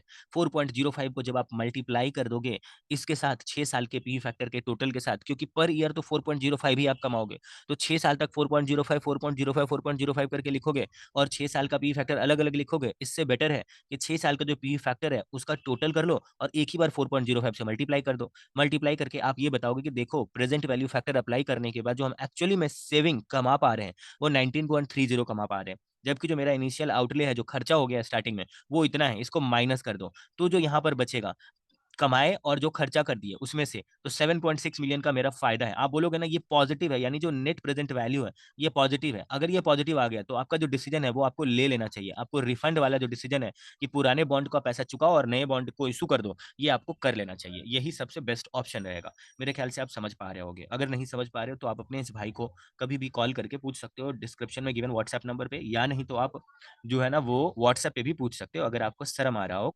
कॉल करके पूछने में। तो ठीक है, चलो क्वेश्चन नंबर 26 करते हैं। तो चलो अब जो क्वेश्चन नंबर 16 है वो ये कह रहा है कि following data are available for the bond. Bond के लिए ये आपको कुछ डेटा दिया हुआ है। उस बॉन्ड का फेस वैल्यू जो है वो 1000 रुपीज है। कूपन इंटरेस्ट, यानी उस बॉन्ड पे जो इंटरेस्ट का रेट अप्लाई होता है वो 16% होता है, यानी 1000 इंटू 16% करोगे तो 160 आ जाएगा जो इंटरेस्ट का अमाउंट हो जाएगा। उसके बाद ईयर टू मैच्योरिटी, इसका जो लाइफ है वो 6 साल है। उसके बाद जब इसको रिडीम करोगे तो 1000 रुपये पे रिडीम करना पड़ेगा पर बॉन्ड को। और ईल्ड टू मच्योरिटी 17% दिया हुआ है। आपको बोला है कि करंट मार्केट प्राइस निकाल के बताओ। तो मार्केट प्राइस आप कैसे निकालोगे, आप बोलोगे 160 करके तुम पर ईयर कमाओगे, एंड जो सबसे लास्ट वाला ईयर 6th ईयर होगा उसमें इंटरेस्ट भी 160 कमाओगे, एंड 1000 जो है वो उसका रिडीमेबल वैल्यू वो भी कमाओगे। तो ये दोनों जोड़ करके 50 मतलब 6th ईयर में लिख दोगे। 6th ईयर में 160 प्लस 1000 टोटल इतना कमाएगा। और पर ईयर आप पीवी फैक्टर अप्लाई कर दोगे, जो उसका ईल्ड टू मैच्योरिटी 17% दिया हुआ उस पर पीवी फैक्टर अप्लाई कर दोगे, और मल्टीप्लाई करके जो टोटल आएगा उसी को आप बोल दोगे यही उसका मार्केट प्राइस है। उसके बाद आपको बोल रहा है ड्यूरेशन बताओ, वोलेटिलिटी बताओ ऑफ द बॉन्ड, और उसके बाद आपको बोल रहा है कि अगर अगर ईल्ड जो है वो 0.75 यानी 75 बेसिक पॉइंट से इंक्रीज करेगा तो मार्केट प्राइस पर क्या फर्क पड़ेगा, वो आपको ये बोल रहा है। यील्ड अगर 0.75% यानी 75 बेसिक पॉइंट से यानी 0.75% से इंक्रीज करेगा तो मार्केट प्राइस पे क्या फर्क पड़ेगा। ओके। चलो अब हम आपको सोल्यूशन बताते हैं। अब हम आपको सोल्यूशन बताते हैं, सोल्यूशन में आप आ जाओ। देखो मैंने आपको बताया था कि आप जो मार्केट प्राइस निकालोगे तो आप ये देखोगे कि हम 6 साल तक 160 करके इंटरेस्ट कमाए, और 6 साल का 6 साल के लिए 17% पे जो पी फैक्टर का टोटल होगा उसको आप निकाल करके लिखोगे तो वो इतना आएगा जो यहाँ पर ब्रैकेट में लिखा हुआ है। और 6th ईयर ये लोग अलग से रिडीमेबल वैल्यू जो 1,000 रुपया है वो भी कमाएगा। तो 17% पे 6th ईयर में जो उसका पी फैक्टर होगा वो 0.390 होगा। दोनों को मल्टीप्लाई करके टोटल करोगे, यही उसका मार्केट वैल्यू है। जब आप ड्यूरेशन निकालोगे तो यहाँ पर आप क्या लिखोगे, यहाँ पर आप ये लिखोगे, ईयर लिखोगे 1 2 3 4 5 6। कैश फ्लो में आप लिखोगे कि पर ईयर आप कितना कमा रहे थे, इंटरेस्ट इंटरेस्ट इंटरेस्ट, यहाँ पर भी इंटरेस्ट, और सबसे लास्ट वाले ईयर में इंटरेस्ट प्लस रिडीमेबल वैल्यू 1,060 रुपया कमा रहे थे। यहाँ पर आप 17% का पी फैक्टर लिखोगे, और सभी को मल्टीप्लाई करने के बाद एग्जैक्ट जो यहाँ पर 3 प्लेस करके आप निकाल पाओगे तो वो 964.40 आएगा, जो कि ऑलमोस्ट इसके साथ मैच करेगा, क्योंकि आप जो यहाँ पर निकाले हो ये भी वहां पर यहाँ पर वही निकाले हो। यहाँ पर देखो कि आप जो है ना, यहाँ पर क्या है कि आंसर 964.24 है और यहाँ पर 964.40 हो रहा है। ये कुछ डेसिमल राउंडिंग ऑफ की वजह से हुआ होगा, क्योंकि यहाँ पर आप जो है ना वो 2 प्लेस करके ही लिए हो इसमें। तो आप ऐसे समझ लो कि 2 प्लेस तक ही लेना है। तो 964.40 जो है ये ज्यादा एक्यूरेट है मार्केट प्राइस के एंगल में। उसके बाद आपको क्या करना है, इसका प्रपोर्शन निकालना है। तो जब आप प्रपोर्शन निकालोगे तो 964.40 अगर अपने आप में 100% है तो उसका 136.80 कितना परसेंट है, तो वो आप निकालोगे। 136.80 डिवाइड बाय 964.40 करोगे तो ये पहला वाला प्रपोर्शन आएगा। फिर ये दूसरा कितना परसेंट है, यानी जो नीचे में होगा ना, डिनोमिनेटर में ये होगा हमेशा 964.40 होगा, और न्यूमरेटर में ये वाला एक एक करके होगा और उसका आंसर यहाँ पे लिखोगे, यानी 116.96 डिवाइड बाय 964.40। फिर उसके बाद 19.84 डिवाइड बाय 964.40, ऐसे करके आप पूरा इसको निकालोगे प्रपोर्शन को। एंड अब आप क्या करोगे कि जो प्रपोर्शन लाए हो ना, इसको आप ईयर से मल्टीप्लाई करो, यानी उसमें कितने साल का वेट है। तो ये 0.142 जो है उसको 1 से मल्टीप्लाई करोगे तो यहाँ पर आप लिखोगे 0.142। उसके बाद आप 0.121 को आप मल्टीप्लाई 2 से करोगे, तो यहाँ पर जो है ना वो इंस्टीट्यूट का ये गलती है, मैं आपको बताता हूँ। ये आपका जो है वो आपका ड्यूरेशन निकालने वाला है, यहाँ पर 2 होगा, 242 होगा, उन्होंने 246 लिखा है, यहाँ पर 242 होगा। देखना जहां पर हम मार्क कर रहे हैं, यहाँ पर जब आप 0.121 को मल्टीप्लाई 2 ईयर से करोगे, जब आप 0.121 को मल्टीप्लाई 2 ईयर से करोगे तो आपका आंसर 0.242 आएगा। आपको 0.4242 ही लिखना है। ओके, ये आप लिख दिए, यानी इस कॉलम को आप मतलब ईयर वाले कॉलम के साथ मल्टीप्लाई करके ये वाला कॉलम निकालिए। जो टोटल आया ना यहाँ पर, इसी को बोलते हैं ड्यूरेशन। एंड उसके बाद ये सब छोड़ो, ये ऑल्टरनेटिव तरीका है, ऑल्टरनेटिव तरीका से भी निकाल सकते हो, तो ये आपको जानना जरूरी नहीं है। ऑल्टरनेटिव तरीका छोड़ो, अब आप आ जाओ। वोलेटिलिटी का फॉर्मूला होता है duration by one one plus yield.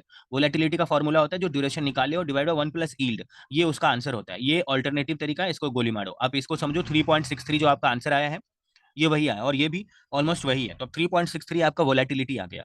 अब लास्ट में आपको ये बताना है कि जो ये है ईल्ड है, अगर 0.75 ईल्ड बढ़ जाएगा तो मार्केट प्राइस डेफिनेटली डिक्रीज करेगा, क्योंकि अगर ईल्ड बढ़ेगा तो मार्केट प्राइस गिरेगा, एक दूसरे का इन्वर्स होता है। तो आप यहाँ पर देखो, आपको यहाँ पर ऑल्टरनेटिव तरीका से भी करके बताया हुआ है। हम आपको ऑल्टरनेटिव तरीका बता देते हैं, और इसको आप रहने दो, इसको आप मत करो, हम आपको ऑल्टरनेटिव तरीका से करना बता देते हैं। देखो आपका जो वोलेटिलिटी था वो 3.63 था, तो 3.63 का 0.75% निकालोगे, यानी 3.63 इंटू 0.75, और परसेंट हटाओगे तो 100 से डिवाइड करोगे। ठीक है, कहने का मतलब है कि 0.75% से ईल्ड बढ़ेगा। ओके, तो 0.75% से अगर यील्ड बढ़ जाएगा तो जो आपने यहां पर निकाला ना, जो आप यहां पर वोलेटिलिटी निकालते हो, ठीक है, ये वोलेटिलिटी अपने आप में 100% है। तो 0.75% कितना होगा, जो आएगा उससे मल्टीप्लाई कर देना मार्केट प्राइस को, यानी मार्केट प्राइस में चेंजेस जो है वो यील्ड 0.75% इंक्रीज होने की वजह से इतना हो जाएगा। कहने का मतलब है कि यील्ड जो है वो 26.26 से बढ़ जाएगा, इंक्रीज कर जाएगा, क्योंकि अभी आपने जो 3.63 है ये पूरे साल का वोलेटिलिटी है, उसमें 0.75% ऑफ टोटल मार्केट प्राइस का निकाला, तो आपका जो जो आपका मतलब यील्ड इंक्रीज किया वो 26.26 इंक्रीज किया। तो अगर यील्ड इंक्रीज किया तो मार्केट प्राइस इतना से ही डिक्रीज कर जाएगा, मार्केट प्राइस जितना था उसमें वो इतना से ही डिक्रीज कर जाएगा। That is your answer. मेरे ख्याल से आप समझ गए होंगे। 26 नंबर आप समझ गए होंगे। अब जो है ना हम आपको 27 नंबर समझाते हैं। देखो यहां पर बोल रहा है कि mister A needs 1 lakh after 2 year for which he wants to make one time necessary investment. Mister A को जो है ना, वो 2 साल के बाद 1 लाख रुपए का जरूरत है। ठीक है, 2 साल के बाद, ध्यान रखना, इनको पैसा चाहिए 1 लाख रुपया ही, और इनके पास समय 2 ही साल है। तो अगर वो बॉन्ड में पैसा लगाते हैं, इनके पास ये दो चॉइस है, इनके पास ये दो चॉइस है। अगर ये बॉन्ड में पैसा लगाते हैं तो बॉन्ड एक्स का जो फेस वैल्यू है वो 1,000 रुपया है, और पर ईयर वो उनको 7% इंटरेस्ट कमा के देगा। लेकिन उस बॉन्ड एक्स का लाइफ 1 साल ही है। Okay, and current price market में उसका 972.73 है, और उसमें ईल्ड जो है वो 10% है। लेकिन अगर वो बॉन्ड वाई में पैसा लगाते हैं तो बॉन्ड वाई जो है वो उसका फेस वैल्यू है, बॉन्ड वाई का फेस वैल्यू आपका हो गया 1,000 रुपया। ओके, लेकिन लेकिन उस बॉन्ड वाई पर इंटरेस्ट ज्यादा मिलता है 8% का, एंड बॉन्ड वाई जो है उसका लाइफ जो है वो 4 साल है, और उसके बाद करंट प्राइस जो है वो 936.52 है, और ईल्ड इसका भी सेम ही है, इसका भी ईल्ड 10% ही है। आपको बोल रहा है कि एडवाइस करो मिस्टर ए को weather he should invest all his money in one type of bond. क्या उसको एक ही टाइप ऑफ बॉन्ड में, यानी या तो एक्स में या तो वाई में पैसा लगाना चाहिए, और या नहीं तो he should by both the bond, या तो उसको बोथ ही बॉन्ड में पैसा लगाना चाहिए। If so in which quantity, अगर बोथ बॉन्ड में वो पैसा लगाएगा तो कितना क्वांटिटी करके एक्स लेना चाहिए और वाई लेना चाहिए। Assume that there will not be any call risk, call risk का कोई प्रॉब्लम नहीं है, या डिफॉल्ट रिस्क का कोई प्रॉब्लम नहीं है। अब आप सोल्यूशन में आ जाओ, हम आपको सिंपल तरीका से बताते हैं। सबसे पहले आप बॉन्ड एक्स का हिसाब कर लो। आप बोलोगे ना बॉन्ड एक्स में भैया उसका लाइफ तो 1 ही साल है, 7% इंटरेस्ट कमा कर देता है। तो 1,000 रुपए का फेस वैल्यू पे 70 रुपए इंटरेस्ट कमा के देगा, तो 1 ही साल में 1,070 कमा के देगा, और 10% उसका यील्ड का रेशियो है, 10% पीई फैक्टर है। पीई फैक्टर यानी 1 साल के बाद 1,070 रुपए का वैल्यू 972.63 हो जाएगा, जो ये कमा के देगा। और उस 972.60, क्योंकि लाइफ 1 ही साल है तो प्रपोर्शन भी एक ही होगा, कुछ नहीं है। और इस दोनों को मल्टीप्लाई करोगे, प्रपोर्शन को आप ईयर से मल्टीप्लाई करोगे 1 से, तो आंसर भी 1 ही आएगा, इसमें कोई चेंजेस नहीं है। अब आप आ जाओ, क्योंकि आप ड्यूरेशन निकाल रहे हो यहाँ पर, जब आपको दो बॉन्ड में कंपेयर करना रहे कौन सा बॉन्ड से क्या आपका फायदा है, क्या नुकसान है, या किस बॉन्ड में आपको ज्यादा पैसा लगाना चाहिए, किस बॉन्ड से आपको पैसा नहीं लगाना चाहिए, तो उसके लिए आपको ड्यूरेशन निकालना पड़ेगा। जब आप ये वाई कब निकालोगे, तो इसमें लाइफ 4 साल है, तो इसमें 4 साल तक 80 80 80 रुपए करके मिलेगा, और फोर्थ ईयर में 1,000 रुपया फिर से रिडीमेबल वैल्यू भी मिलेगा रिडीम करने का। एंड यहाँ पर 4 साल का पी फैक्टर से मल्टीप्लाई करके आप लिखोगे तो ये कॉलम आ जाएगा। अब इस कॉलम का प्रपोर्शन कैसे निकालोगे, ये मैंने आपको पहले ही बताया था कि 936.52 नीचे में रखोगे, 72.72 ऊपर में रखोगे, जो आंसर आएगा वो यहाँ पे लिखोगे डिवाइड करके, फिर 66.08 ऊपर में रखोगे, 936.52 ऊपर में रखोगे, तो जो आंसर आएगा वो यहाँ पे लिखोगे। ऐसे ही करके आप प्रपोर्शन निकाल लिए, और जो प्रपोर्शन आया उसको ईयर वाले कॉलम से मल्टीप्लाई कर दो, यानी 0.077 को 1 से मल्टीप्लाई करो तो आंसर आएगा 0.077। उसके बाद आप 0.071 को मल्टीप्लाई 2 से करो तो आंसर आएगा 0.142। तो ऐसे ही करके प्रोपोर्शन वाले कॉलम को टाइम से मल्टीप्लाई करके ये आप ड्यूरेशन निकाल लो 3.563। ओके, अब आपको इसका ड्यूरेशन बोलना है कि 3.563 है, 3.563 है, अभी आप आंसर नहीं बता सकते। अब आपको ये बोलना है कि देखो भैया, हम ये मान लेते हैं कि ये जो आदमी है मिस्टर ए, या जो भी है, जो भी इसका नाम है, वो पैसा जो है ना, वो लगाएगा एक्स नाम के बॉन्ड में, वो इन्वेस्ट करेगा एक्स 1 रुपीज, वो आप कितना लगाएगा वो आपको नहीं पता। तो अब देखो मेरा बात सुनो, अगर वो एक्स नाम के बॉन्ड में X1 अमाउंट लगा देगा, तो वो Y1 नाम का जो बॉन्ड है ना, उसमें वो इन्वेस्ट टोटल 100%, यानी टोटल 1 में से X1 को माइनस कर दोगे, तो जितना बचेगा ना, क्योंकि यहाँ पर X1 जो है वो परसेंटेज में है, वो इतना परसेंट अपना पैसा लगा देगा बॉन्ड एक्स में, तो टोटल तो 100% होता है ना, 100% में से अगर X1 को माइनस कर दोगे तो उतना पैसा वो वाई नाम का बॉन्ड में पैसा लगा पाएगा, और इनके पास लाइफ जो है वो 2 ही ईयर्स है। ठीक है, और दो सिक्योरिटीज है। अब यहाँ पर देखो आपको क्या करना है, आपको बोलना है देखो लाइफ जो है वो 2 ईयर है, लाइफ 2 ईयर है, और 2 साल में ही उनको X1 नाम का जो बॉन्ड है, जिसका जिसका प्रपोर्शन उनके पास, या ड्यूरेशन जो उनके पास आया हुआ है वो 1 ही आया हुआ है, X1 को उसके ड्यूरेशन 1 से मल्टीप्लाई करो तो आंसर X1 ही आएगा। एंड जो बॉन्ड Y है, 1 माइनस X1, जो बॉन्ड Y में पैसा लगाए हो उसको उसके ड्यूरेशन यानी 3.563 से मल्टीप्लाई करो, एंड इसको सॉल्व करो तो X1 का वैल्यू 0.61 आएगा। कहने का मतलब है कि बॉन्ड एक्स में 61% पैसा वो लगाएगा, एंड बॉन्ड वाई में 39% पैसा लगाएगा। अब तो सम्स ही सॉल्व हो गया कि भाई उसके पास 1 लाख रुपए है, बॉन्ड एक्स में वो पैसा लगाएगा 61%, और 10% का वो उसको रिटर्न कमा करेगा। तो 1 लाख रुपया पे, एक लाख रुपया पे आप देखो, अगर वो 10% का यील्ड कमा के देगा, मेरा बात सुनना, अगर वो 1 लाख रुपया जो है 2 साल के बाद 10% के हिसाब से पीवी फैक्टर कितना हो जाएगा, 0.8 0.826 हो जाएगा। 0.826 को 1 लाख से मल्टीप्लाई कर दो, और जो आएगा अमाउंट उसका 61% ही वो लगाया था एक्स में, तो एक्स से वो इतना कमाएगा। और जब बॉन्ड वाई का बारी आएगा तो आप बोलोगे वो 1 लाख रुपया 2 साल के लिए जो 10% पी फैक्टर है, इसके साथ जो मल्टीप्लाई करके आएगा उसका 39% वो बॉन्ड में लगाया था, बॉन्ड वाई में। यानी 61% उसी अमाउंट का लगा दिया एक्स में, और 61% 39% लगा दिया वाई में। तो वाई से कमाया इतना, एक्स से कमाया इतना। अब आप निकालो नंबर ऑफ बॉन्ड आप निकाल लो कि अगर वो एक्स से कमाना चाह रहा है, एक्स से कमा रहा है 50,386, और आज के डेट में बॉन्ड एक्स का वैल्यू है 972.63, तो नंबर ऑफ बॉन्ड वो कितना परचेज कर ले एक्स का, ताकि वो फ्यूचर में 50,386 रुपीज ही कमाए बॉन्ड एक्स से। तो आज के डेट में 51.80। अब ये डेसिमल में नंबर ऑफ बॉन्ड तो लिख नहीं सकते, क्योंकि बॉन्ड को तोड़ के तो दिया नहीं जा सकता है, फाड़ के दिया नहीं जा सकता है, इसलिए इसको राउंड ऑफ करके 52 बॉन्ड वो खरीद लेगा। और यहाँ पर 34.40 बॉन्ड है, तो वो 34 बॉन्ड या तो 35 बॉन्ड खरीद लेगा, तो ज्यादा बेटर रहेगा इसके लिए, बॉन्ड वाई के लिए। अब लास्ट में आपको एक और चीज कमेंट करना पड़ेगा कि देखो, यहाँ पर आपने एक चीज गौर किया होगा कि आप जो लाइफ है वो 2 साल ही ले लिए दोनों में, जबकि बॉन्ड एक्स का जो लाइफ है वो 1 ईयर ही था। आपने इसमें भी 2 साल ही ले लिया, क्यों? क्योंकि कंपैरिजन फिर ठीक से हो पाए अच्छे से, क्योंकि दोनों का लाइफ 2 ईयर रहेगा तो कंपैरिजन अच्छे से हो पाएगा। जबकि बॉन्ड एक्स का तो लाइफ 1 साल ही दिया हुआ था। तो आपको यहाँ पर नोट में ये अजम्पशन करना पड़ेगा, क्योंकि वो मिस्टर ए जो है, वो भैया जो है, जिनको पैसा 2 साल बाद ही चाहिए, आज के डेट में, या 1 साल बाद भी नहीं चाहिए, उनको 2 साल बाद चाहिए। तो जब 1 साल में ही बॉन्ड एक्स मैच्योर हो जाएगा, तो वो उसी पैसा को बॉन्ड एक्स में ही फिर से री इन्वेस्ट कर देंगे, ताकि उनको उसी बॉन्ड एक्स से 2 साल बाद पैसा मिले। समझ गए? यानी 1 साल बाद जब वो मैच्योर हो जाएगा तो फिर से री इन्वेस्ट कर देंगे बॉन्ड एक्स में ही। ऐसा यहाँ पर अजम्पशन है कि भैया पैसा लेके घर नहीं जाएगा, क्योंकि इसको तो पैसा 2 साल बाद चाहिए ना, तो वो री इन्वेस्ट कर देगा। मेरे ख्याल से आप समझ गए होंगे यहाँ पर सोल्यूशन को। अब जो यहाँ पर 28 नंबर है वो करते हैं। देखो, 28 नंबर में बोल रहा है कि रिजर्व बैंक ऑफ इंडिया जो है वो सोल्ड किया 91 डेज वाला T bill of face value, treasury bill sale किया, जिसका फेस वैल्यू 100 है, और ईल्ड जो है वो 6% है। तो इसका इशू प्राइस कितना रहा होगा? देखो, ये 91 डेज के लिए ट्रेजरी बिल इशू किया, जिसका फेस वैल्यू 100 है, और ईल्ड वो जो है ना वो 6% कमा के देगा। तो उसका जो है ना इशू प्राइस कितना रिजर्व बैंक ऑफ इंडिया रखा होगा बेचने के टाइम में? तो आप सबसे पहले बोलोगे कि भैया देखो, हम ये मान लेते हैं कि इशू प्राइस एक्स रहा होगा, तो by the term of issue of treasury bill x अगर ये मान के चलते हो, और वो ईल्ड कमा करके देगा 6%, क्वेश्चन में बोला हुआ है कि ईल्ड जो है वो 6% है, तो अगर वो 6% कमा के देगा, तो आपको यहाँ पर इक्वेशन को फॉलो करके आपको निकालना पड़ेगा। आपको यहाँ पर इक्वेशन को फॉलो करके निकालना पड़ेगा। आपने माना है कि इशू प्राइस जो है वो एक्स है, ठीक है? इशू प्राइस एक्स है, तो टोटल जो उसका फेस वैल्यू है उसमें से एक्स को माइनस करो और डिवाइड बाई एक्स करो, यानी ये वाला जो पोर्शन है, रुको मैं आपको दूसरे एक एग्जांपल के थ्रू समझाने का कोशिश कर रहा हूँ। देखो, यहाँ पर जो इंस्टीट्यूट का सोल्यूशन है, हम आपको इसको समझाने का एक बार फिर से कोशिश करते हैं अच्छे से। देखो, आपने क्या माना कि इशू प्राइस जो है वो एक्स है, ये आपने लेट किया। तो फॉर्मूला ये होता है कि yield equal to redeemable value, अगर क्वेश्चन में रिडीमेबल वैल्यू नहीं दिया हुआ है तो आप उसको 100 मान लो, रिडीमेबल वैल्यू minus issue price divided by issue price, ये फॉर्मूला होता है।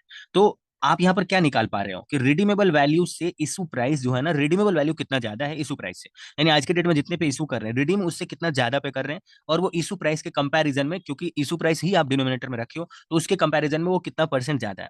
तो यील्ड जो है वो, मतलब यहाँ पर आप ये दिखा रहे हो कि रिडीमेबल वैल्यू उससे कितना ज्यादा है, और जो यहाँ पर यील्ड आएगा वो 91 डेज के लिए आएगा, क्योंकि सामने वाले को अगर इशू प्राइस से जितना ज्यादा रिडीमेबल वैल्यू मिलेगा, 100 रिडीमेबल वैल्यू हम लोग लेट किए हैं यहाँ पर, तो 100, क्योंकि रिडीमेबल वैल्यू दिया नहीं है, तो जो फेस वैल्यू 100 दिया है वही रिडीमेबल वैल्यू है। तो रिडीमेबल वैल्यू उसको जितना ज्यादा दे रहा है ना, वही उसके लिए यील्ड है, और यील्ड ही 6% बता रहे हो, तो आप 6% के इक्वल में वही करोगे ना जो वो यील्ड कर पाएगा। तो 6% तो भैया वो पर एनम पे कमा पाएगा। मेरे बात को सुनना मेरे भाइयों एवं बहनों, बहुत प्यार से हम आपको समझाने की कोशिश कर रहे हैं। ये जो 6% है ना, वो 1 साल का कमाई है। तो ये 1 साल का कमाई है, तो ये तो 91 डेज के लिए आप यील्ड निकाल रहे हो, ये जो पोर्शन है ना ये तो 91 डेज के लिए है। तो उसको 91 डेज से डिवाइड करो और 365 डेज से मल्टीप्लाई कर दो, ताकि आप 1 साल का जो यहाँ परसेंटेज लिखे हो ना 6%, उसके साथ आप इक्वलाइज कर पाओ। ये बीच में इक्वल का साइन आप इसीलिए दिए हो, ताकि आप इधर वाला जो यील्ड है ना वो 1 साल का शो करोगे, तभी वो 6% के साथ इक्वल हो पाएगा, क्योंकि 1 साल में 6% कमाता है। क्वेश्चन में सीधा 6% दिया है, वो पर एनम है 6%। ओके, तो रिडीमेबल वैल्यू 100 से इशू प्राइस जो है वो इशू प्राइस जो है एक्स, उससे कितना ज्यादा है रिडीमेबल वैल्यू, यानी 100 में से एक्स को माइनस कर दोगे जो आएगा ना, इतना ही सामने वाला कमा पा रहा है। जरूर इशू प्राइस 100 से बहुत कम रहा होगा या कम रहा होगा। तो देखो यहाँ पर इशू प्राइस का आंसर भी 98.58 आया, यानी ये 100 से कम है। तो जितना वो कमाया ना, वो तो 91 डेज के लिए कमाया, तो 365 डेज के लिए कितना कमाता। और यहाँ लेफ्ट साइड में परसेंटेज यूज किया और परसेंटेज हटा के आप बात करोगे तो राइट साइड में आपको इंटू 100 करना पड़ेगा, इसीलिए आपने इंटू 100 किया है। अब इसी को सॉल्व करके आप x का वैल्यू निकाल लो 98.53, जो कि आंसर है इशू प्राइस का, और इसमें कुछ बहुत बड़ा बात है नहीं। ओके, मेरे ख्याल से आप समझ गए होंगे। तो चलो अब जो नेक्स्ट क्वेश्चन है वो हम आपको बताते हैं। Next question 29 number. देखो, अब जो नेक्स्ट क्वेश्चन है ना मेरे प्यारे भाइयों एवं बहनों, इसको बहुत अच्छे से सुनने का कोशिश करना। जो 29 नंबर अभी मैं आपको बताने जा रहा हूँ, 29 नंबर, ये बहुत ही सिंपल सा क्वेश्चन है, ठीक है, जो आप थोड़ा सा सुन लोगे तो आपका पूरा करेक्ट हो जाएगा। बोल रहा है कि एक आदमी के पास 20 लाख रुपया है, एक्सेस कैश है, अपने पॉकेट में लेके घूम रहा है। अब वो पैसा जो है ना वो उसको काट रहा है, वो पैसा उसको बोल रहा है मेरे को कहीं इन्वेस्ट करो, हम तुमको कमा के देंगे। तो वो जैसे ही इन्वेस्ट करने के लिए जाएगा ना, तो इन्वेस्ट करने का चार्जेस 50,000 रुपया खर्चा हो जाएगा।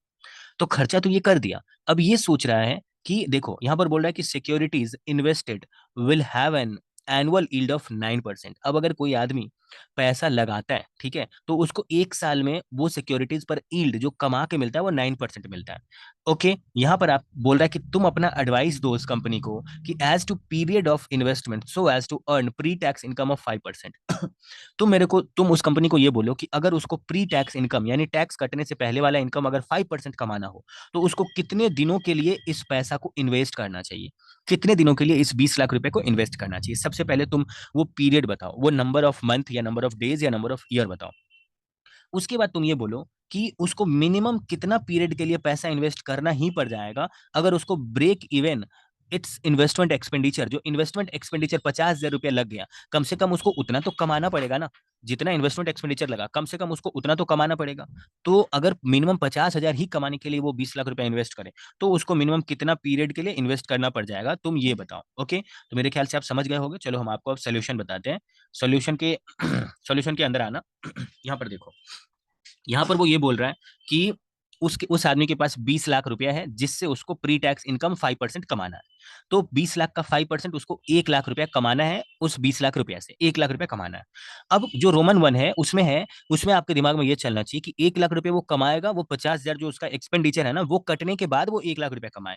तो आप बोलोगे कि हम ये मान लेते हैं कि वो आदमी जो पैसा लगाएगा ना मार्केट में, वो पी पीरियड के लिए लगाएगा, वो आपको नहीं पता है कितने समय के लिए लगाएगा, तो आप नंबर ऑफ ईयर जो निकाल रहे हो, नंबर ऑफ मंथ, उसको पी मान लो, पी मान लो। अब देखो आप बोलोगे ना कि 20 लाख रुपया पे 9% तो कमा के उसको मिलेगा। अब वो 9% पर एनम का है, इसीलिए उसको 12 महीने से डिवाइड करो, डिवाइड बाय 12 मंथ करो, और कितना महीना के लिए वो लगाना चाहिए वो आपको नहीं पता है, इसलिए पी से मल्टीप्लाई करो। तो जो उसका यहाँ से यहाँ तक अर्निंग होगा, यहाँ से यहाँ तक, उसमें सबसे पहले वो 50,000 कैपिटल जो उसका एक्सपेंडिचर लग रहा है वो माइनस कर देगा, और माइनस करने के बाद वो 1 लाख रुपया कमाएगा ही कमाएगा। ये इक्वेशन बन गया। अब इसको सॉल्व करके आपका पी का वैल्यू 10 मंथ आ जाएगा। लेकिन जब यहाँ रोमन 2 में बोल रहा है break even its investment expenditure, इसका मतलब होता है कि वो 20 लाख रुपया पे 9% कितने महीने के लिए कमाएगा, डिवाइड बाय 12 मंथ की हो, कि सिर्फ वो 50,000 अपना कैपिटल एक्सपेंडिचर पे करे तो उसके पास अब कुछ ना बचे। ब्रेक इवन का मतलब होता है जब आपका कॉस्ट और आपका इनकम दोनों बराबर हो जाए। तो आप 50,000 का जो कैपिटल एक्सपेंडिचर है वो आप जैसे ही पे करोगे तो आपका इनकम जीरो हो जाए। अब आप इसको सॉल्व करोगे तो 3.33 मंथ आएगा। मेरे ख्याल से आप समझ रहे होगे सोल्यूशन को। नहीं समझ पा रहे होगे तो आप मेरे से पूछ लेना, मगर कुछ छूटना नहीं चाहिए और कुछ कसर नहीं रहना चाहिए। अब देखो जो क्वेश्चन नंबर 30 है, जो सेकंड लास्ट क्वेश्चन है आपका, उसका सबसे पहले आप हिंदी समझो बहुत अच्छे से, उसका पहले मीनिंग समझो। मीनिंग समझने के बाद सोल्यूशन आप आराम से कर लोगे। आपको इस लास्ट में क्वेश्चन में ये निकालने के लिए बोल रहा है कि तुम मेरे को बताओ कि वो जो कॉमर्शियल पेपर है उससे उसको नेट अमाउंट कितना मिलेगा at the time of issue. यानी जब ये कॉमर्शियल पेपर को कंपनी इशू करेगा तो उसको कितना पैसा मिलेगा वो मुझे बताओ, जबकि उसका आज के डेट में वर्थ हो गया है 10 करोड़। आज के डेट में वर्थ हो गया है 10 करोड़, और उसको कंपनी ने 16 जनवरी को इशू किया था, उसको कंपनी ने 16 जनवरी 2019 को इशू किया था, और मेच्योर हो गया था 17 अप्रैल 2019। यानी बीच में 91 डेज के लिए कंपनी ने उस बॉन्ड को या उस कॉमर्शियल पेपर को कंपनी ने सिर्फ 91 डेज के लिए इशू किया, और उस 91 डेज में पूरे एक साल का जो इंटरेस्ट कमा के वो देता है वो 12.04% इंटरेस्ट कमा के देता है। तो अगर 12.04% पूरे साल में इंटरेस्ट कमा के देता है तो 91 डेज में कितना इंटरेस्ट कमा के दिया, जो इंटरेस्ट जोड़ करके ये 10 करोड़ हो गया है, तो उस उस इंटरेस्ट को माइनस करके बताओ कि इशू के टाइम में उसको कितना मिला होगा। बहुत ही सिंपल सा सोल्यूशन है। आप बोलोगे कि भैया यहाँ पर जो नंबर ऑफ डेज है वो तुम्हारा 91 डेज है और ये 12.04% पूरे साल का है, तो 365 से डिवाइड करो और 91 डेज के लिए ये परसेंटेज कितना होगा यील्ड का, इंटरेस्ट का, वो 3.002% होगा। तो जो 10 करोड़ है ना वो इंटरेस्ट को इंक्लूड कर करके है, क्योंकि वो आज के डेट में उतने वर्थ का हो गया है। इशू में कितना रहा होगा, तो ये तो इंटरेस्ट इंक्लूडेड है, यानी ये अपने आप में 100% और प्लस 3.022% को इंक्लूड करके है, यानी ये अपने आप में 103.002% है। तो सिर्फ उसका जो इंटरेस्ट वाला पोर्शन है 3.002%, वो आप निकाल दोगे तो आपको पता चल जाएगा कि उसमें इंटरेस्ट का पोर्शन इतना इंक्लूडेड है 10 करोड़ में। उस 10 करोड़ से इंटरेस्ट के पोर्शन को माइनस कर दोगे तो जो आपका आंसर बचेगा, जो आपका रिमेनिंग आएगा, इतना ही पैसा उसको at the time of issue सबसे पहली बार मिला होगा उसी कॉमर्शियल पेपर पे, और इसी में इंटरेस्ट को जोड़ करके 10 करोड़ आ गया है, जो आज के डेट में उसका वर्थ हो गया। मेरे ख्याल से आप समझ रहे होगे। ओके, चलो अब जो लास्ट क्वेश्चन है अपना, उसको करते हैं लास्ट क्वेश्चन को बहुत ही अच्छे से। चलो अब जो हमारा लास्ट क्वेश्चन है उसको बहुत ही थोड़ा ठंडा दिमाग से सुनते हैं। ओके, यहाँ पर इस क्वेश्चन का हम आपको हिंदी बताते हैं। मान लो कि दो बैंक है, एक बैंक है बैंक ए और दूसरा है बैंक बी। ओके, मान लो कि आप बैंक ए हो और आपका फ्रेंड जो है वो बैंक बी है। आपको बहुत ज्यादा, मतलब ऐसे समझ लो कि आपके पास पैसा जो है ना, वो आपके पास पैसा का बहुत ज़्यादा ये है, क्या बोलते हैं कि आपके पास बहुत सारा पैसा एक्सेस है। तो आप क्या करोगे? आप सामने वाले बैंक को बोलोगे कि भैया जो है, मतलब जिसको पैसे का नीड है, ऐसे समझ लो कि आपको आपको बहुत ज़्यादा पैसे का ज़रूरत है और आप हो बैंक ए, और सामने वाले बैंक बी को आप बोलोगे कि भाई तुम्हारे पास पैसा है क्या? तुम मेरे को पैसा दो, मेरे को पैसे का बहुत ज़्यादा ज़रूरत है। तो सामने वाला जो बैंक बी है ना, वो आपको ये बोलेगा कि कितने दिन के लिए चाहिए? 14 दिन के लिए चाहिए। आप बोलोगे कि 14 दिन के लिए मेरे को चाहिए। देखो, आपको बहुत ज़्यादा पैसे का ज़रूरत है और आपने किसी और से ना लेकर के सामने वाले बैंक बी को बोला। आप बैंक ए हो, तो आप उसको बोल रहे हो मेरे को 14 दिन के लिए पैसे का ज़रूरत है। ओके, तो बैंक बी बोला इट्स ओके, ठीक है। ओके, ठीक है, दे देते हैं। तो 14 दिन के लिए आपको वो पैसा देगा। अब बैंक बी का ये पॉलिसी है कि bank B in 10% government of India bond, bank B जो है वो किसी को भी 10% इंटरेस्ट देता है। तो आप जो है ना बैंक बी के 10% गवर्नमेंट ऑफ इंडिया बॉन्ड में पैसा लगा दिए। कहने का मतलब है कि जो बैंक बी के पास 10% गवर्नमेंट ऑफ इंडिया बॉन्ड है, उसमें आपने पैसा लगा दिया। इसका मतलब जब आप पैसा लगाओगे, मतलब आपको 10% बैंक बी से ये मिलेगा, क्या बोलते हैं, जब आप बैंक से, कहने का मतलब है कि जब आप बैंक से ये लोगे, क्या बोलते हैं, जब आप बैंक से पैसा लोगे तो आपको 10% उनको इंटरेस्ट भरना पड़ेगा, कहने का मतलब है। और जब पैसा उनको रिटर्न करने जाओगे, अभी तो आज के डेट में आपको पैसे का जरूरत है और आपने पैसा ले लिया, रिटर्न करने के टाइम में आपको रेपो भरना पड़ेगा 5.65%। 5.65% पूरे एक साल पे। कोई भी बैंक जो है ना, अगर दूसरे बैंक से, रेपो रेट का मतलब होता है कि आपके पास पैसे का कमी है तो आप किसी और बैंक से ले लीजिए और वो बैंक आपको रेपो रेट भरेगा। आप सीए इंटरमीडिएट में जब इकोनॉमिक्स हुआ करता था तब आप पढ़े होंगे, या अभी तो सीए फाउंडेशन में आ गया है इकोनॉमिक्स, तो उसमें रेपो रेट के बारे में मनी वाले चैप्टर में उन्होंने बहुत अच्छे से बता रखा है। रेपो रेट का मतलब होता है कि एक बैंक के पास पैसे का कमी होता है तो वो रिजर्व बैंक ऑफ इंडिया के पास जाता है पैसा मांगने के लिए, और reserve bank of India repo rate के हिसाब से चार्ज करता है। तो जब देखो, मेरा बात सुनो, जब आप उसको पैसा लौटाने जाओगे ना, बोलोगे ठीक है भाई 14 दिन हो गया, अब तुम अपना पैसा रखो, ठीक है, लौटाने जाओगे तो उस टाइम वो 5.65% एक्स्ट्रा लेगा। आपको कितने रुपए का जरूरत है? तो आपको रुपए का जरूरत है 8 करोड़ रुपीज का जरूरत है। आपको आगे बोला कि assuming that clean price, clean price का मतलब होता है ना जिसमें डर्टी प्राइस इंक्लूडेड नहीं है। मतलब देखो, क्लीन प्राइस का मतलब होता है जिसमें अक्रूड इंटरेस्ट इंक्लूडेड नहीं है। अक्रूड इंटरेस्ट इंक्लूडेड नहीं है, उसी को क्लीन प्राइस कहा जाता है। आप ऐसे ही समझो ना, अक्रूड इंटरेस्ट थोड़ा सा सुनने में बहुत बेकार लगता है कि इंटरेस्ट देना बाकी है, भैया इंटरेस्ट अभी बाकी है, ड्यू है, कहने का मतलब है। तो अगर इंटरेस्ट उसमें से हटा दोगे जो ड्यू है या बाकी है, तो आपके पास जो आंसर आएगा उसी को बोलते हैं क्लीन प्राइस। क्लीन प्राइस का मतलब होता है जिसमें इंटरेस्ट नहीं है, और डर्टी प्राइस का मतलब होता है जिसमें इंटरेस्ट इंक्लूडेड है। तो बोल रहा है कि क्लीन प्राइस जिसमें वो इंक्लूडेड नहीं है इंटरेस्ट, अक्रूड इंटरेस्ट, वो 99.42 है क्लीन प्राइस। और इनिशियल मार्जिन टू बी जो है वो 2% है, इनिशियल मार्जिन 2% है। Days of accrual interest to be 262 days, यानी ऐसे समझ लो ना कि ये जो इंटरेस्ट है ना, वो डेज ऑफ अक्रूवल इंटरेस्ट, यहाँ पर इंटरेस्ट जो अक्रू होता है वो 262 डेज के लिए होता है। ओके, आपको बोल रहे हैं कि तुम सबसे पहले डर्टी प्राइस निकाल के बताओ। तो डर्टी प्राइस का फॉर्मूला होता है कि क्लीन प्राइस में अगर आप अक्रूड इंटरेस्ट ऐड कर दोगे तो आप डर्टी प्राइस आराम से निकाल लोगे। तो सबसे पहले हम आपको डर्टी प्राइस निकालना बताते हैं। क्लीन प्राइस जो क्वेश्चन में दिया हुआ उसी को लिखो और अक्रूड इंटरेस्ट आप निकाल दो। अक्रूड इंटरेस्ट आपको क्वेश्चन में बोला हुआ था कि 262 डेज का अक्रूड इंटरेस्ट जो है ये लोग कंसिडर किया है। तो 260 डेज, देखो यहाँ पर क्वेश्चन में जो है ना, कहीं भी ये नहीं बोला कि उसका फेस वैल्यू कितना है। जब जबकि उसका जो क्लीन प्राइस बोला है ना वो 99.42 है। तो 99.42 100 के आसपास है। अगर ये 10 के आसपास होता तो फेस वैल्यू 10 मानते, लेकिन ये 100 के आसपास है, इसीलिए आप ये अज्यूम कर लो कि फेस वैल्यू 100 रहा होगा। तो देखो सामने वाला कंपनी कितना इंटरेस्ट लेता है वो बताओ मेरे को। सामने वाला कंपनी 10% का इंटरेस्ट लेता है, और रेपो के टाइम में जब रिटर्न करोगे तब वो ज्यादा 5.65% लेगा। तो अगर सामने वाला कंपनी 10% इंटरेस्ट लेता है तो आप इंटरेस्ट अक्रूड कैसे निकालोगे? एक एक थो जो गवर्नमेंट ऑफ इंडिया का बॉन्ड है वो उसका 100 रुपए दाम है, उसका 10% निकालोगे तो ये पूरे साल का आ जाएगा 10 रुपए का इंटरेस्ट।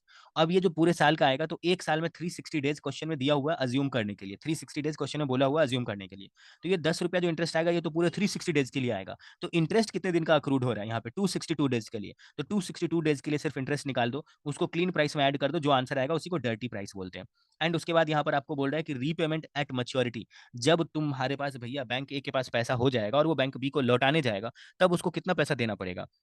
तो यहाँ पर आपको दो चीज निकाल के दिखाना पड़ेगा। फर्स्ट लैग में आपको ये बोलना पड़ेगा कि स्टार्टिंग में उसको कितना पैसा मिला होगा सामने वाले कंपनी से। स्टार्टिंग में उसको कितना पैसा मिला होगा सामने वाले कंपनी से, उसको बोलते हैं फर्स्ट लैग, या स्टार्ट प्रोसीड बोलते हैं। स्टार्टिंग में स्टार्ट प्रोसीड जब हुआ था तब बैंक ए को बैंक बी से कितना पैसा मिला था। और सेकंड लैग का मतलब होता है कि जब वो सामने वाले बैंक बी को पैसा लौटाया होगा बैंक ए, तब उसको कितना देना पड़ा होगा। ठीक है, तो आप ऐसे ही इसको निकालो। सबसे पहले आप बोलोगे कि भैया तुमको कितने पैसे का जरूरत था। अच्छे से सुनो, मेरा बात सुनो। उसको 8 करोड़ रुपए का जरूरत था, तो 8 करोड़, और हर एक जो यहाँ पर ये है गवर्नमेंट ऑफ इंडिया का बॉन्ड है, उसका फेस वैल्यू हम लोग 100 माने हैं। तो 8 करोड़ डिवाइडेड बाय अगर 100 करोगे, ये जो 100 है ना ये 8 करोड़ के नीचे में होना चाहिए। 8 करोड़ के नीचे में ये वाला 100 होना चाहिए।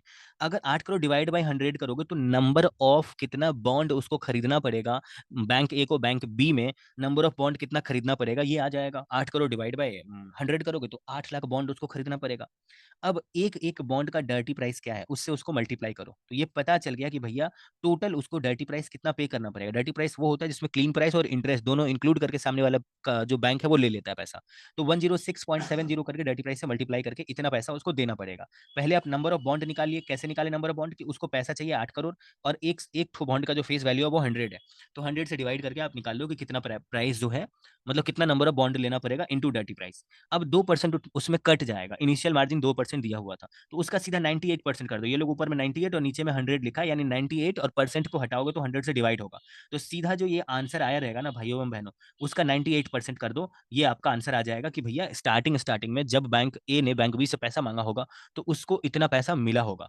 अब जब पैसा चुकाने का टाइम आया तो वो तो इतना ही पैसा चुकाएगा ना, ये 836,552,800 यानी 8 करोड़ 36 लाख 52,800 ही पैसा चुकाएगा। लेकिन चुकाने के टाइम में वो सामने वाला जो है वो बोला कि भाई हम 5.65% एक्स्ट्रा लेंगे, यानी टोटल वन में 5.65% जोड़ दो, और 5.65% तो पूरे एक साल में वो एक्स्ट्रा लेता है, यानी वो 360 डेज के लिए है। तो सिर्फ 14 डेज के लिए वो परसेंटेज कितना आएगा वो निकाल लो 5.65% का। 5.65% को परसेंट हटा के बात करोगे तो 0.0565 ही बोलोगे। वो 360 दिन के लिए है, तो 14 डेज के लिए ही तो दिया था वो सामने वाले को पैसा।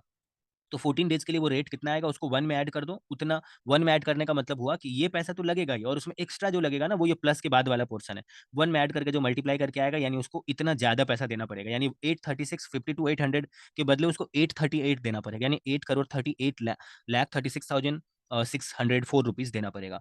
तो यही था आपका टोटल सोल्यूशन। मेरे ख्याल से आप समझ गए होंगे। और हम लोग ये फाइनल सी इंटरमीडिएट सी फाउंडेशन का इंपॉर्टेंट क्वेश्चन भी प्रोवाइड करते हैं।